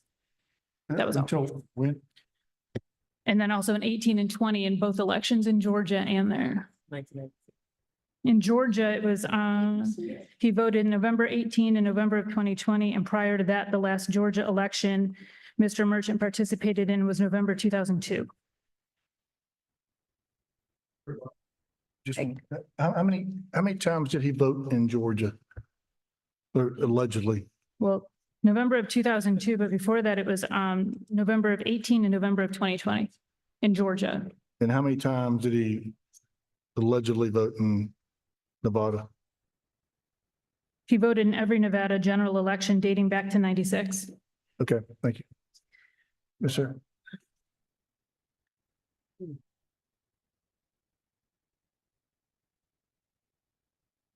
I'll say out loud to this board that the fact that there are documents that say that he voted allegedly dating back all the way to 1996 means that Nevada's Election Commission needs to figure out exactly what is going on. My client hasn't lived in Nevada in all of those years. In order to be able to vote absentee ballot, you've got to have more than your signature. Correct me if I'm wrong. Again, I am not on any voting board in any state, but you've got to have a driver's license. You've got to provide Social Security information. You've got to provide lock and stock information to be able to show that you have the right to vote in those states. Counselor, we have no jurisdiction over Nevada or Nevada's laws. So that is not an issue here. An issue here is whether or not there is evidence, sufficient evidence to refer to the Attorney General's office and to a district attorney that there was a violation of Georgia code. And you are that's at stake here. And you are absolutely correct in saying that, but it is something that cannot be ignored in that because it goes back to my original point. If your investigators have that information, I need it. Because if I need to go ahead and start the process of subpoenaing information from the state of Nevada, I need to be able to know how they are, for lack of better words, how there are all of these votes that are going on. And my client is saying that he hasn't lived in Nevada. He hasn't voted in Nevada. Where he has voted is Georgia. He lives in Gwinnett County. And there's never been an instance where he's been cited for any irregularities within Gwinnett County. And so again, it goes to my point. Now, bigger fundamental question would be is what is going on in Nevada that lets the Georgia resident who has been here for well over 20 years vote repeatedly in Nevada in every single election? The devil's in the details. If it's every single election, then that begs the question. And in my opinion, it takes more than just people looking at signatures. Because if I have to put them on the witness stand, the very first question that I'm going to ask is are you trained to look at those signatures and verify whether or not it was that these two signatures match? The second question that I'm going to ask, which again, did you see my client write it? They're not going to be able to say that. The biggest fundamental question, because I was here this morning and everybody's talking about election security. Isn't it possible that people are potentially obtaining these absentee ballots for the purpose of utilizing them? Counselor, I appreciate your vigorous defense of your client. That is not at issue here. At issue here is whether or not you. I would contend that it Yes. is, because it is a part of my defense. At some particular point in time, the legislatures are going to have to begin the process of communicating just like the banks do. Well, I will say that the ERIC system is the one in which this should have been caught under ERIC, because that is the only system where states can compare their voter lists to determine exactly who voted. I want to point out, this does not concern your client, and I'm just going to use the opportunity. The original list that contained names and dates of birth consisted of over 300 names that were alleged matches, 395, excuse me, so nearly 400 names. Of them, 13 were actual matches. So 3.3% of the names that were provided were actual matches. And of the 13, only 5 of them the investigators were able to find evidence. So once again, it shows how not enough information, having names and dates of birth, is insufficient to match individuals. You have to have unique identifiers, and unique identifiers were found in these cases. Now, I would also like to hear from the other counselor about his client as well. Thank you, ma'am. Yeah, I've done this a few times. To me, I think that I would like to hear more information from you and your client and the reasons why he didn't vote in Nevada, with some whatever documentation you can supply there. I mean, I would be in favor of continuing that portion of it so that we could hear some more evidence before we decide on whether to send it or not. I mean, that's just my personal opinion, having done it a few times. I'd like to see the documentation. If the agency will forward that information to me, I have no problem with that. I have no problem at all. I don't know your rules of engagement. Are you suggesting we continue the matter? Well, the board is discussing it right now. So I appreciate it. Member Johnson. For the investigator, was this a match, complete name and complete date of birth, match and social security number? Yes. And signature. And what? And signature. And signature. Did you say your client never lived in Nevada? No, he did live in Nevada, but he lived in Nevada years ago. The years that he lived in Nevada, and I'll go to that.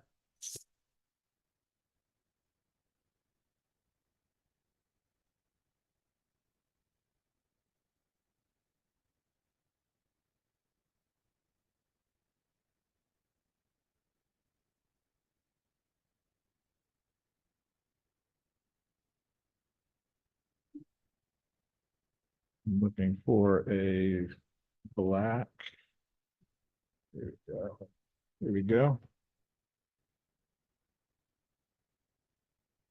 My client was born and raised here in Atlanta, Georgia.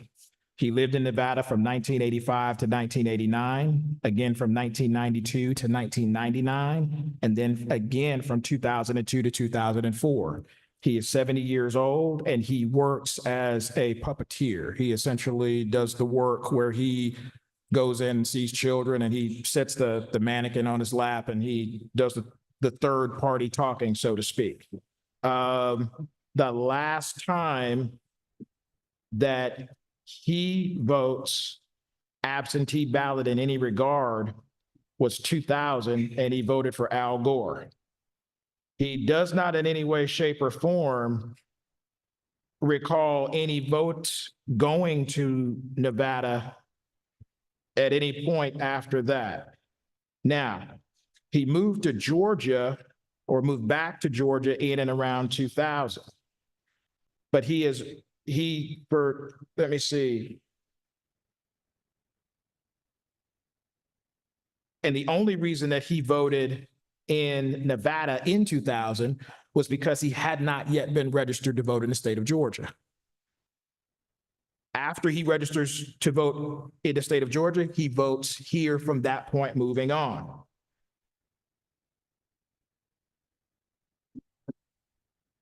That's the rundown. Now, I will say aloud, I am very surprised at the allegations that he's voted for the past 20 some odd years in Nevada. But I think that goes to a bigger, broader question. In my opinion, that's something that needs to be fleshed out, but I hope that I answered your question. You did. I don't think there's any harm in allowing somebody a deferral in order to further perfect their case. And this board has a history of offering people a deferral or continuance in order to perfect their case. So I think that it's there's no harm that comes to anybody in us being able to do that. So. Are there any particular documents that I need to send over to you all's office in order to obtain those elements of discovery? Chief Investigator Koth, do you have copies of the signatures from Nevada? And if not today, then if for a future continuance of the case? Okay. No, I need it all. Whatever it is that you looked at, I need all of it, not just the signature pages. I need it all. You have to say, please. Please. Please. Sorry.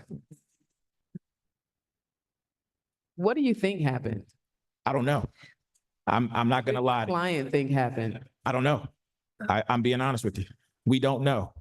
When you all started running down the dates of these last 20 years voting in every single election, that's the first time I've ever heard of that. But that's why I said that speaks to a bigger, larger problem here. Because if my client says, I've been voting in Georgia all these years, see, that's the part that doesn't make sense to me. If he's been voting in Georgia all these years and he has been going to the Snellville precinct and he's voting there, but for the last 20 years, he's also been allegedly voting in Nevada, how in the world has this never been flagged? And those votes in Nevada, were they absentee? Or were they in person? Like, well, how did he vote? Okay. Yeah, because if we're talking about 20 years of absentee, that's 20 years of Nevada sending stuff here. When he lives here, he's got to have a driver's license here. Chief Investigator Koth, is there evidence that those absentee ballots were mailed to Atlanta and returned from Atlanta? The Nevada ballots? Okay. Just the 2020? That's probably the only one that they have the data on, because most, for the record, most states and the federal government only requires a 2-year retention. So they may not have that level of detail. But do you happen to know if they have, is there a mailing address on on the registered address in Nevada? Or is it, does it?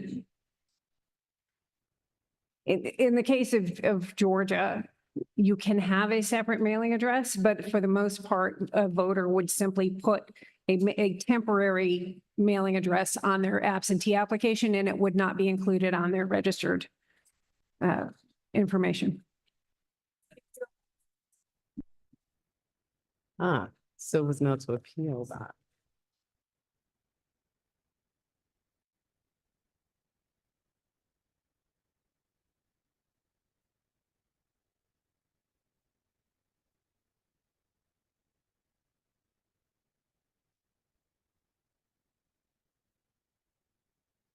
Are there any other family members that live in the house with him? His wife, Just his wife? I believe. Don't quote me on that though.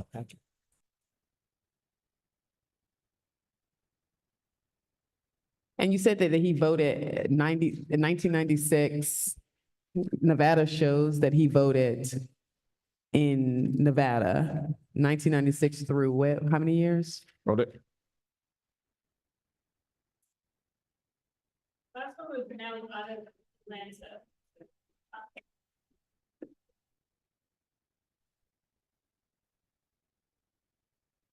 My notes say that my client remembers that he did vote absentee ballot in and around 2000. He voted for Al Gore. Mhm. And I believe that that was because he didn't have a registration to vote here in Georgia yet. I think that that's the 2000 election.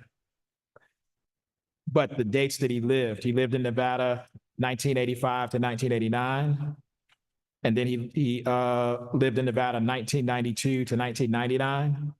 And then 2002 to 2004. During those times, he was traveling in and around and away because he worked on a Carnival cruise ship.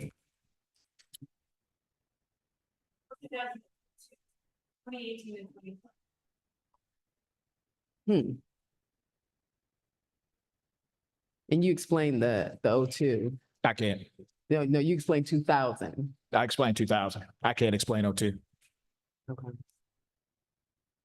And in 02 in Nevada, that was that absentee? No, it was in person. That was in person? 02 was election day. Wait, which, you said he voted twice though, right? In both states? In 18 and 20? Yep. Okay, and in 18 and 20, they both were absentee? So he's been on the rolls in Georgia, at least from 2002, and did not vote again until 2018 and stayed an active voter.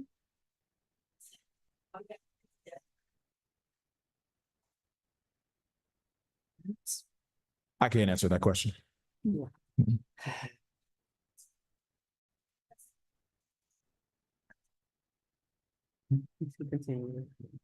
Yeah, I'm getting used to getting outvoted, but I'm going to risk it once more time. The chair is going to exercise the right to make a motion to continue this case to a later date after some more investigation is done into this case.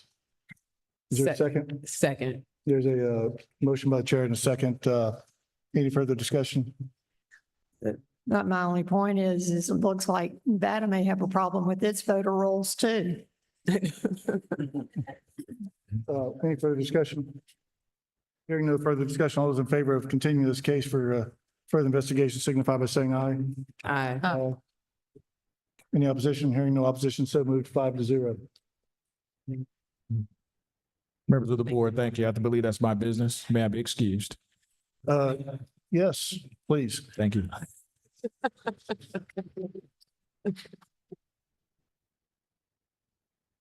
Who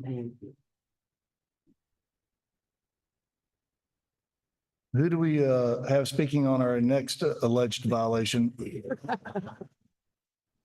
Thank you for the nomenclature. Mr. Chair, members of the board, good afternoon. My name is Adam Sparks. I represent Lieutenant Detective Norman Proper, medically retired. Mr. Proper, and I should add, I can't hope to match the eloquence or the force of the previous comments, but since he did make one of the three main points I wanted to make today, I would adopt his sentiments as Mr. Proper's with regard to the grave concern of having a sworn certified officer representing the state interview the client without a very clear showing that he was advised of his right to counsel for making any sorts of incriminating statements. That is something as a matter of procedure we take seriously. And as a result, we're certainly not in a position to concede any of the allegations that we've read, even though we don't have the entire investigative file as of yet. The primary documents I have are the summary of the report that was sent to my client and also and the results of an open records request with Ms. Connor of the Fannin County Elections Department. And I will just add as one tiny sliver of good news in a situation like this, Ms. Connor's response to my open records request was perhaps the fastest I've seen in the last 5 years or so. And so I would just like to commend the Fannin County Elections Department for that public transparency. I'm grateful for it. With that, Lieutenant Proper is a septuagenarian, 30-year veteran of law enforcement in Florida who's medically retired due to a significant and life-threatening medical condition. It's actually the same reason he can't be here today. I'm authorized to say that while he would like to be, he's been instructed to remain near a hospital at all times, and it would be difficult for him to speak given the difficulty he has breathing and walking at this time. Of importance here and of importance to the concern about the investigator's report and the investigation that happened roughly 2 years ago, he's on a fairly significant drug regimen. One of those side effects of that drug regimen is a faulty memory. I can tell you without waiving privilege as to the substance of the conversations. In the talks we've had, he repeats narratives frequently.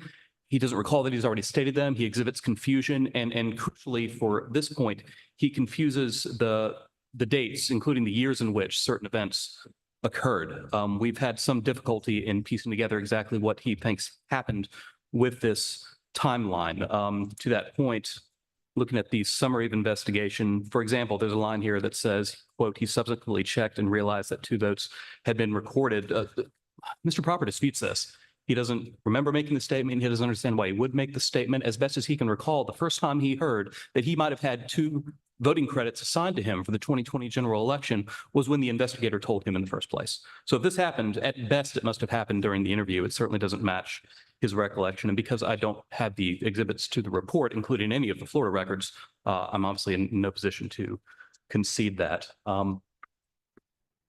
He has shown a fair amount of confusion about when various requests for his absentee ballots were made. For example, he relayed a very difficult telephone call with a Florida election official trying to understand when and how, at the time he was registered in Florida, he might get an absentee ballot sent to him in Georgia where he was trying to move and still didn't have a permanent residence. There was a great deal of back and forth. He was very frustrated with it. Eventually, at some point, they got his actual address where he lives to this day in Fannin County, but he can't remember what year it actually was. As to the allegations themselves, I think the third point I want to make is that Lieutenant Proper is confused, he's remorseful, and he's quite scared. He didn't really understand the letter that got sent to him. I know I can see that he tried to send a letter back to the board in response, and frankly, it's somewhat nonsensical in important respects as well. He cares deeply about his right to vote. Candidly, if I had been with him at the time that he received this Florida ballot, because he does remember receiving a Florida ballot, he even remembers putting it in an envelope, but he swears up and down every single time, one of the points he was most consistent on, he did not cast it.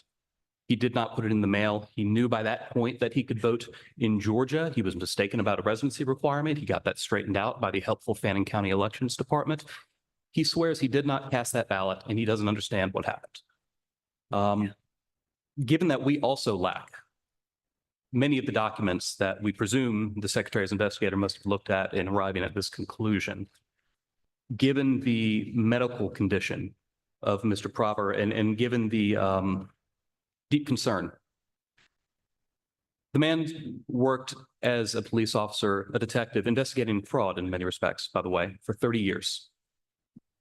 As he told me, he was in no position and never would he dream of risking anything that went along with that, his reputation, his livelihood, his medical pension, in order to try to cast votes in 2 states that not only wouldn't be outcome determinative, but that would violate the very right to vote that he holds so dear. So I would certainly think a continuance is also appropriate in this case. I would hope that the evidence would then show that a dismissal would be appropriate, but I'm not going to go quite that far yet because I do think there are some other documents out there and certainly we want cooler heads to prevail. Look, I'll end with this, with asking for that. I would bet my Chevy that Lieutenant Proper and I, Better than that? I won't bet my house because my kids live there, but I'll bet my Chevy that he and I don't vote the same way. I'm almost certain we never have. But in this environment of hot tempers and a certain mindset of punishment and retribution that seems to have taken hold, a rush forward without care for the niceties of due process and the rule of law, which I think are paramount and extremely critical, particularly in the crucible of an election and presidential year. I wanted to take this case because Lieutenant Proper seems to be carried up on this wave. He doesn't really grasp what it is exactly that's happening to him. And I wanted to at least give him the chance to have somebody to come here and say, I'm not perfect. I probably didn't act perfectly, but given that I can't remember and I don't have the documents to review to tell, it's just not right that I'm being swept up along this in what I understand to be a felony conviction, which in his case might well be a death sentence. So I would ask that this board at minimum continue the case, if not take even stronger action. And happy to come back in a few months and talk in the meantime about what else we can do. I'm happy to take any questions as well, although I was just retained last week and I may not know the answer. Is Mr. Proper closer to 70 or closer to 80? He is right in the middle. Oh. And where did he serve as a police officer? Do you know? I believe it was in Palm City, Florida. At least that's where he lived last. I'm not sure his entire career was spent That's there. a tough job. Yeah, Palm City is just south of Port St. Lucie and north of Juca. Okay. Mr. Sparks, Yes, is Mr. Proper, is he still registered to vote in Florida or has he canceled his Florida voter registration? he is not registered to vote in Florida, to my knowledge. I don't know whether that's because he actively canceled the registration or not, and if he did, Okay. through what mechanism. Again, I don't have Florida records. So. Okay, thank you. Where's his current residence? Fannin County? Up in Fannin? So he's no longer resides in Florida at all? No, he does not. He still has medical appointments there from time to time, and he's driven down there by a caregiver, to my understanding. And he's on medication that affects his memory? I'm afraid so. Okay. Yeah. Mr. Chairman, I'd like to make a motion that we just send a letter of instruction that explains to him that if he has not already canceled his registration in Florida, he needs to do that immediately. And that just the proper way at which we administer elections and what our rules are, just give him a letter of instruction. If this is true and he has these medical conditions, I don't see him standing trial either, or, why prolong it? That's my, so I'd like to make a motion that we send a letter of instruction. Before we entertain that motion, is there any other questions or discussion from the board? Mr. Sparks? Yes, Doctor. Does Mr. Proper, does he have dementia? Well, I don't have an MD, so I would hesitate to make that diagnosis myself. I can say again, without We have waiving. somebody here that does have an MD. So. That's true, but she hasn't actually interacted with the patient, so I wouldn't dare put her on the spot. To my knowledge, he doesn't have dementia. I will say he expressed at least one symptom in common with that diagnosis. I don't think I could go further today. Is he in an assisted living or long-term ma'am. care facility? He has a live-in caregiver, to my understanding.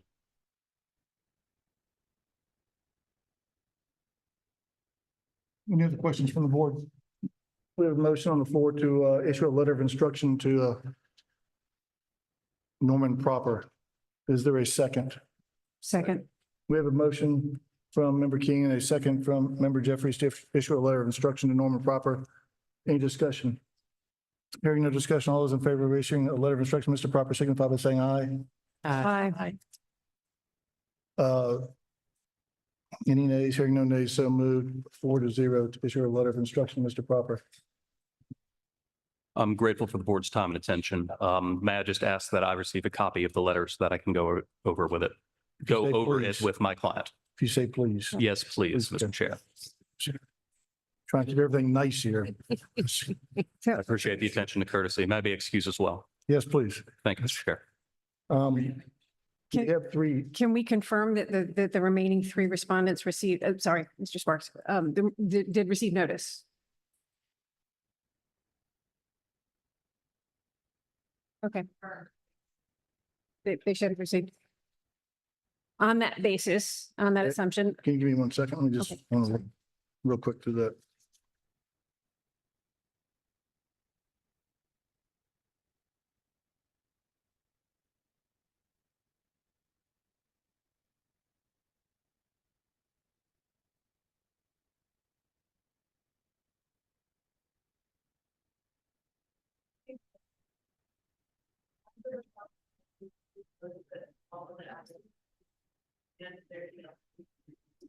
thank you.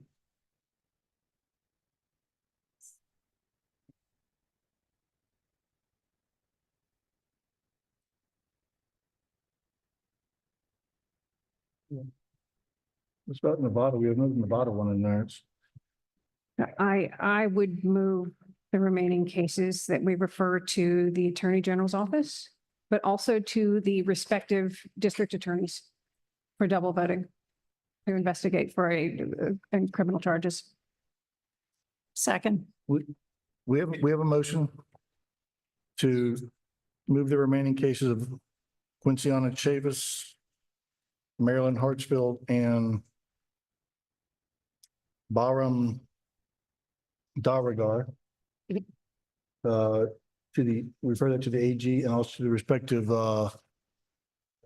district attorneys for investigation. And we have a second from Member Johnston. Any further discussion? Hearing no discussion, all those in favor signify by saying aye. Aye. Any opposition? Hearing no opposition, so moved 4-0. Chief Inspector Koff, I don't want you to lose your files here. I appreciate that. And I think that Press it down.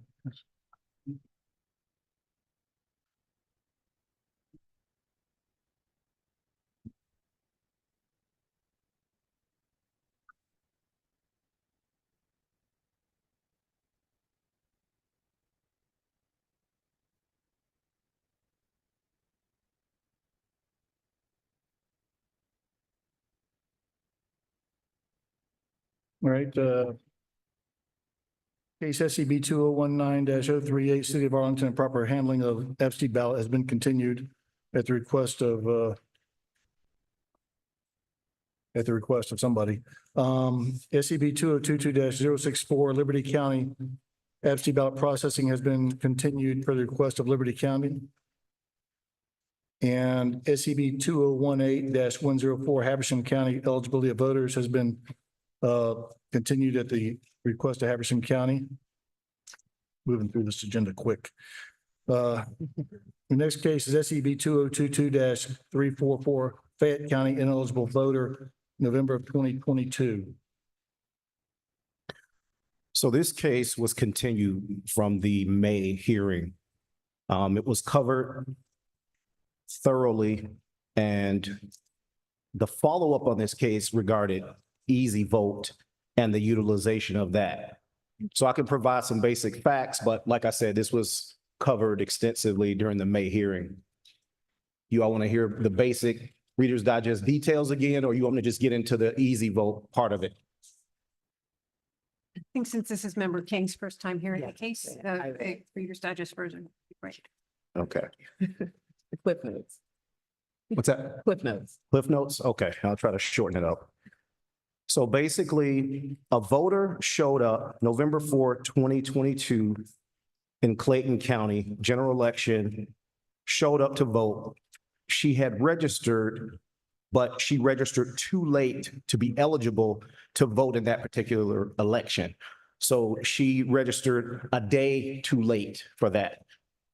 The worker ends up utilizing Easy Vote, and from that allows her to go through the voting process. Instead of checking eNet to find out that she was not eligible, she utilized Easy Vote, and by the time she realized it and looked through eNet, that's when the error message popped up that she was not an eligible voter because of that. And so we were tasked with looking at Easy Vote. Well, let me back up a little bit. In speaking with the director of election at the time, Brian Hill, he indicated that during training, he made it clear that easy vote is not to be utilized for the process, that workers need to utilize ENET, obviously now Jarvis, to make sure that voters are eligible. And she rushed through the process. There was a long line, et cetera. And so because of that, this ineligible voter was allowed to vote. So then we were tasked with looking at easy vote and its utilization as it relates to elections currently. And so in speaking with Secretary of State Elections Division, what they indicated is they've taken a stance that counties can use easy vote if they would like to do so. Now, based on the new poll pads that are being utilized, it's not necessary because of that, because they do the job generally that easy vote has historically done, but some counties still choose to use it as a backup.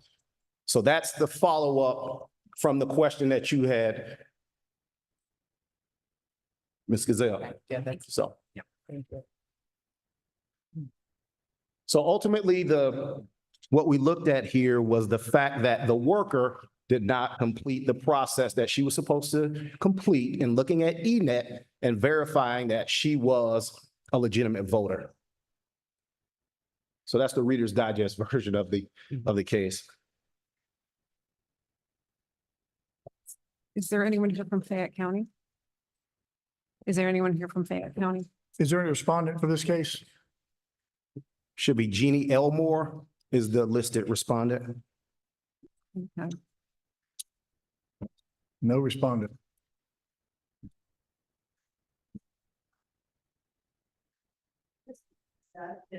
Hey, press your button. Some button, just find one and press it. All right. Yes. I'm from Fayette County and I'm not a respondent in this, but I can tell you that a recent meeting that we had, this situation was conducted. I think you said Clayton County, this is Fayette County, correct? Yes. And what we decided was the attorney was talking about making, being a response. And he said, but he would have to come, but he had a conflict with the state. And what we said was, can you file a written response? And that's what I thought he was going to do. Did we receive anything, Alexander?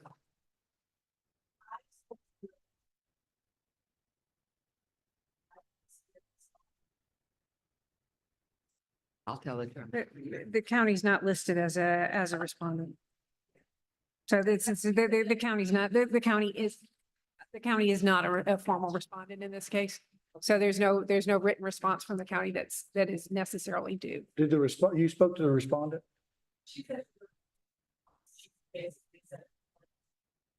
You said what?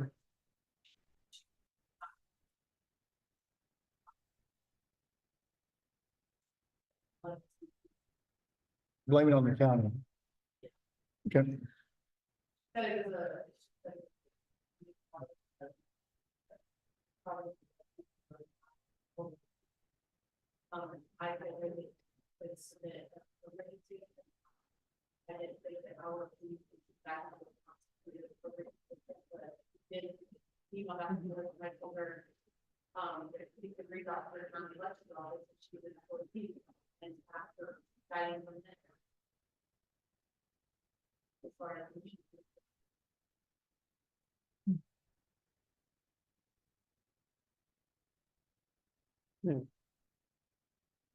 Ma'am, can you confirm whether or not Fayette County is moving entirely to using poll pads during early voting for check-in?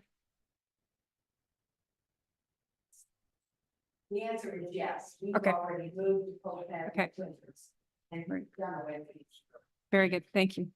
In that case, this is not a problem that is likely to be repeated. I would move that a letter of instruction be sent to the poll worker who was responsible for this and dismiss the case with a letter of instruction. Not dismiss the case, but to issue a letter. of Well, to instruction. issue a letter of instruction, to dispose of the case with a letter of instruction. We have a motion to issue a letter of instruction on SCB 2022 344 Fayette County ineligible voter, November 2022. Is there a second? We have a motion and a second by member Jeffries. All those, any discussion?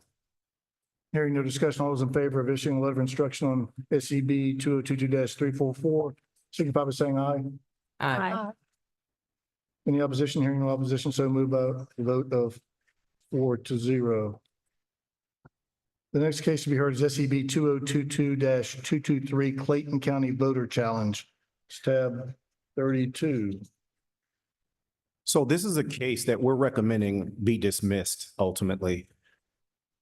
We took another look at this case, and in reviewing the specific circumstances, a citizen received mail from the election office that was for an individual that he was not familiar with.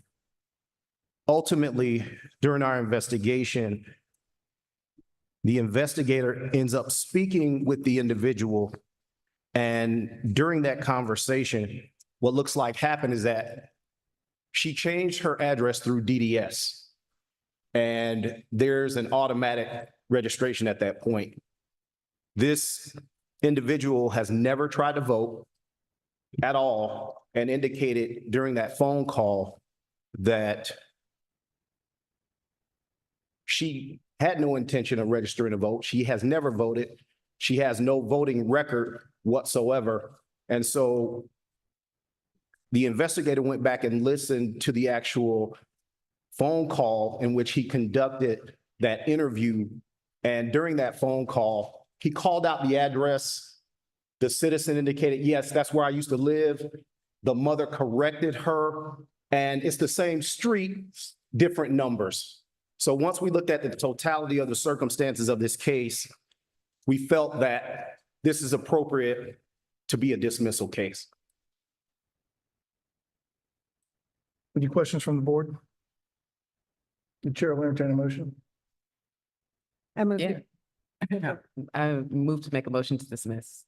We have motion to dismiss from member King. We have a second. Second. We have a second from member Gazal. Any discussion? Hearing no discussion, all those in favor of dismissing this case, SCB 2022-223 Clayton County Voter Challenge, signify by saying aye. Aye. Any opposition? Hearing no opposition, so moved by a vote of 4-0. The last case under this section is SCB 2023-019 Clayton County mishandling ballots at Benizi Catholic Church. Okay. The Georgia Secretary of State initiated this investigation following the receipt of an online complaint regarding the mishandling of ballots, which is a violation of OCGA 21-2-485, responsibilities of poll officers. On December 6, 2022, election day for the general election runoff, the complainant submitted an online complaint regarding a ballot scanning issue at the St. Philip's Benizi Catholic Church, a voting precinct in Clayton County. An investigator was dispatched to the voting precinct to speak with poll manager Rhonda Scott and assistant poll manager Arlene Charles and Carol Evans. The managers advised around 6:30 a.m. the zero tabulation tape was printed, and then the tape ran out. They had difficulty changing the tape, and they contacted their IT professional.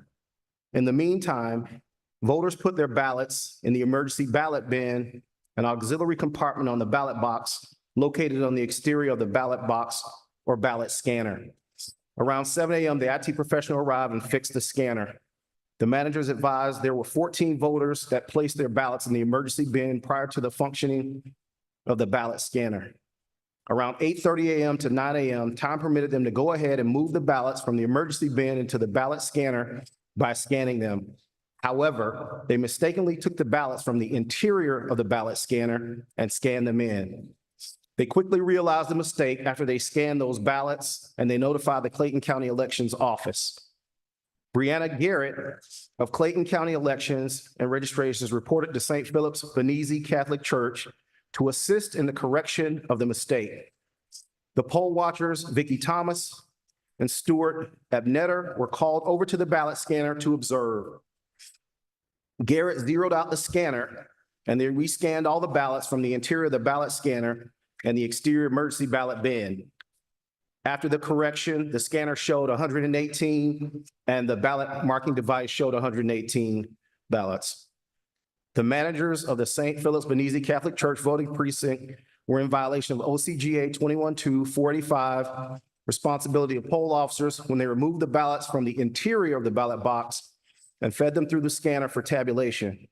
The statute states, as soon as the polls are closed and the last elector has voted in precincts in which optical scanners are used, the poll officer shall feed ballots from the auxiliary compartment of the ballot box, if any, through the tabulator. The managers fed the ballots from the interior of the ballot scanner, which resulted in those ballots being counted twice. The correction process was in compliance with SCB Rule 183-1-12.11, sub 11, sub B, sub C, conducting elections, which permits the removal of the ballots from the emergency bin to be scanned into the ballot scanner once it is functional while poll watchers observe. Fortunately, the mistake was made at the beginning of the day while the voter volume was low. The mistake was reported immediately and they resolved the issue without compromising the integrity of the ballots that were cast. So that's what happened in this particular incident. Are there any questions from the board? Is there anyone from Clayton County? Yes. Are there any respondents here from Clayton County? Hit your button, please, unless you want to come up here, your choice.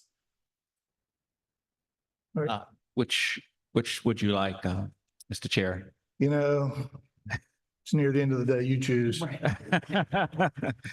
Well, I have two of my colleagues here, so maybe we'll just stay here just so we don't have to Sounds like a wander great around. plan.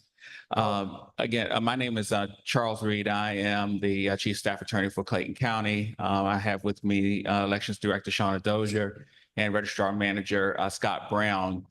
We do not disagree with the findings that are here. We would respectfully ask, while there is a technical violation of the statute, that the board would consider actually a dismissal for two reasons, well, for several facts, which your investigator read out loud. First, the incident that the mistake was recognized right away. The election staff went there immediately to correct it. The correction was exactly in line with the rules. There was no compromising of the integrity of the ballots. And one thing he did not mention, but that's actually in the findings, that the incident did not disrupt the voting process. So under those circumstances, while we certainly do not discount the fact that there was a technical violation, sending a letter of instruction when we did exactly what the rules required us to do immediately, we just would respectfully request consideration whether dismissal would be appropriate. But if you send a letter of instruction, we would certainly understand that as well. And I will add please to that as well. You people are, any questions from the board? I have one question. Director Dozier, have you conducted any remedial training for your poll managers using this as an object lesson? Yes, so we have. We've already spoke with the poll manager and the assistant managers, and we made some changes in that polling location as well. Thank you. What changes did you make? In addition to having the poll managers come in for the training, we had them reassigned to a different location, including in our office. Any other questions from the board? The chair will entertain a motion from the board. Make a motion to dismiss. We have a motion from Member King to dismiss case SEB 2023-019 Clayton County mishandling ballots at Benizi Catholic Church. Is there a second? We have a motion and a second from Member Jeffries. Any discussion? Hearing no discussion, all those in favor of dismissing case SCB 2023-019, Clayton County mishandling ballots at Benizi Catholic Church signify by saying aye. Aye. Any opposition? Hearing no opposition, so moved by a vote of 4-0. Thank you for following the rules. Thank you both for your consideration. Before we get into our next agenda item, which we have less than 1 page to go, the board will entertain a motion for a 10-minute comfort recess. So moved. We have a motion. Thank you. We will return at 3:45. 3:45. No. Everybody have heard later. What do you do?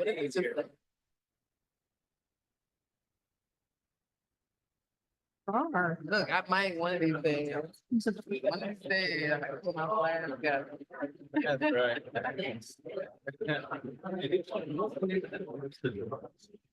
Yeah.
This meeting will come back to order.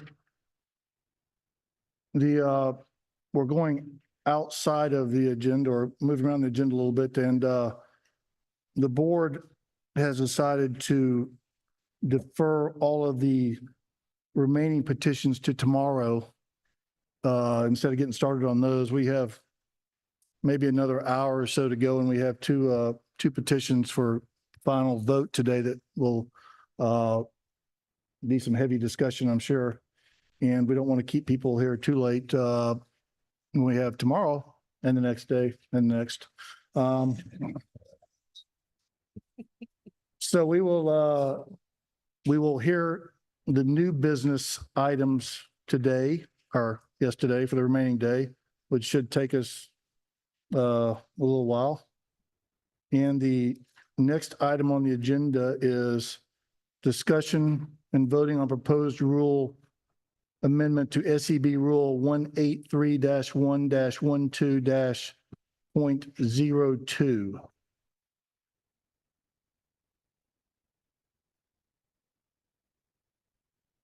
Whose petition? Is that Mr. Eakins?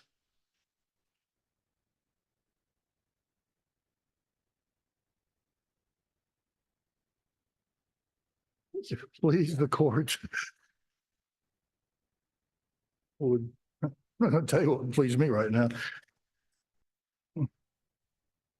First of all, as a brother victim of public boards, thank you for what you're doing.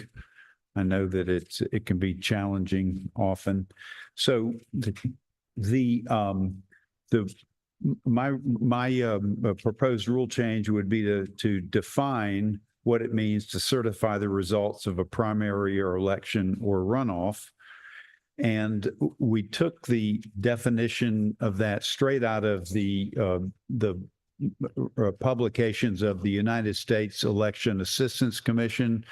The Election Assistance Commission has an interesting story.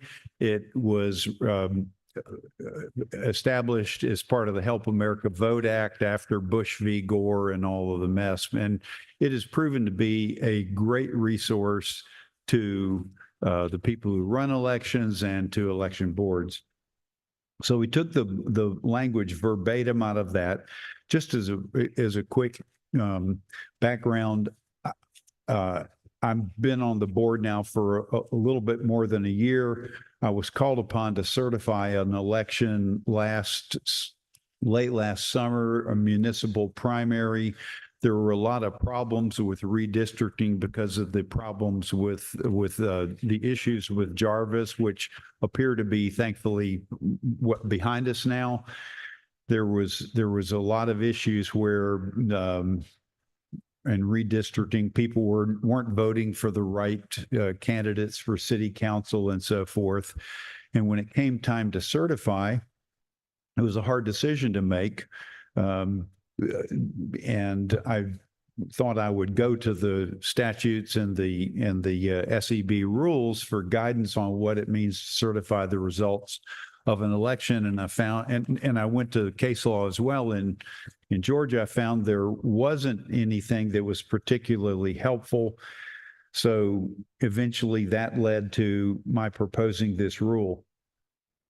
As I said, it's right out of the Election Assistance Commission, except for the proviso that certify the results of election, or words to that effect, means to attest after reasonable and diligent inquiry that the tabulation and canvassing of the election are complete and accurate, and that the results are a true and accurate accounting of all votes cast. So I inserted after reasonable and diligent inquiry. And the reason for that was, first of all, that's implicit throughout the election code. There's some parts that say that if the superintendent finds a problem, he will adjudicate justly and correct justly and proceed to certify and so forth. So, of course, we are to act reasonably and diligently in our jobs.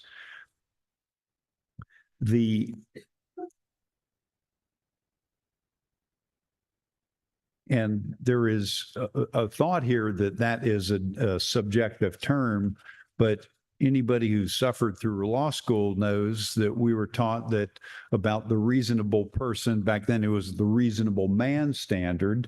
And it's actually, if that is a fairly certain term, it's a fact what's reasonable, but the term is fairly certain. And I put it in there not because I thought it was absolutely essential, not to change the meaning of it, but it's an exclamation point. It's guardrails to make the point that what we're doing is very important and is not to be taken lightly. In other words, we need to see things, we need to understand things. In fact, the statute that is 21-2-70 that specifies that the superintendent, of which I'm 1/5 in the Fulton County, the superintendent is to receive the votes, canvass, and certify the election. That's all within 5 words of each other. So it's not just certifying, it's receive the votes, canvass, and canvass is really the secret sauce here. You have to look, how was the election run? Was it, were there problems? Was it a carefree election, or was it snake bit, which some are? And then you would have to know, you'd quantify what you need to know in discussions with the professional staff that run the elections. We would decide then what we would need to see. Now, is it reasonable to talk to every poll worker or poll manager if you have 142 hours from the close of polls on election day and 5:00 p.m. the following Monday? Probably not. So what you will see, what's reasonable and what isn't, depends upon the facts. And the clock is our taskmaster. 142 hours, tick, tick, tick. Now, I want to brag a little bit on Fulton County. Under the leadership of the now former chair, Kathy Willard, and the hard work and leadership of Supervisor Nadine Williams, we have come to what I think is a tremendous procedure for canvassing and certification. We gave them a list. There's little drops of blood on this on the side. We gave them a list of what we wanted to see, and they gave me a list of what they were going to give me. And so it was a bit of back and forth, but this is a great list. Let me just describe to you, and I'm not just bragging, this has a point, but the certification meeting, there were 4 members of the board there. There were computers lined up with all of this on it, that we had docents there, Ms. Williams herself, the chief of elections and all of the board members, Republican and Democrat, worked together to decide this was a good election and she should be certified. That's the vision. That's the way it should be. Now, that's not always going to be the way that won't always be the way it will be, but I hate to dump loads of new work on you, but I would suggest that might be where you come in, because if they know, if the board members and the professional staff know that we need to be reasonable with each other, or else we're going to come to the SEB, or try to, if you'll take us. Well, that's a chastening, that's a disciplining cognition of itself. So, but it's my belief that if Fulton County can do what we've done, other people can do it too. We're proud of what we've got. thank goodness and knock on wood that coming into the fall, we will continue to work with as a team together. That is basically all I would have to say, and I would be happy to answer any questions.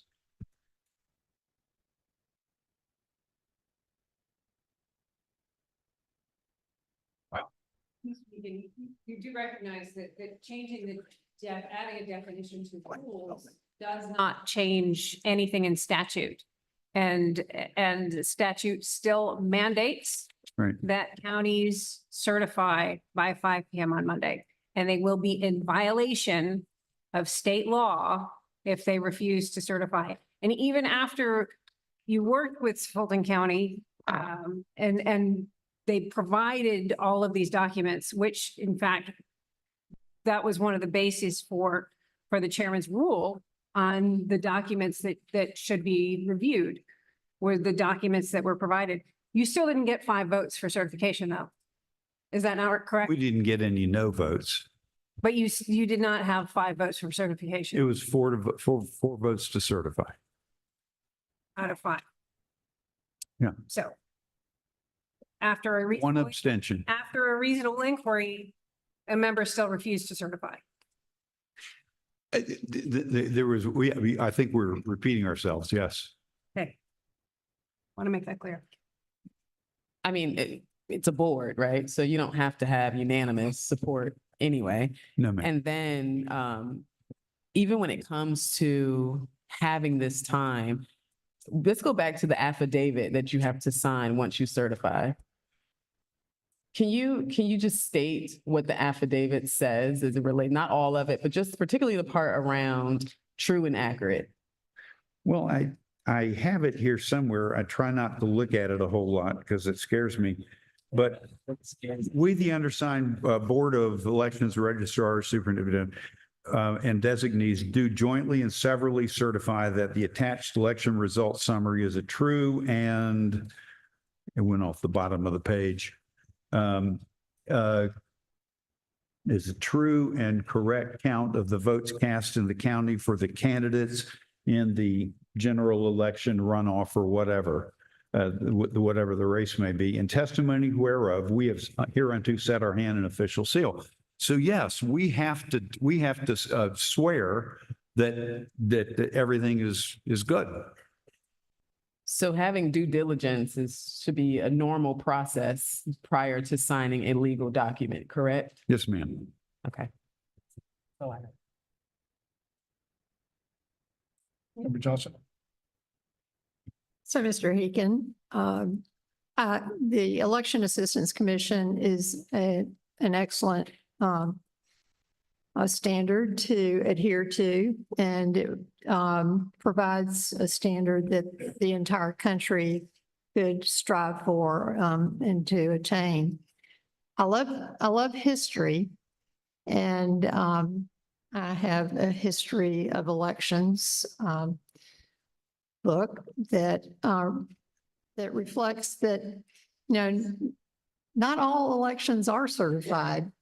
And going back before this country was a country, I read of cases in 1742 and 1781 and 1792. It goes on, and even recently. So elections, there are ballot battles, and there are elections that need to be addressed carefully, and there may be issues that prevent a board from certifying, but that should be uncommon.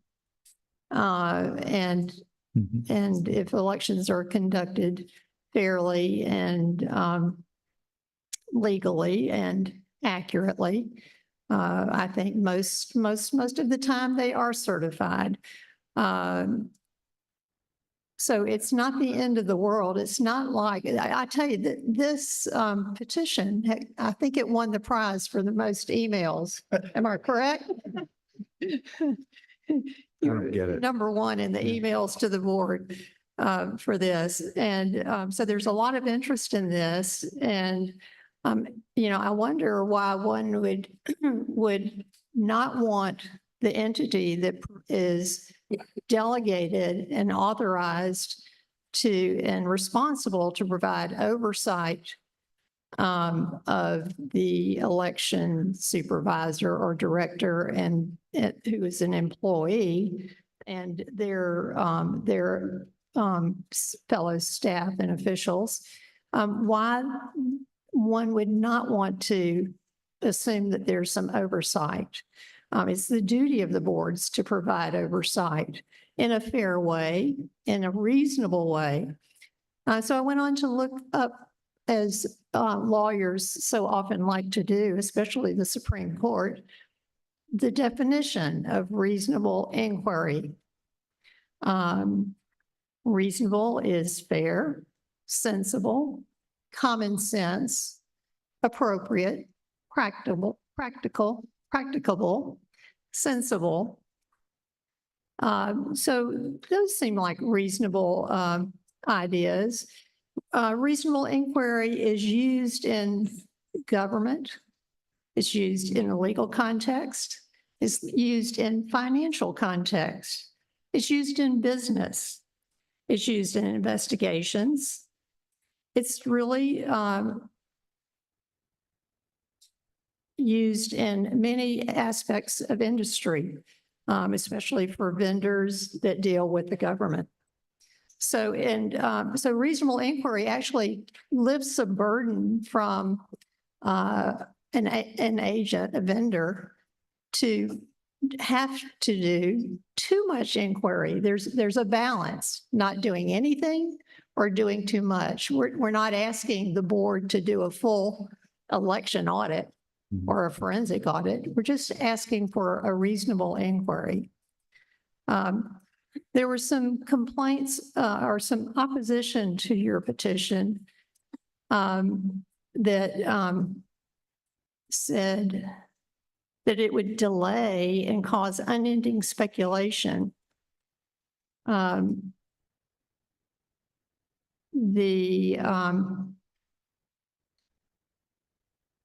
I would like to add to the certification is that it doesn't, with the county certification, the canvas really doesn't end. It continues. The documents are, they're still reviewed and they're checked. And I'm sure all the election officials here know they're still looking for things that they may be missing, and they're compiling all of their documents and maybe reviewing their tabulations to make sure that there are no mistakes or errors. And it could, and it needs to be completed as soon as possible so that if mistakes are found, which does happen, there's an opportunity to recertify by the county, which is can happen because you still have a period of time, a timetable until the state certifies. So it's, yes, there is a timetable to be met, and that should be taken seriously. And any board that would not certify should be able to provide very specific reasons why they are not certifying. Absolutely. Yes. Can I speak to that? Please, Please. forgive me, but you raise a good point. The General Assembly in its decision contemplates I was stationed in the Army for 3 years, so I speak pig German, a Schnell canvas. In other words, one that's done by 5:00 p.m. of the 142 hours after the closing of the polls. But what you said is absolutely true. There is another, a more fulsome canvas. In fact, it should be a continuing process. But what we're looking at here is what can we get with everybody working together, staff, board, et cetera, what can we get in time to certify the election? Correct. And I would say that if a board was nothing more than an entity that a person just presented the numbers to the board to rubber stamp that I would say an election like that is no better than an election in Venezuela or Russia. So it is, it is your duty to review and canvass and certify what you're presented. Sure. Bless you. Member Jeffries? Any comments? Member Johnson is correct. We probably got more emails on this one topic than any of the others, and I promise I read all of them up until 10 o'clock last night. Anything sent after that, I did not read yet. Quite a few came in from members of the state Senate and state House representatives that sent letters. We heard from Representative Draper this morning on her opinion on this, and these senators and representatives asked that these letters be included in the file and in the record. And so I want to just briefly go through these and maybe read a couple lines from each of these letters so that you can hear what these, what the senators and representatives think that represent likely hundreds of thousands of Georgia voters. I don't know whether they're Republican or Democrat. I don't keep that in my file anywhere, but the first one is from Senator Kimberly Jackson. She states in her letter, the statute states that they shall certify the results, which the Supreme Court of Georgia has confirmed makes that certification as a ministerial process rather than a discretionary one. There needs to be a legitimate and evidence-based reason for a board not to certify an election. Allowing the board members to have this level of discretion above and beyond the limits of their statutory authority could lead to inconsistencies in how election results are certified across different jurisdictions. What one board considers reasonable inquiry might differ from another, potentially impacting the uniformity and reliability of elections being certified across Georgia. Representative Mary Margaret Oliver, that's been around for a while. These definitions proposed in this petition include after reasonable inquiry. Without a definition of that phrase, it is unclear and open-ended what type of inquiry could be done in the time frame that inquiry has to happen within. At a minimum, reasonable inquiry should be more specifically defined in both substance and time frame. Senator Elena Parent, allowing the board members to have this level of, I think I read that from somebody else, but there's another letter from Senator Elena Parent.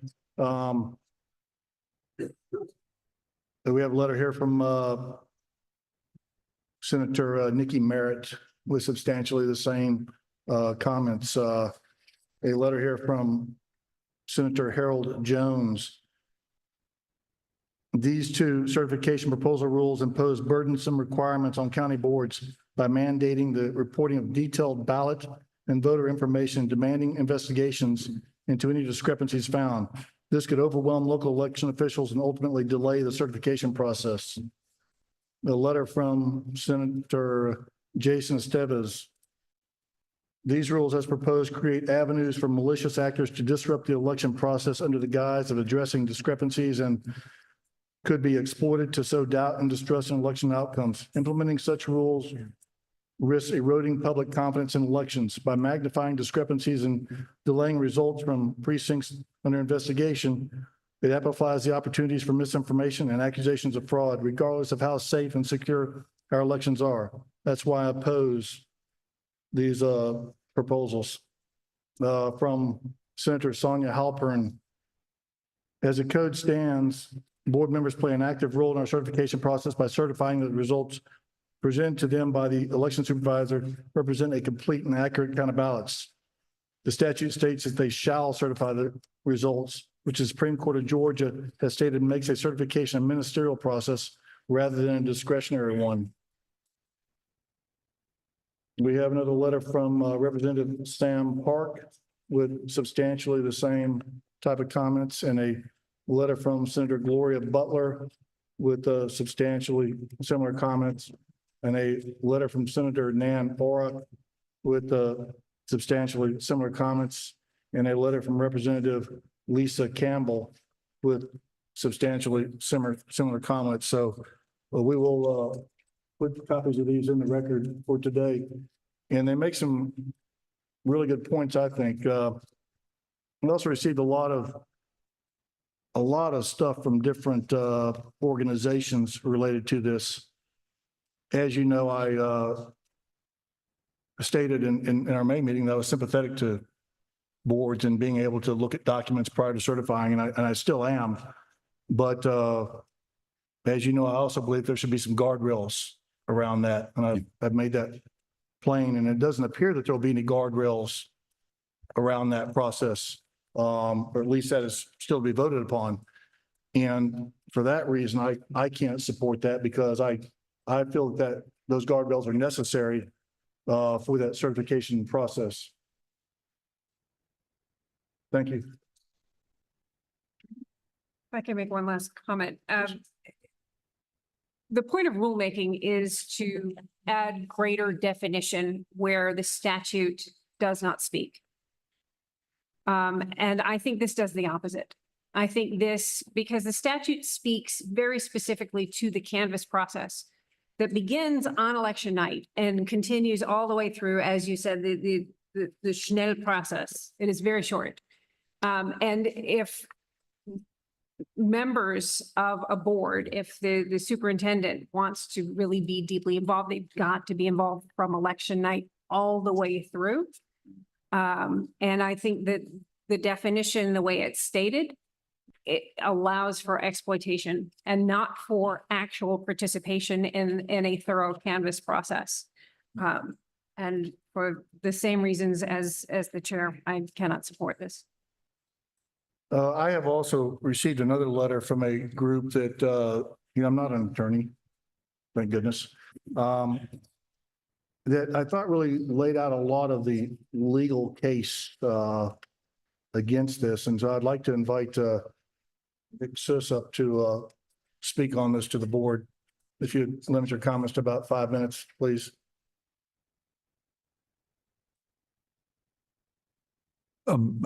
I also am an attorney and I have thoroughly researched. I think I read the same things you read. If I could be heard at the end of this, I would appreciate it. Thank you. Absolutely, you can.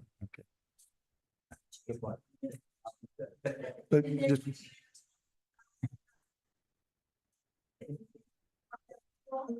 let's see how long it goes.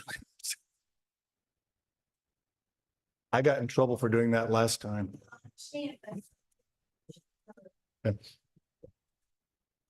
Good afternoon, Mr. Chairman, members of the board. My name is Mikkel Suss, and I'm an attorney with Citizens for Responsibility and Ethics in Washington, a nonpartisan government watchdog group.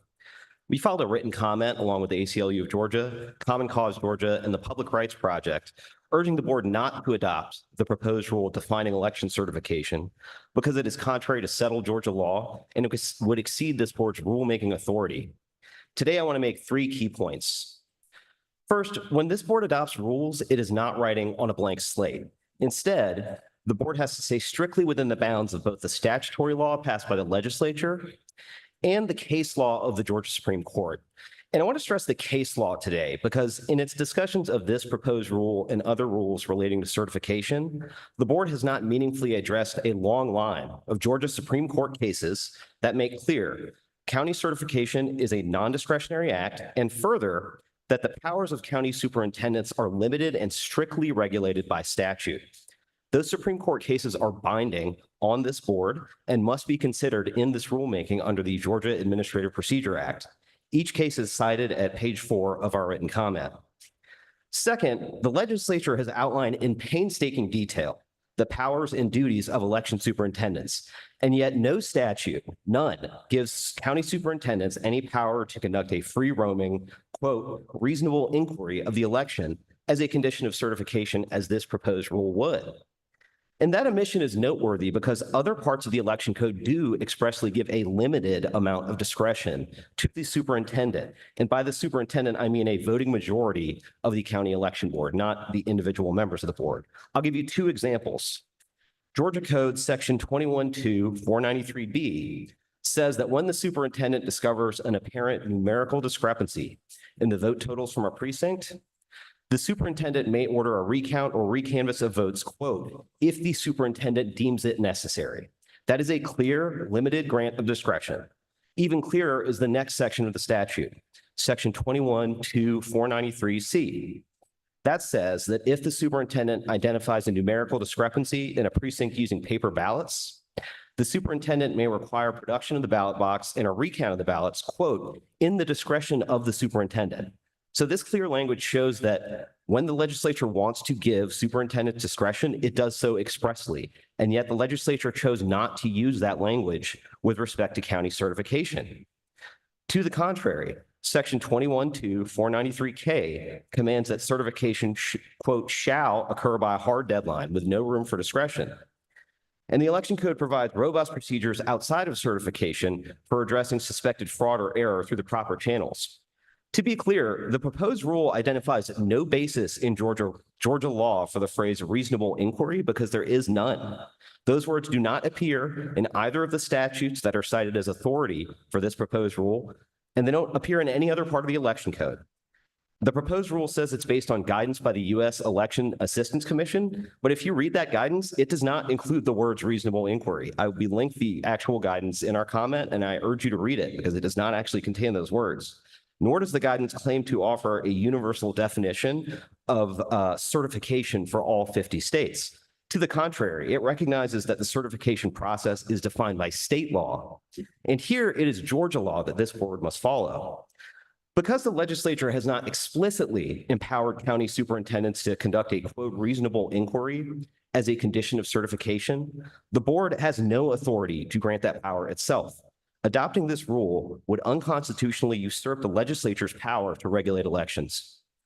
Third and finally, adopting this rule would not fulfill this board's statutory duty to promote, quote, uniformity in the practices and proceedings of superintendents, nor would it achieve the rule's stated purpose to, quote, establish clear, standardized criteria for certification. It will do the exact opposite. As many have already said today, the word reasonable is inherently subjective. Georgia has 159 counties. What's reasonable to board members in one county may not be reasonable to members in another county, or individual board members in the same county may disagree on what's reasonable. This sort of open-ended language invites arbitrary and patchwork decision-making across counties, and it gives election workers no advance notice of what a particular board member may want to do or what documents they may want to see before they certify. This could impose significant burdens in the hectic week between Election Day and certification. So in closing, the proposed rule is contrary to settled Georgia law. It would exceed the board's rulemaking authority, and it would not withstand judicial review. We urge the board not to adopt the proposed rule. Thank you, and I'm happy to answer any questions the board may have. So basically what you're saying is that when it comes to certifying, the board is just a prop. No, that is not what I'm saying. I identified two very specific areas in the law that do give a limited amount of discretion to the county superintendent. That is the voting majority of the full board. They do have limited amount of discretion to conduct a recount or recanvass if there is a numerical discrepancy in the vote totals from a precinct. So no, they're not just pure functionaries. The legislature has spelled out in detail in the election code the areas where the legislature has dictated the superintendent can exercise a certain amount of discretion, but it is narrowly limited by statute. And that's consistent with over 100 years of case law from the Georgia Supreme Court that has said that the duties of superintendents are ministerial. And I feel like it's important to define that word ministerial. We throw around that term. Yeah, let's define ministerial. What does that mean? So it refers to a duty that is strictly defined by statute. It doesn't mean that the person doesn't have any power. It just means that the legislature has to spell out in detail how they exercise that power.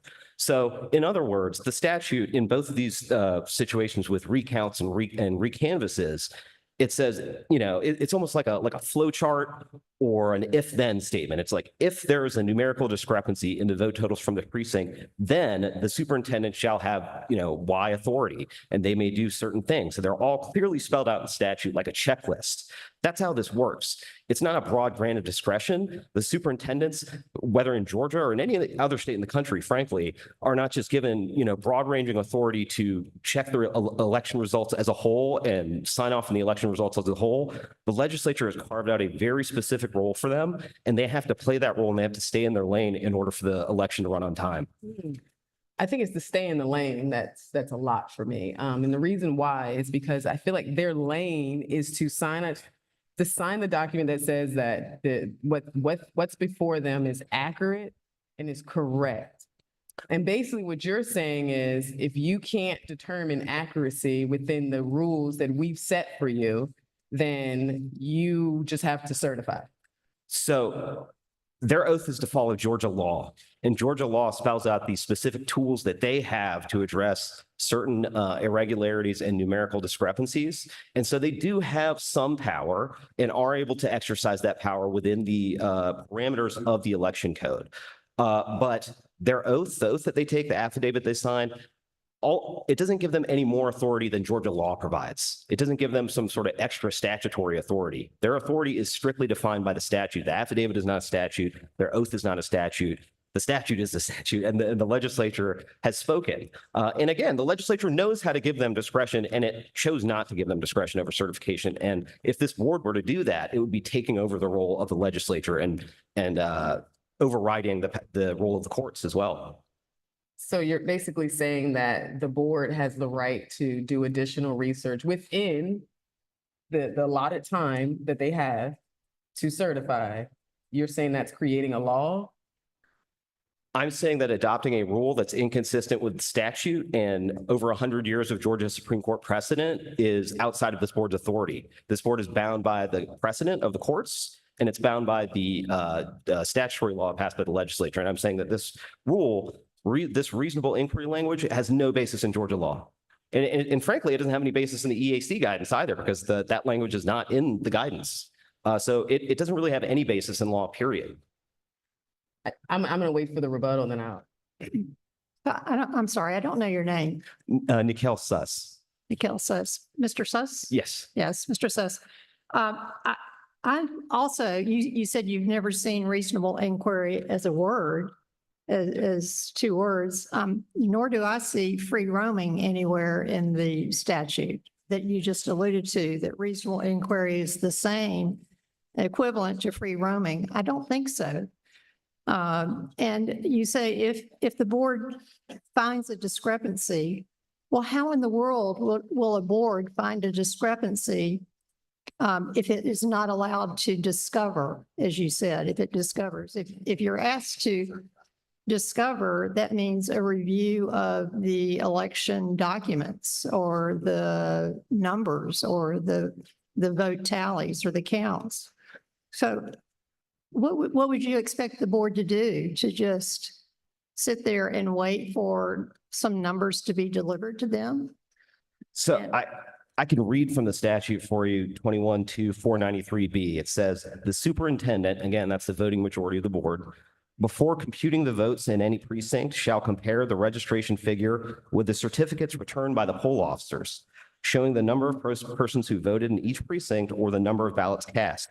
If, upon consideration by the superintendent of the returns and certificates before him or her from any precinct, it shall appear that the vote total return for any candidate or candidates for the same office or nomination or any question exceeds the number of electors in such precinct or exceeds the total number of persons who vote in such precinct or the total number of ballots cast therein, such excess shall be deemed a discrepancy and palpable error and shall be investigated by the superintendent. I'm skipping a bit here, and it says such excess shall authorize summoning of the poll officers to immediately appear with any primary or election papers in their possession. The superintendent shall then examine the registration and primary or election documents, whatever, relating to such precinct in the presence of representatives of each party, body, and interested candidate. So, and I can read on, but the process is laid out in the law. It's not a free roaming inquiry. It's not a reasonable inquiry. It is the inquiry provided by law. And all we're saying is that this is what the statutes already say.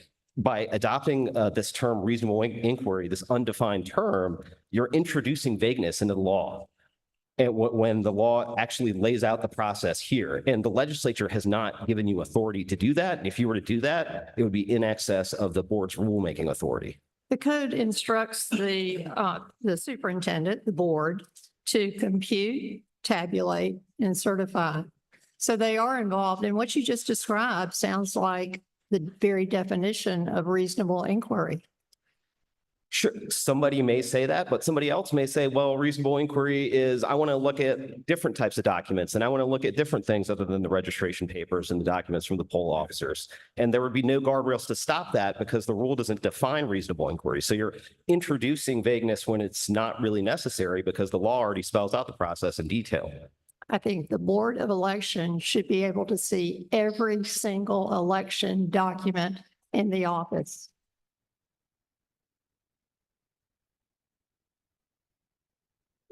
So, Dr. Johnson, I just want to be clear. I'm not telling you my policy views right now. I'm telling you what the law says. And the legislature has passed law and you are bound by that law. And the Georgia Supreme Court has decided cases and you are bound by those cases. You have no discretion. This board doesn't have any discretion to override the decisions of the courts or the statutory law passed by the legislature. And so we could talk about the policy and whether the policy is a good idea or not, but it's not up to any of us in this room right now making that decision. It's up to the legislature and it's up to the courts. I don't think our code states that election boards, superintendents can see only these documents and not see these other election documents. If you could point that out to me in the code book, please do. I'm not sure what documents are you talking specifically? What documents are you talking about? Well, you just suggested that the legislature said that only certain documents were available for superintendents. So I'm saying that the law spells out a certain procedure. That was one example of procedure for a recount or recanvass, where it does give a limited amount of discretion to the superintendent. Those are the documents that they specify, but it also says the superintendent shall examine all registration and primary or election documents, whatever relating to such precinct.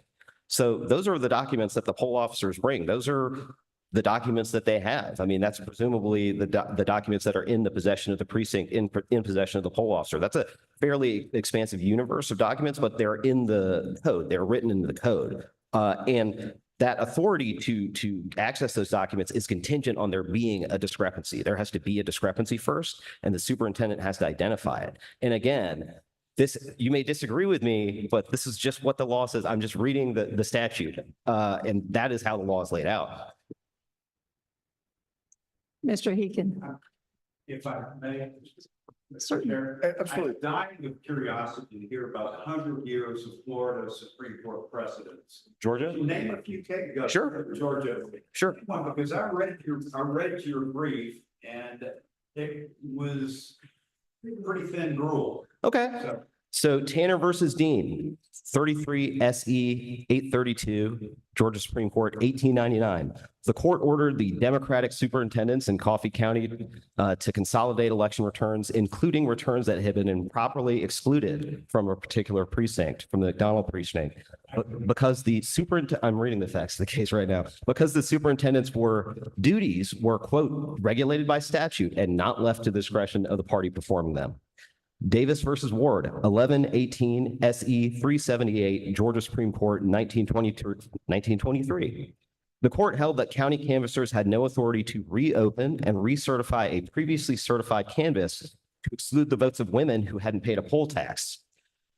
The court said the duties of canvassers are purely ministerial. They perform the mathematical act of tabulating the votes of the different precincts as the returns come to them.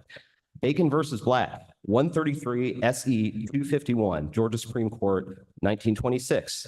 The court held that election superintendents could not refuse to count votes based on allegations of fraud in a sheriff's election because, quote, the duties of the managers or superintendents of election who are required by law to assemble at the courthouse and consolidate the votes of the county are purely ministerial. One more case, Thompson versus Talmadge, 41 SE 2D 883, Georgia Supreme Court, 1947. And this resolved the famous three governors controversy. The court held that the General Assembly exceeded its authority in canvassing a governor's election by making a factual finding that the winning candidate had died after the election and by certifying the election for a different candidate. The court explained, quote, the General Assembly as canvassers of the election returns in this case were subject to the general, if not universal rule of law applicable to election canvassers. That rule is that they are given no discretionary power except to determine if the return's in proper form and executed by the proper officials and to pronounce the mathematical result unless additional authority is expressed. So those are 4 cases right there. Those are just a few examples, but I can. What interplay between separation of powers was in effect in Thompson versus Talmadge? I'm not sure how that's relevant to the issue of county certification. It was a separation of powers case between the powers of the judiciary and the powers of the General Assembly. Okay, well, the only relevance of the separation of powers here is the fact that this board doesn't have the authority to grant county superintendents a power that the legislature has not granted itself. That would be a violation of the separation of powers. Are you saying the legislators do not expect the counties to produce accurate and correct information when they certify? So I can't read the legislature's mind, but I can read the books. I can read the statutory books. I can read, well, no, I can read the law that they put on paper. That's how it works. So you, according to the law, Yes. does it say that the county representatives have to sign a legal document stating that their information is accurate? Does it say in your law, but in the law, that they have to do that even if it's inaccurate? It's a loaded, there's a lot going on in that question. Well, I mean, There's a lot going on in that question. we're not going through all of that. We're just looking at what's on your paper in the law. Like, does the law So say that? I'm telling you that, so all these cases I read to you, right? That's the law in Georgia. That's Georgia law. That's just But I'm asking a specific question. okay. Well, I'm saying that the legislature legislated against the backdrop of this law. So this is Georgia law, and these are the principles that guide all the enactments that are adopted by the legislature. The legislature has put on the page no grant of discretion with respect to county certification, and it has left intact this case law over 100 years of Georgia Supreme Court precedent. This is the law in Georgia, and what it says is that county superintendents don't have express authority to do anything unless the legislature explicitly gives it to them. So you're sort of flipping the hypothetical. You're saying, oh, did the legislature say that they can't do it? But that's the exact opposite way to look at it. Okay, That's the exact opposite way to look at it. I'm not flipping anything. I'm asking a direct question. Sure. Number one, but number two, Mhm. because here's my concern. My concern is that you throw the law into it to protect you and your interests or whatever. Let me just finish. And whatever you believe or whatever you think is right. However, there's no law that protects him because he has to sign this document saying it's accurate. And if it's not accurate, for whatever reason, it will fall back on him. And then the county would then have to provide him with legal support, correct? He has to attest that he performed his duties under state law. I'm not aware of any election superintendents being prosecuted at any time for incorrectly certifying an election. If that is something that has happened routinely in Georgia, you could let me know. But what I'm saying is that So I'm not going to debate that. I'm not. understood. And I don't mean to talk over you. I'm sorry about that. But I will just say that they are attesting that they perform their duties under Georgia law, and Georgia law strictly limits their duties. And what you were saying is that there's discrepancies as far as the count, then they have to do a recount, and you went through that whole process. Now, if there's discrepancies that's not necessarily related to the count, then what's the law say? So it's like a football team and everybody's got to perform their role. There are certain functions like investigating fraud that may require a court to resolve it and may require an election contest. There needs to be an adversarial hearing where there's rules of evidence that apply and witnesses come in. And so that is not the county and superintendent's job. They are not charged with, if we're on a football team and they're the center, their job is snapping the ball. It's not to, run wide receiver and try to catch the ball and play all these different positions. Everybody has to stay in their lane and do their jobs. And there are certain things, again, I don't want to oversimplify the duties of county superintendents. I do think that they have a very important job. And the legislature has outlined what they're supposed to do. But it has not given this sort of open-ended grant of discretion. And there are other people involved in the process that are in charge of resolving those sorts of issues. And importantly, with respect to election contests can't even start until the county superintendents certify. And so by refusing certification, by withholding certification, they're actually obstructing the lawful process, the process that the legislature has designated for these issues to be They're resolved. not withholding certification. Well, I'm just saying, I'm not saying anybody has done that. Certified within the allotted time frame, correct? You're still certified. No one's withholding certification. That's number one. There has been many instances throughout the country of people withholding certification over the past 4 I'm years. talking about this particular rule. This particular rule has had some, there's no way that it would uphold certification because they still have to certify within the allotted time. So that's number one. But number two, the point I'm making is that you continue to say things like they have an important role, that what they have, we're not stripping them of their power, or they still have their power. But then in the same breath, you say they need to stay in line, be a team player, basically do what we're telling you to do, regardless of whether you feel comfortable doing it. That's where that ministerial is a problem for me.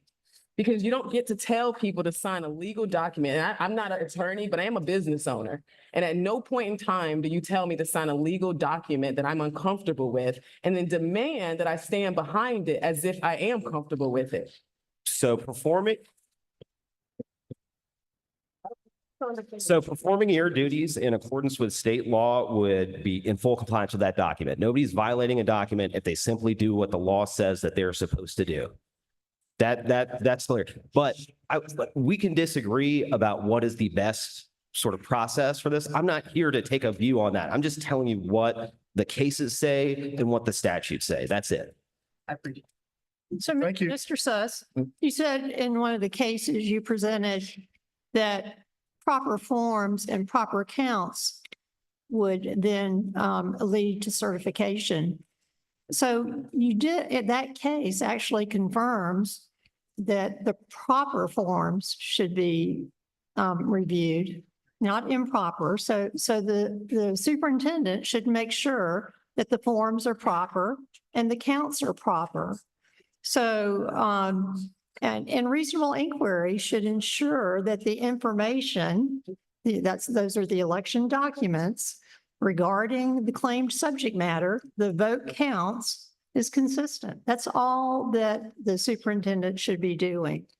If there's no inquiry, it makes a farce of the election.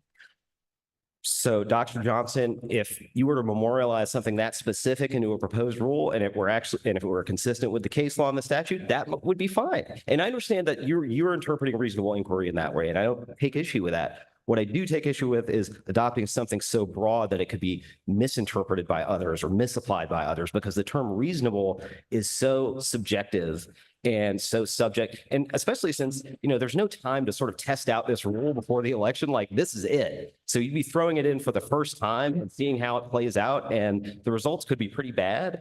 And why not just come up with a better framework here? I mean, the chairman has withdrawn his rule, but he had a rule that actually outlined some documents that the county board members would be entitled, or county board would be entitled to see before certification. There are other rules that this board could adopt that don't invite that sort of problematic inquiry. It's just this sort of language, especially given the context where the legislature and the courts have said superintendents have, very limited, strictly regulated statutory duties and obligations. This rule simply doesn't conform with that case law. Thank you, Mr. Suss. We appreciate that. Does the board need to hear from any other members of the audience before voting? I will leave it up to the board. Mr. Chair, I would recommend if there's anyone in the audience that is in favor of this rule to raise their hand and come forward, because we just gave 30 minutes to a lawyer from Washington. Well, the lawyer spoke for 5 minutes at my request and then was asked questions by the board that kept him up there. So the board asked questions, which kept him up there for 30 minutes. He wasn't given 30 minutes to speak. He was asked questions by the board. Well, may I ask who invited him here? I invited him here.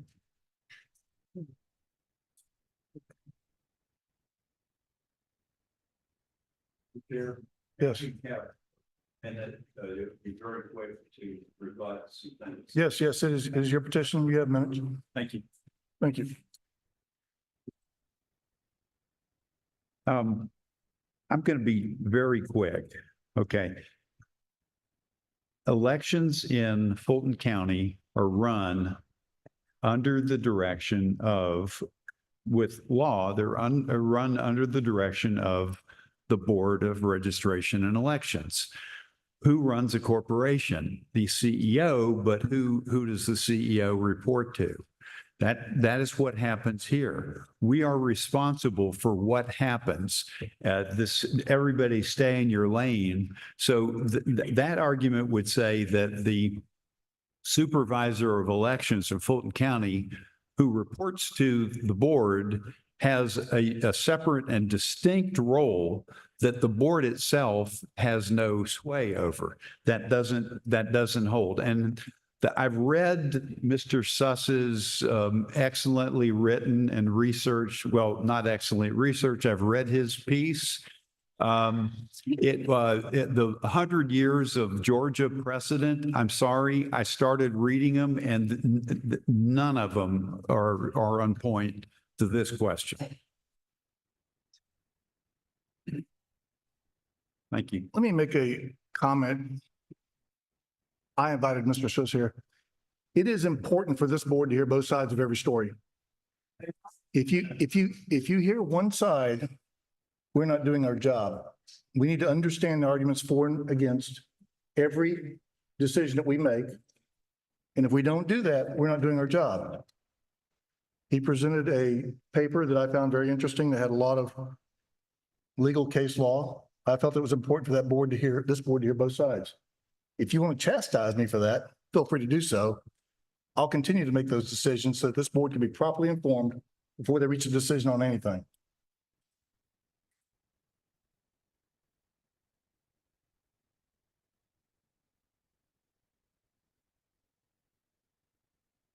Now, does the board need to hear from any other members before they make a decision on this, or from any members of the audience? Does the audience have anything to say that hasn't been already said? Can you keep it to 1 minute or less? I don't know about 1 minute. Let's press your button, please. Okay. Thank you for recognizing me. I greatly appreciate it. I promise I won't make this a habit. However, I do think what I do see is a heavy hand with these NGOs that lean a certain way and not as much hearing from the people, which I think there needs to be more emphasis on that part of it.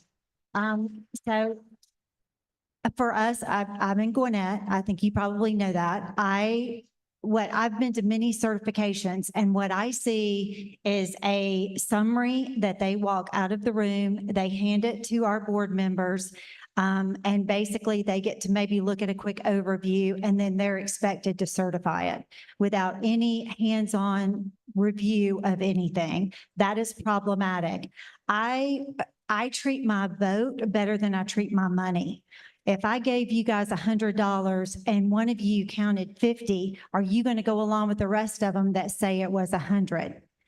That's a problem.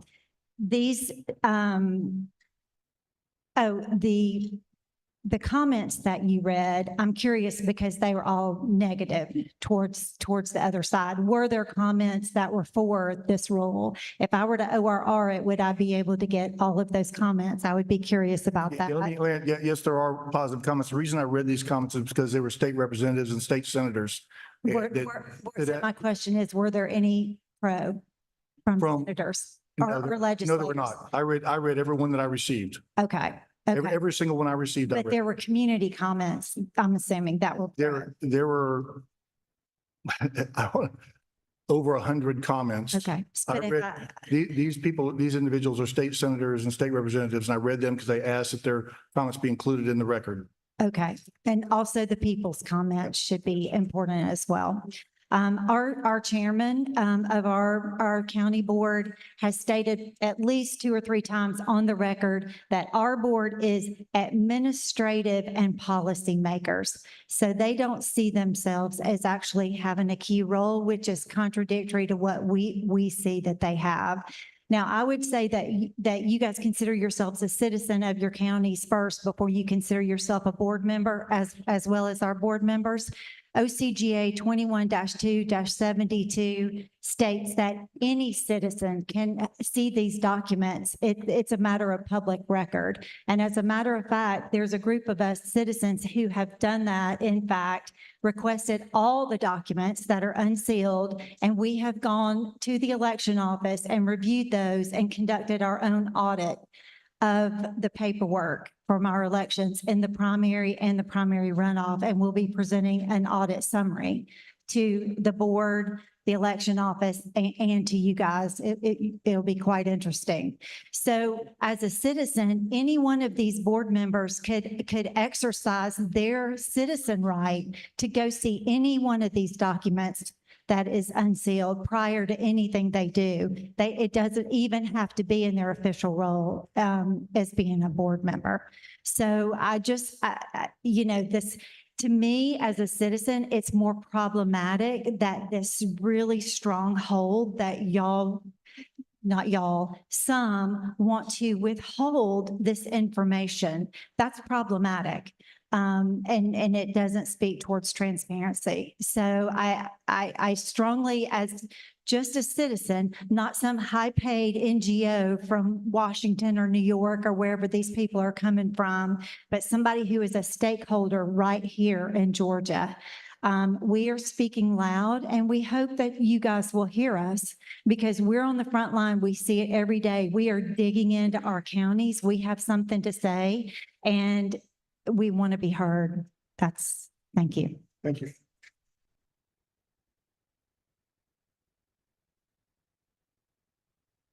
It's like Ms. Rhodes.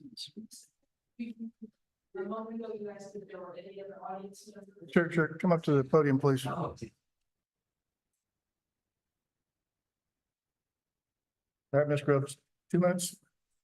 I'll be quicker than that. Okay. I just want to be clear. I understood that you invited this gentleman to come, Mr. Suss.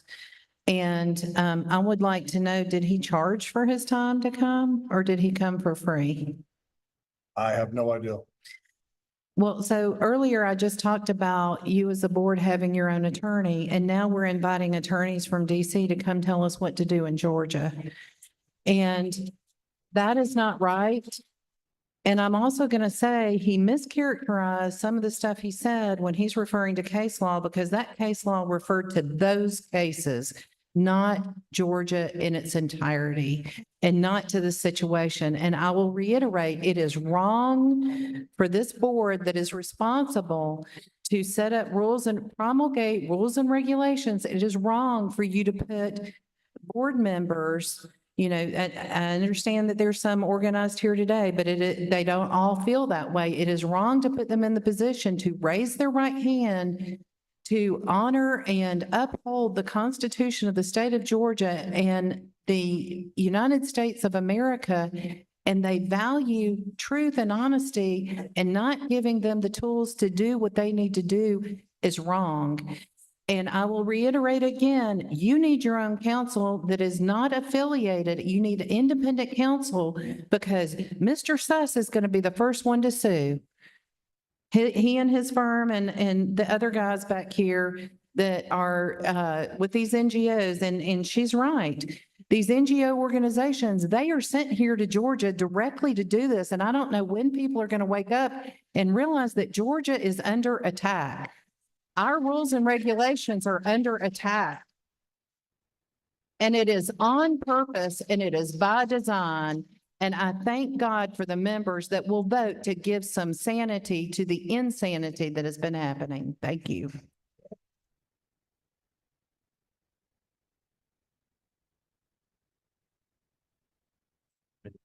Always a big mistake to follow Sally. You've heard a lot of angry words from attorneys and scary words from attorneys. I actually wrote a little 2-minute thing that I thought I would do during public comment. So I'll do that now to keep it pithy and brief. Most counties and election boards have members of 3 to 5 members. And one of the complaints I've heard is that a single member can hold up certification. If you have a 5-member board and you have 3 members on the board that decide the election shouldn't be certified, perhaps something should be looked into before it should be voted on. In fact, the timeline for certification is so short that it's common for counties to discover errors after the deadline to certify. As light as the turnout was in the general primary in 2024, we just had 33% of the counties did not certify on time or had to recertify. Some did not certify their final reports for the May election until June. And we mentioned ministerial act. So if certification is a ministerial act and you can recertify it anytime, why we take 6 days to do it? Why not just do it on Wednesday and get it over with? And that way you can go ahead and move on down the line. Those opposed to this rule focus on a very short phrase in 21-2-493, which says shall be certified by superintendent. But this shall does not occur in 493 until paragraph K, and there are 41 other shalls that come before that in that same part of the law.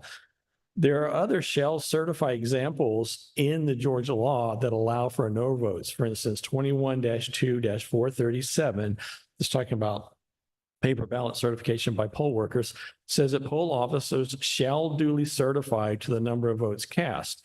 But then 21-2-440 says that if any poll officer shall refuse to sign or certify, he shall write his reasons, which is a reasonable thing to expect them to do. But the indication there is that the reason they would write their reasons is because they voted not to certify. When 21-2-587 makes it severe, states that any poll officer who willfully certifies as correct a false return of ballot shall be guilty of a felony. This rule does not change the definition of certification. And we can tell the definition of certification that the legislature intended by exactly what Member King asked to be read. And I'd like to read just, it's very short. We, the undersigned Board of Elections, do jointly and severally certify that the attached election results summary is a true and correct count of the votes cast. And so that's something that we have to sign. So they're asking that we do this as a ministerial act. Sounds like today they're actually asking for you to, as a ministerial act, you can't vote for this either. So I would just encourage you to use the power that the state board has set you up and let us use the power that we've got from the state legislature as board members. Thank you.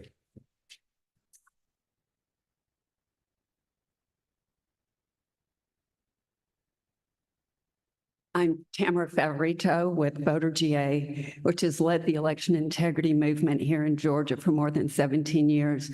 And I represent 20,000 followers and supporters, and we definitely support this rule. When I look at the code section and when I look at the oath that our Board of Elections members are expected to sign, I understand that to say they know what they're signing. It's not ministerial. But I have a question for y'all about this rulemaking process. I understood that once you accepted a rule to initiate rulemaking, then it went to Legislative Council and they checked to make sure that the rule was in compliance with the law. So I'm a little confused as why we're having this discussion about whether or not we're in compliance with the law. So did Legislative Council take a look at this? Did we receive any? They haven't filed an objection. No objection. So they had, I'm sorry, Alex, I'm having a little problem hearing you. So they filed no objection. They haven't said. So if our Legislative Council are fine with this rule, then do we really need to be having this discussion about whether or not this complies with our law? That's the question. Thank you.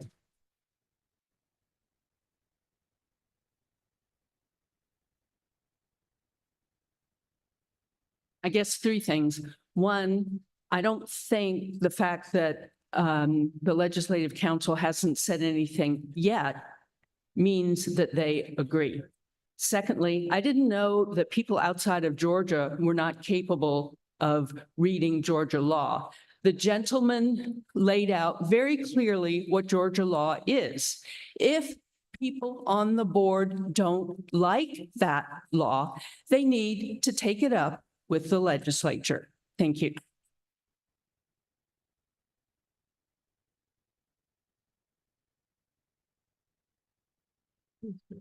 Hello, good afternoon. I know we're pushing time, so I will try to keep this brief. My name is Dylan Jules. I'm a field coordinator at the NAACP Legal Defense and Educational Fund. Since our founding in 1940, LDF has used litigation, policy advocacy, public education, and community organizing strategies to achieve racial justice and equity. Throughout our history, LDF has worked to enforce and promote laws and policies that increase access to the electoral process and prohibit voter discrimination, intimidation, and suppression. Today, we stand in opposition to proposed Rule 183-1-12.02. Rule 183-1-12.02's reasonable inquiry provision is fundamentally flawed in at least 3 respects. First, the rule lacks definitions and guardrails to ensure the reasonable inquiry process will not unduly delay certifying elections. Second, the rule could be employed to delay or deny certifying election results in counties and precincts serving Black voters. Its vagueness risks enabling the personal views and priorities of election officials to distort the democratic process and invites inconsistent interpretation and application across jurisdictions. Moreover, vague and open-ended standards like this one can create opportunities for bias and discrimination to influence decision-making, either unconsciously or in some cases invidiously. Third, the proposed rule's reasonable inquiry provision inserts discretion into a task deemed a ministerial function and therefore contravenes established law. In other words, this rule mischaracterizes a ministerial duty as a discretionary duty. Ultimately, the rule creates more problems than it purports to resolve. By granting opportunity to delay the certification process and by giving authority to wield reasonable inquiries as tools to subvert this ministerial duty, likely to the detriment of Black voters, the rule only perpetuates risks associated with undermining the democratic process. Thus, for the reasons presented, the board should not move forward with this proposed rule. Thank you. If I have a question, can I ask this gentleman a question? Yes. Excuse me. Question. Yep. Excuse me. Sir. Yeah, I have a question for you. Board member. You mentioned that this rule will somehow impact Black voters. Can you explain specifically how this would impact Black voters? Specifically due to the discretionary methods that any of the election officials could choose to delay certification, primarily in counties with a majority Black voting age population. As we know, Fulton is one of them and many others in the surrounding area. So it would somehow disenfranchise Black Fulton voters, but not white Fulton voters or Hispanic Fulton voters? Well, it will disproportionately affect Black voters due to that discretionary measure. Anything that affects Black voters affects all voters. Okay, all right. So that's my point that I'm trying to make. Anything that affects Black voters in Georgia affects all voters in Georgia. But as a board, it is your duty not to propose or implement any rules or changes that will disproportionately affect any portion of your electorate of voters. Okay. Okay. I mean, my answer, as a Black woman who lives in Fulton County, I read this rule and there's nothing in this rule that makes me feel like it's going to somehow disproportionately affect me as a Fulton County Black voter. But I appreciate your position. Thank you. Thank you. And it does. Good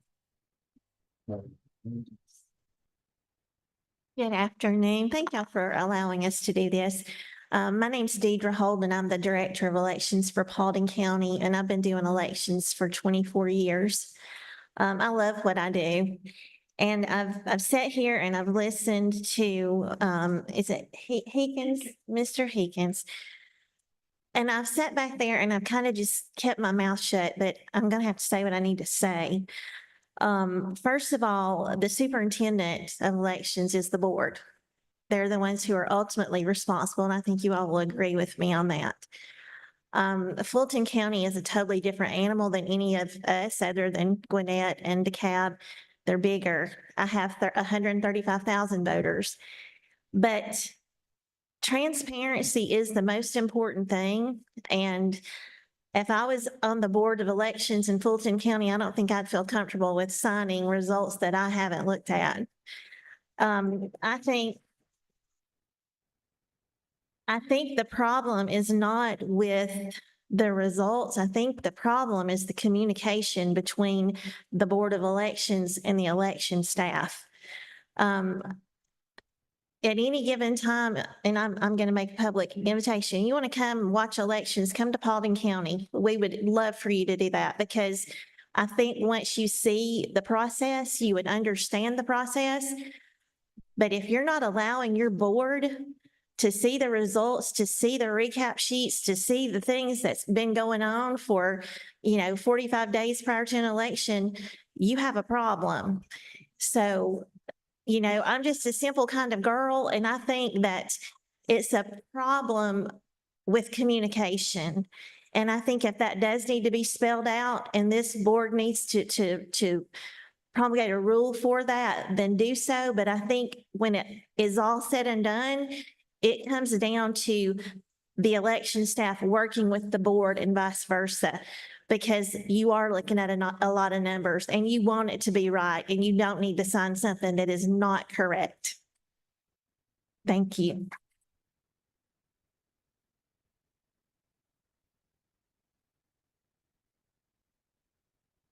Thank you. My name is Eric Christensen, and I'm a retired CPA, accountant, auditor. And I think one of the things that we should focus on here is it would be unreasonable not to be reasonable. I think everything that happens in this house here is based upon reason. And to say that we can't use the word reasonable is ridiculous. And if you look at the definition that was read, it is the very definition of reasonableness. So I do agree with you, Mr. Chairman, that there is an issue with that shall certify. That's kind of a problem, because it's a matter of conscience. If you know there's problems, you should not certify. Even if it says shall, you shouldn't do it. If it's wrong, it's wrong. And you need to have time to go through and check the numbers. And so I looked at the definition of canvassing, and it's, canvassing means a lot of different things, but one of the things it means in the United States, the compilation of election returns and the validation of the outcome of the forms that forms the basis of the official results is also called canvassing. That means we're checking the numbers. Now, here's the problem with checking the numbers in Fulton County, okay? On the absentee ballots, there's 1,282 rows on the spreadsheet, and who knows how many columns. To do that takes time. You've got to go through and you've got to check every single one of them, okay? Then at the precinct level, you got to do the same thing. There's lots of numbers that need to be checked. I don't know if there's enough time to check all those numbers. There's a former auditor, Arthur Anderson. We had to check every single number, and it takes time. It's tedious, and it requires more than one person to go through and check all those numbers. So to put the, county election officials in the position of having to sign off on something without making sure the numbers add up is a problem. And we know that the numbers didn't add up in 2020 on the absentee ballots, because not only did they miss the 36 rows in that spreadsheet the first time, they missed them on the risk limiting audit, which the only thing risk limiting about that audit was the words risk limiting. It was a retabulation rubber stamp. They missed the same 36 rows the second time. And then when they did the recount, they missed them the third time. And so I agree with the rule that we're saying here. There are some problems I think that we need to solve legislatively, but in the meantime, we got to deal with what we got to deal with and have to work through it. But I think the proposal to say reasonable is reasonable. Thank you.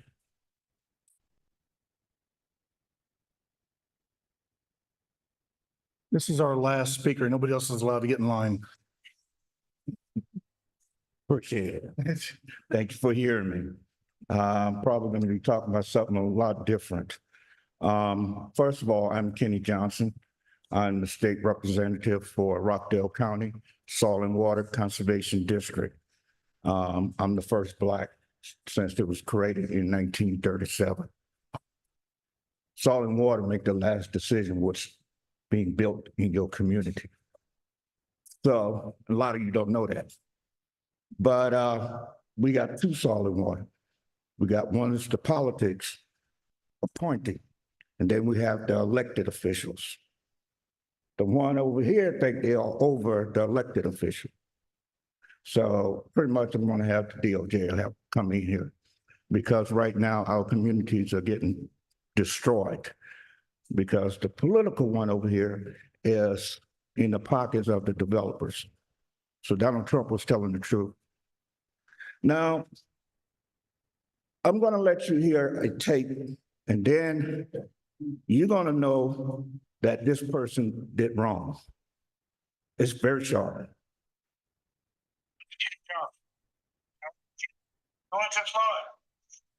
I got on the election. Tell me that you guys are the ones that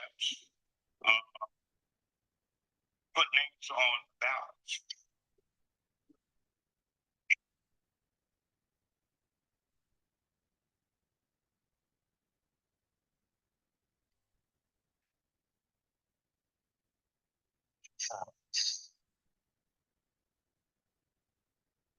For us.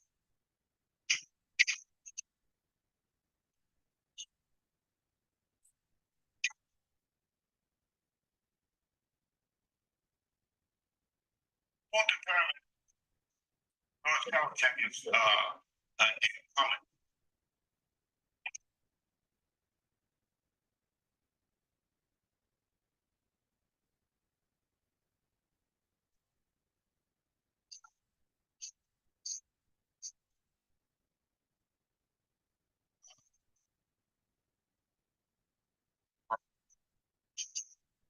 I appreciate it.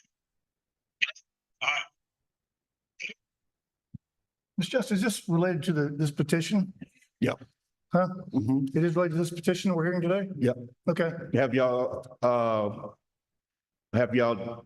went over the petition yet or made a ruling? No, this petition that we're talking about right now with the certification, is it related to, are comments related to this certification petition?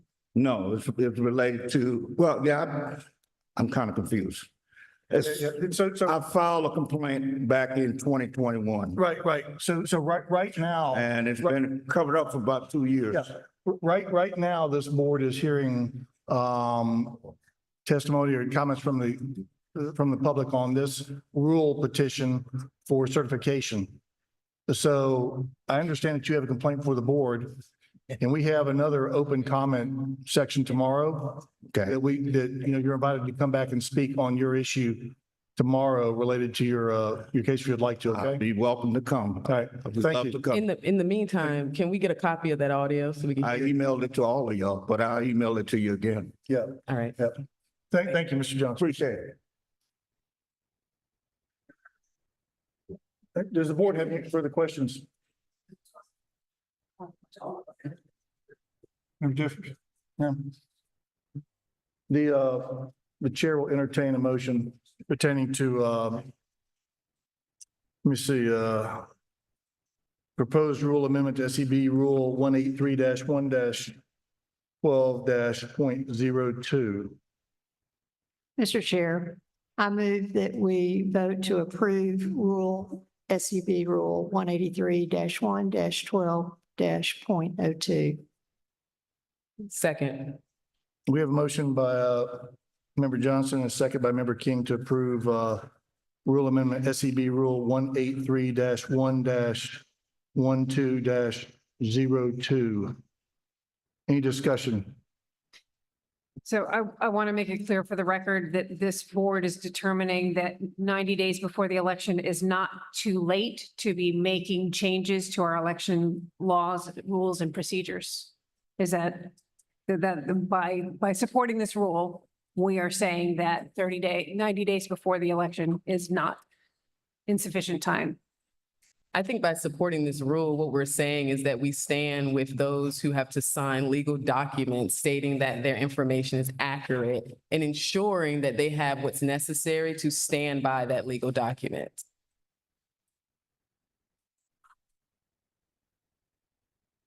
Any further discussion?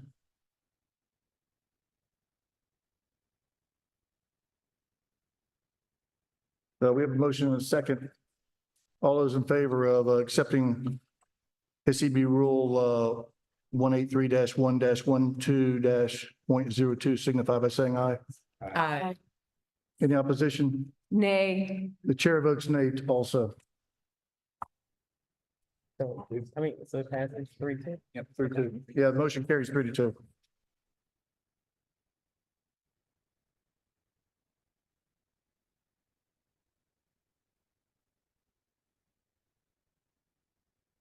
Do you want to hear the other one now, or? Sure. The board want to hear the other one, or defer to them all? Let's hear it. Let's hear it. I'm sorry. Let's hear it. I do. I'm fine. All right. We will hear, this board will hear a discussion and voting on proposed rule amendment to SEB Rule 183-1-14-.02. It is tab 44 in your binder.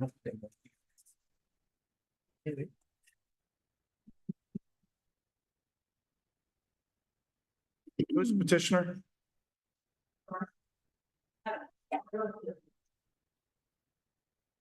Ms. Grubbs is back again. We're gonna put your nameplate up there. Okay. Okay. You want to go? I'm sorry, I thought we were going to go to the OK Cafe and have dinner. I'm sorry, I didn't hear that. I'll buy your dinner at OK Cafe. How about that? Even though you voted no. What restaurant am I getting? I'm sorry? What restaurant am I getting? Which restaurant? OK Cafe. Okay, I'll do that. Everybody likes to be seen at OK Cafe.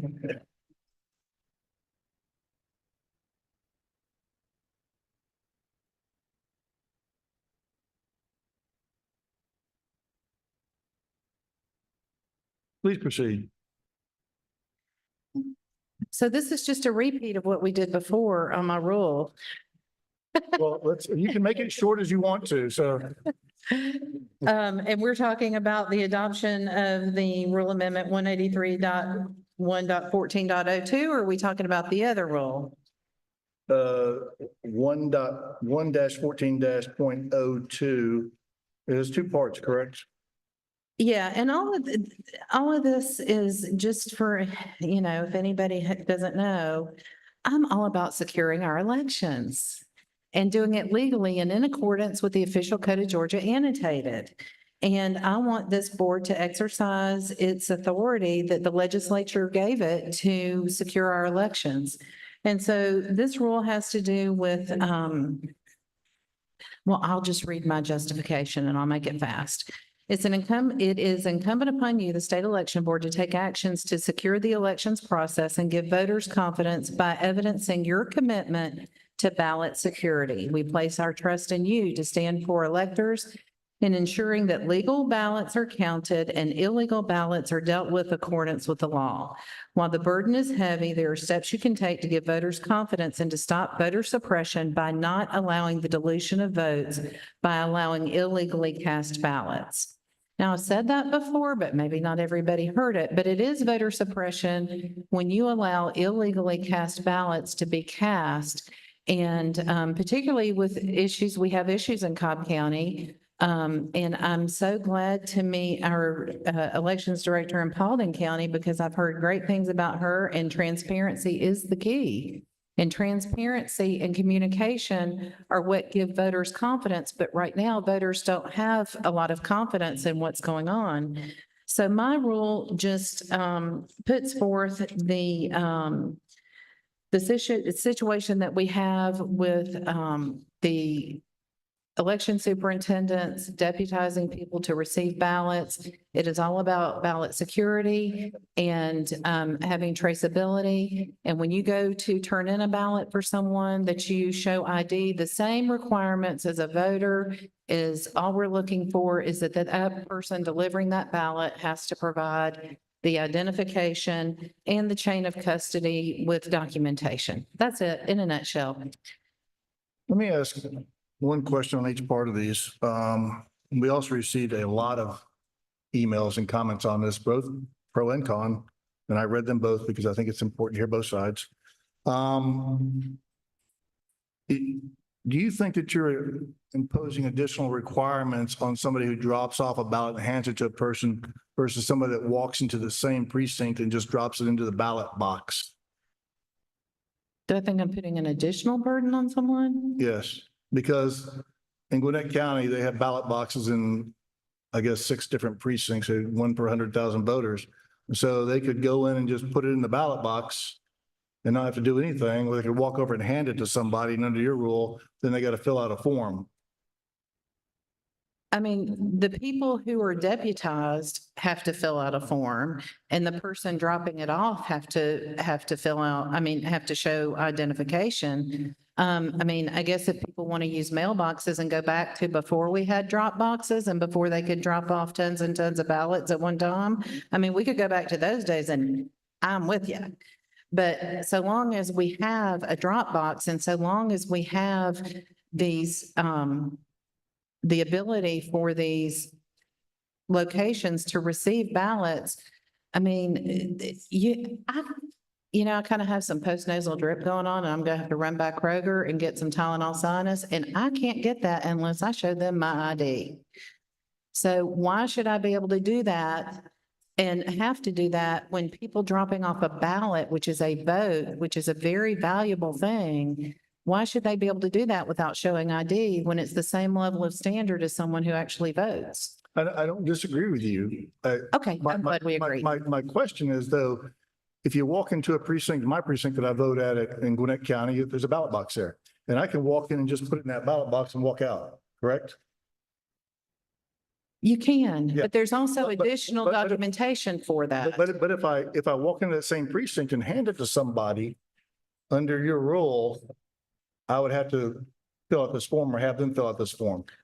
Well, the people receiving it would have to fill out the form, Right. yes. They'd have to fill out, so it's an additional step versus just, Not really, because there's also the step of accounting for it at the ballot box and tracking. Because if you remember in Cobb County, we had an issue where people put in ballots into the tax assessor payment box. right.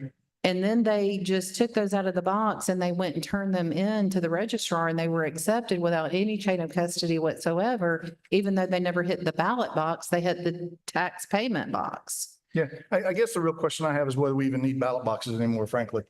Frankly, listen, let's get rid of those boxes. We can't do that. Y'all are not allowed to cheer for me. But you know what? Ms. Casal would be. I'm the bad guy according to the president. Y'all are not allowed to cheer for me. Mr. Chairman, if I may. I think I want to put a little finer point on the hypothetical that you brought up, because there's a term of art in rulemaking called arbitrary and capricious. And that means that if a rule is arbitrary and it treats like situations in an unlike way, it cannot withstand judicial scrutiny.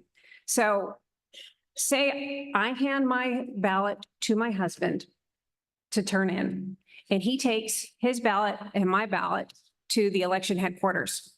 He has a choice. He can hand it to the registrar or he can put it in the ballot drop box. He forgot his driver's license. He goes to the ballot drop box. He has 100% legal right to deliver that ballot on my behalf. He drops it in the drop box. Those 2 ballots will be counted and accepted. He hands it to the registrar. All of a sudden, my valid ballot, which had all of the chain of custody with my written application, my signature, has all the information on the back of it. All of a sudden, the fact that he does not have his driver's license turns that into a provisional ballot. So the exact same ballot delivered in the exact same office, because they chose to deliver it to a person, which is arguably more secure than the box, all of a sudden it makes it into a provisional ballot that I will have to cure. And that is what makes this rule invalid, because it is arbitrary. It's because it is the legislature that has established that the drop box is valid. The legislature has set up all of the rules and says that my husband has every right to drop that ballot into that drop box. But in fact, I've seen lots of people pushing voters to deliver ballots in person and not into the drop box, because drop box is not available on election day. But it doesn't, you cannot treat like situations in an unlike way for no good reason. Well, there's what is it that, what additional security are you providing when you hand it to a person as opposed to a box? It would be one thing, Ms. Gazal, if these were people that were regular election workers and that kind of thing, and, you know, perhaps it would be different. But what we experienced in Cobb County is we experienced people being deputized to receive those ballots without, and for one thing, I would think your husband would just go put it in the mail. I mean, I don't know what the big deal is without just putting in the mail. And I really don't understand why we still even have drop boxes anymore. The law requires them. That's why the legislature has determined that counties are required to have drop boxes. Where you and I always debate, because you want to talk about the law when it suits your purpose. But if it doesn't suit your purpose, then the law doesn't matter. And that's the way sitting in a seat, it's received on our end, because the law says that you are the state election board, you are divested from the state Secretary of State's office. And yet you guys don't even have your own website. You don't have the tools you need to do your job, but yet it's always about the law. So let's talk about that. Let's talk about the petition. That's fine, but I'm just saying that there's some inequities there when it comes to, yes, look, in this petition part, you know, a long time ago, I used to sell real estate. And if you have a disclosure form, when you go sell your house, there was a checkbox on the form about leaving switch plate covers. And there was a form on the box about leaving the mailbox. And all of those little things, I have a point. And that is, all those little things on a disclosure form were there because somebody stole the mailbox and somebody took the switch plate covers. And so right now, here in the state of Georgia, we are having to patch up making rules about things because people don't behave and they don't do the right thing. And because the legislature has given you the ability to do that, and you can do that. And I'm standing here going, why am I even arguing about this? Why is Gavrio fighting against it? Why are we having people come from Washington, D.C.? Why are we having NGOs interfering what is the rights of the citizens and the obligations of the state election board over a rule to hand over a folded up piece of paper that has my ballot on it? This is getting to the point of ridiculous. This is a rule to say, if you go hand it to somebody, we're going to write your ID information down just to be sure there's chain of custody. Life is not this hard. Mr. Chairman. So Sally, just to be clear, you're not requiring this if there is a drop box. It doesn't require a person, right? If you could drop in the box, you can do that just fine, right? Right. You're not requiring anyone to be standing at anyone's mailbox and collecting ID information, correct? Correct. So this is only if you're going to hand the ballot to another individual, correct? Right. It's all about chain of custody. Okay. Because I feel like if you have an issue doing that, there's several other options. You can go vote in person. You can put it in your mailbox. You can vote early. There's 19 days of early There's so voting. many other ways to vote if you have an issue with doing this. But if you're going to hand it to another person, another human being, you're saying there should be a record that took place. Correct. Okay. I mean, you're letting someone act as your proxy, and we're talking, I mean, and that's what, you know, and the other, let's just go to 1 day voting and let's get rid of 19 days early voting. If we don't want to make the rules, but we have to play on the field that has been created for us. And we're just saying, let's make it more accountable. Accountability is what is going to give us security and confidence in our elections, because you can see by the response of all the people that came out this morning, people are not confident. And it's just so odd to me. I mean, it really does make my brain hurt of how Mr. Suss and others like Mr. Suss and, Mr. Joseph from Bartow County, it's all about stop. We don't want you to look. We don't want you to look. Don't lift up the carpet. You might find something. 4 years of this is enough. Mr. Chair, some of us have been involved in this for many more than 4 years. I think that the public comments on the video surveillance have really articulated very well the problems with the requirement and the 24-month requirements for that. But I would like to make sure that does get noted. And also, once again, we are 90 days before an election. And as opposed to the previous rule, this is a truly substantive change that you would be requiring the counties to undergo. Development of a new form, development, training for the county election officials, securing more video equipment that they may or may not have, securing storage 90 days before an election. Sarah, we do not, excuse me, Board Member Gazal, we do not hand our cash over anywhere without having a receipt. We do not, why is it that it seems like this is ridiculously complicated for no apparent reason? At the end of the day, all we're saying is that if you hand your ballot to another human being that I don't know, a complete stranger, that there needs to be some documentation that says, I did that. This is basic common sense. No one in here is handing over cash with no receipt that you gave someone cash. The more y'all clap, the longer we're going to stay here.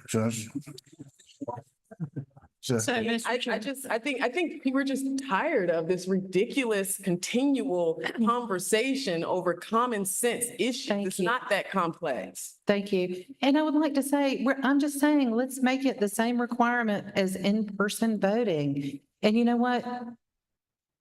And it is, and by the way, yes, it all didn't just start in 2020 for me. It started before 2020 for me. And so, there are people that are paying more attention. And what I can say is to all the people that are most recently involved, thank God you're here. Thank God you showed up.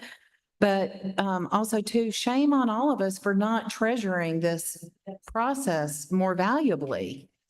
And don't punish people because they just woke up yesterday. So, Mr. Chair and Ms. Grubbs, I'm always looking for uniformity. And I would like a process that's uniform across the state with regard to return of absentee ballots. Now, I don't know why anybody would go to deliver their ballot for their spouse and not have their driver's license with them. That means they were driving without a driver's license. I don't know. But there, by the statute in OCGA, in the statute, the code book, it states that there are 14 relatives or persons that are legally allowed to return a ballot.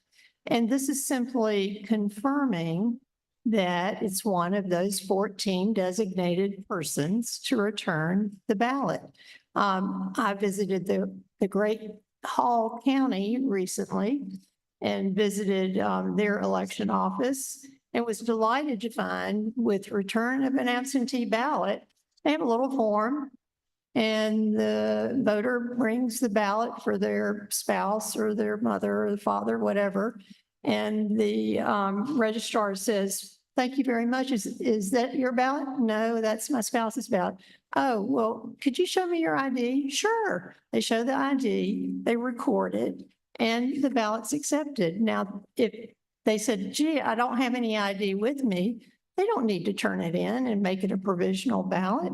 They can come back the next day. They can go to the post office. They can go to a drop box. They can put that ballot in very anonymously if they want. I don't think that's a problem. There is provision of how to treat absentee provisional ballots. There's nothing wrong with that. So if a ballot showed up and there wasn't a chain of custody for it, then it becomes provisional and it can be cured. So it's really not problematic. And Hall County had these nice little peel off stickers, and they just fill it out, peel it off, and stick it on the outside envelope. And I think we saw evidence like this at the Gwinnett meeting, Mr. Chair, that we visited, that this is an issue because some counties are trying very diligently to create new locations for absentee ballots to be dropped without good recording or providing any chain of custody. And we need to have that under better control. Now, the biggest drop box of all is, of course, the USPS, the post office. But so that's certainly a method for returning a ballot. But anyway, thank you very much, Ms. Groves. As far as the video recording drop boxes, the code book also says that the drop boxes shall be under constant surveillance. I think Ms. Grubb's petition rightly puts constant surveillance to work with a video recording of the drop box. I've been through polling locations that are not locked at night. I walk into my church and walk by all these voting machines, and you can't always count on the election, the polling place to be locked. And we've heard cases where they weren't locked. They were in gyms that were wide open, or the basketball team came in and had basketball practice. So I think video surveillance when no one's there is very appropriate. I have a little bit of experience with video recording machines. We only have 2,000 of them out there. I have a question whether it's actually necessary. We had some testimony earlier about, or I've seen some testimony about how when at the end of the day, the box is emptied and it's recorded, and the next morning the box is open and verified to be empty, and the whole process starts all over again, and the ballots are secure. So if the box is empty overnight, what's the reason to have a recording machine there when it's empty and sitting there by itself, and especially when they're going to look at it the next morning? It's also not as simple as just putting a camera up. You know, there are a lot of technology issues with that, trust me. And technology changes constantly. And you're talking about whether, is it going to be an IP camera? Is it going to be what kind of camera is, what kind of recording system you're going to have? How many frames per second are they required to record? I just think that there's a whole lot of technical issues. This sounds like a good rule.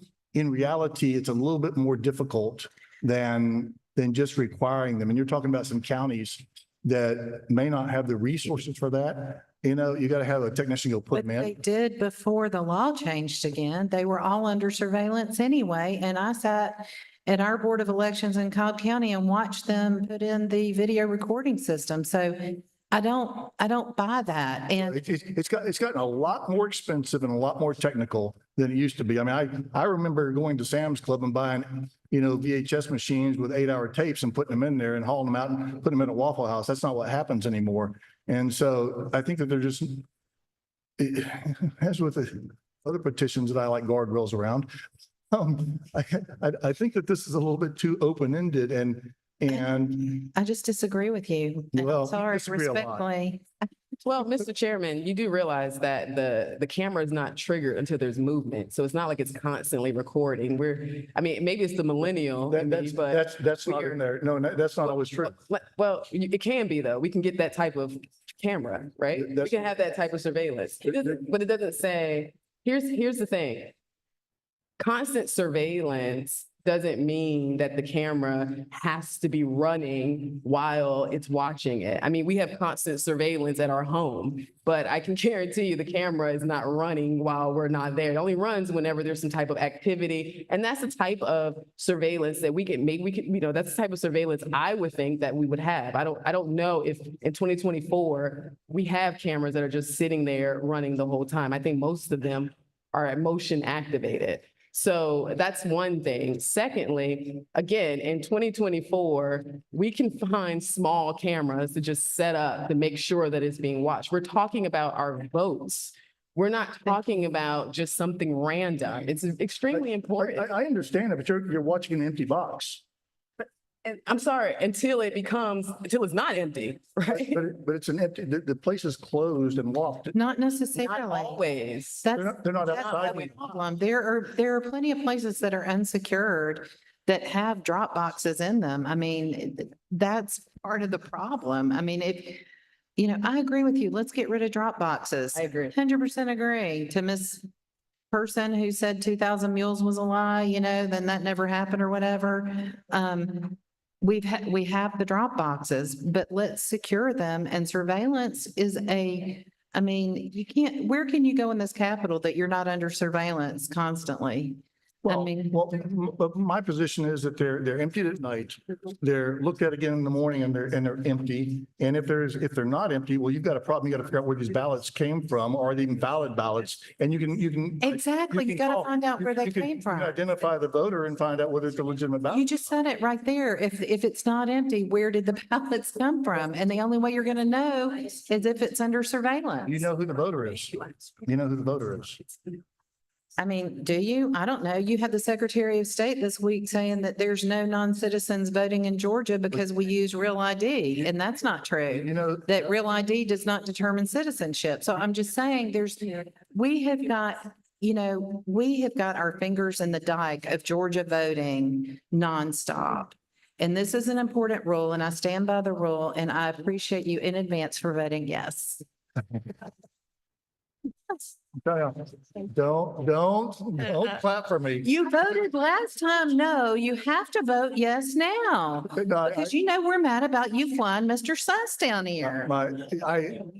It's also. The part 19 to me just seems an unnecessary expense on the counties, when you have procedures already to check those ballot If you boxes. want to talk about unnecessary expense, I am ready to go to the mat with you about that one, because unnecessary expense means having to buy all these cartridges that we have to buy from Dominion, and we have to buy our ballot paper from Dominion, and we're enriching Dominion all the time, and we're sucking the money out of our counties. So, yeah. So I also would be concerned, it's not just about somebody putting ballots in the ballot box, but somebody pouring some toxic chemical in there and ruining the ballot box, or cutting the seals and questioning, what's going on in the election office overnight. And these are just a few locations. It's not even every polling place. It's just where Dropbox is, right? Right. Okay. So some counties just have one Dropbox. We'll let you speak if you promise not to speak more than a minute and a half. All right. So just to respond, I wanted to clarify Gabrielle's position. We are not against the idea behind this rule. Maybe surprised not people walk in my office last Friday. We record every ballot that comes in. Where we differ in opinion is we don't have the legal authority to reject the ballot because of how it's delivered. We can refer the people who delivered it improperly to y'all for investigation. We can refer them to the DA. But if the voter signed that envelope, they sent the ballot with somebody, no matter who delivers it, we're required to count it. So to create a provisional ballot would not be legal. That was for the legislature to deal with the courts. That is beyond y'all's authority. And the end result of the provisional ballot is not cured, is to reject it. And we're gonna get sued for that. The rule literally says, if it's not cleared by United States Postal Service, we need chain of custody. That leaves out FedEx, UPS. We're not saying it's a bad idea to have more chain of custody, but if you're going to do it, include everything in there so we're not rejecting ballots because of how they're delivered. The code talks about photo ID. It's not in the part of turning a ballot in. And then as far as the empty box goes, we are not saying that we should have a camera on the box at night. We're saying that to store a continuous recording, previous rule didn't say continuous recording. I think it said you had to take at least 1 second of video every 3 seconds or something. Say that one more time. I think it did require more continuous recording of the drops. Yeah. So we're absolutely. talking about not continuous surveillance, but continuous recording. So it's not just one motion. And if we don't need that recording after a week or two, why are we keeping it for 2 years? We'll know the next morning if we need it. And if we need it, if there's an investigation, we were happy to retain it. But to have a blanket rule to retain 19 days of an empty box for 2 years is just, we think a step too far, but we're happy to do it for a shorter period of time. So we are for surveilling the box at night, just not retaining video for that long. We are for chain of custody, but not for rejecting a ballot in a way that's going to get us sued. Thank you. Thank you. Mr. Kerr, 2 years ago, you told me that when a voter came to your election office and dropped off an absentee ballot, you did ask for their identification. I do, but if they say no, we still have to take it. I'm sorry, what did you say? I do, but if they say no, I don't want to give it to you, we make a note of that, we record the incident, we still have to take it. Well, I mean, it becomes a provisional, right? That's not a recent provision ballot on the wall. So, but are you saying, Sal, that we reject it if they don't have their ID? Is that? Yes, that is the end result of the original ballot if they do not cure it. I can't. Yes, that would be the end of that story if they don't have a chance to cure the ballot. And that's another action on the voter's part. So would it not be a ballot that's delivered by an unauthorized person? If it's an unauthorized person, I'm going to report them to y'all. I'm going to take that ballot. Right, so it's an illegally delivered ballot if it's not one of the 14 authorized persons. There's nothing in law that would allow me to reject that ballot. I'm happy to go over the statute with you. I'm sorry, I'm happy to go over the statute with you, but there's nothing in code that would allow me to reject that ballot. Right. Doesn't Ms. Grubb's petition say that it would be provisional? Yes, but what happens if they don't cure a provisional ballot? Then that's on them. I'm sorry. Press your button there. Sorry.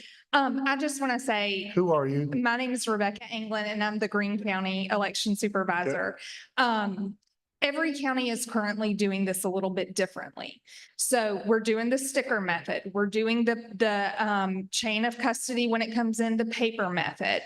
We're asking the voter when they drop it off. I despise the United States Postal Service. I have told voters, do not use that. Use it as a last resort because we are not getting the ballots back. I'm dealing with Congress right now. I have taken up this cause for 159 counties. They are emailing me every issue.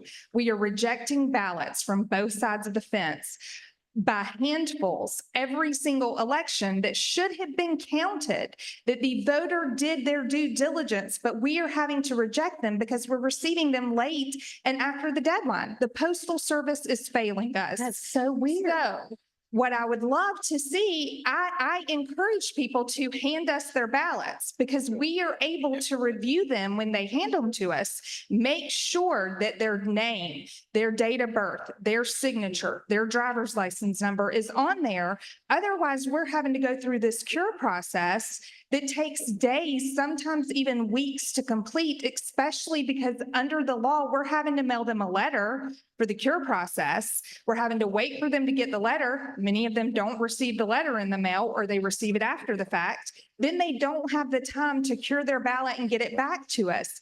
It is a sad, sad thing that we are dealing with. But this is the reality of it. And this is what us as professionals are seeing every day. If somebody walks in with their husband and wife's ballot and I review it and I take it from them, I shouldn't have to question that any further. In fact, my election attorney has told me I cannot not accept their ballot. My election attorney has told me that. So we're faced with, it's like we can't win for losing here. And I'm all for the camera on the Dropbox. We have one in our office that runs 24/7 on the Dropbox, but it does not meet the 2-year retention that this is saying. But why should that be any different than any other election evidence? The camera?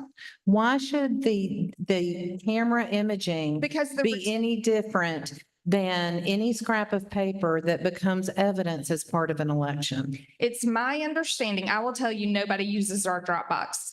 For the past 3 elections that we have had in Greene County, not one single person has dropped their ballot in that Dropbox. They have handed it to my clerk that is at the counter. That is all under video surveillance, and we do a 2-month retention in Greene County. It's my understanding from an IT perspective, the more you retain, the higher the cost gets for the county. Now, I don't have cost analysis on that at all, but that is my understanding. So we don't have a cost risk analysis, but, and you're in Greene County, I'm Cobb County, we have Bolton, Gwinnett, we have the big, 5, 6 counties that are the big pains that make it difficult for you in Greene County. And I feel your pain and I understand. And first of all, I want to address something that Mr. Kirk said, in one of his alerts to get all y'all here to combat our rules, about y'all being the professionals and like, we're just lay people and we don't know what we're doing and that kind of Ms. stuff. Grubbs, let's be nice. I'm being nice. He was not nice, but I'm being nice. But I'm just saying that a lot of the people that are involved in proposing rules and things like that, number one, there's nothing that I've proposed that has not been run through council. Number two is the fact that, just like what you said, you got advice from your attorney and that kind of thing. We know what opinions are like, right? You're going to get a lot of different opinions. And the whole goal is we all need to work together. But when you have a common sense rule like this, and I'm standing up here for 45 minutes talking about common sense, it starts to get very frustrating. So the retention of the surveillance data and that kind of stuff, we have seen that when election contests go to court and that kind of stuff, you look at how backlogged they are. And just like Dr. Johnston said, what if somebody throws a cup full of some kind of acid in there and eats up ballots? And then it's like, whose responsibility was it that these ballots weren't protected, or were they protected, or what substance was used, or now we have a hazmat situation and that kind of stuff. If there's somebody that does something criminal like that, there's going to need to be some kind of evidence of what happened. And the surveillance video should not be treated any differently than any election evidence. And I learned very well that every scrap of paper that goes into the whole process is evidence. That's why they bind it up with red tape that says evidence on it. That's why we have the lock tags. That's why, because this is one of the most precious things that we have in this country. And to be stopped at every point by people who don't even live in the state is crazy. And I like my rule and I'd like it to pass. So let's go to dinner. I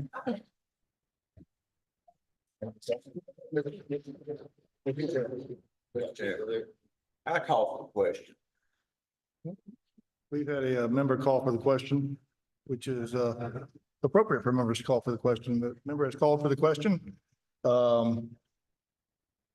Yes, I make a motion that we approve rule 183-1-14-0.02. Second.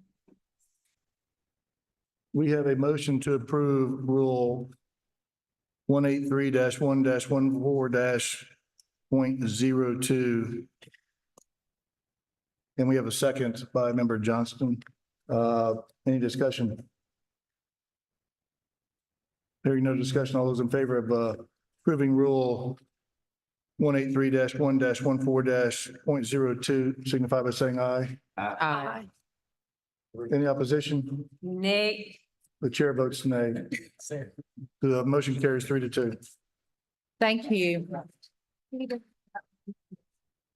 We created a conference. No, it just broke the law. I sense that members of the board are getting hangry at this point, and so the chair will entertain a motion to recess until 9 o'clock tomorrow morning to hear the rest of the agenda. We have a motion. We have a second. All those in favor of recess signify by saying aye. Aye. Motion carries 4-0. Thank you.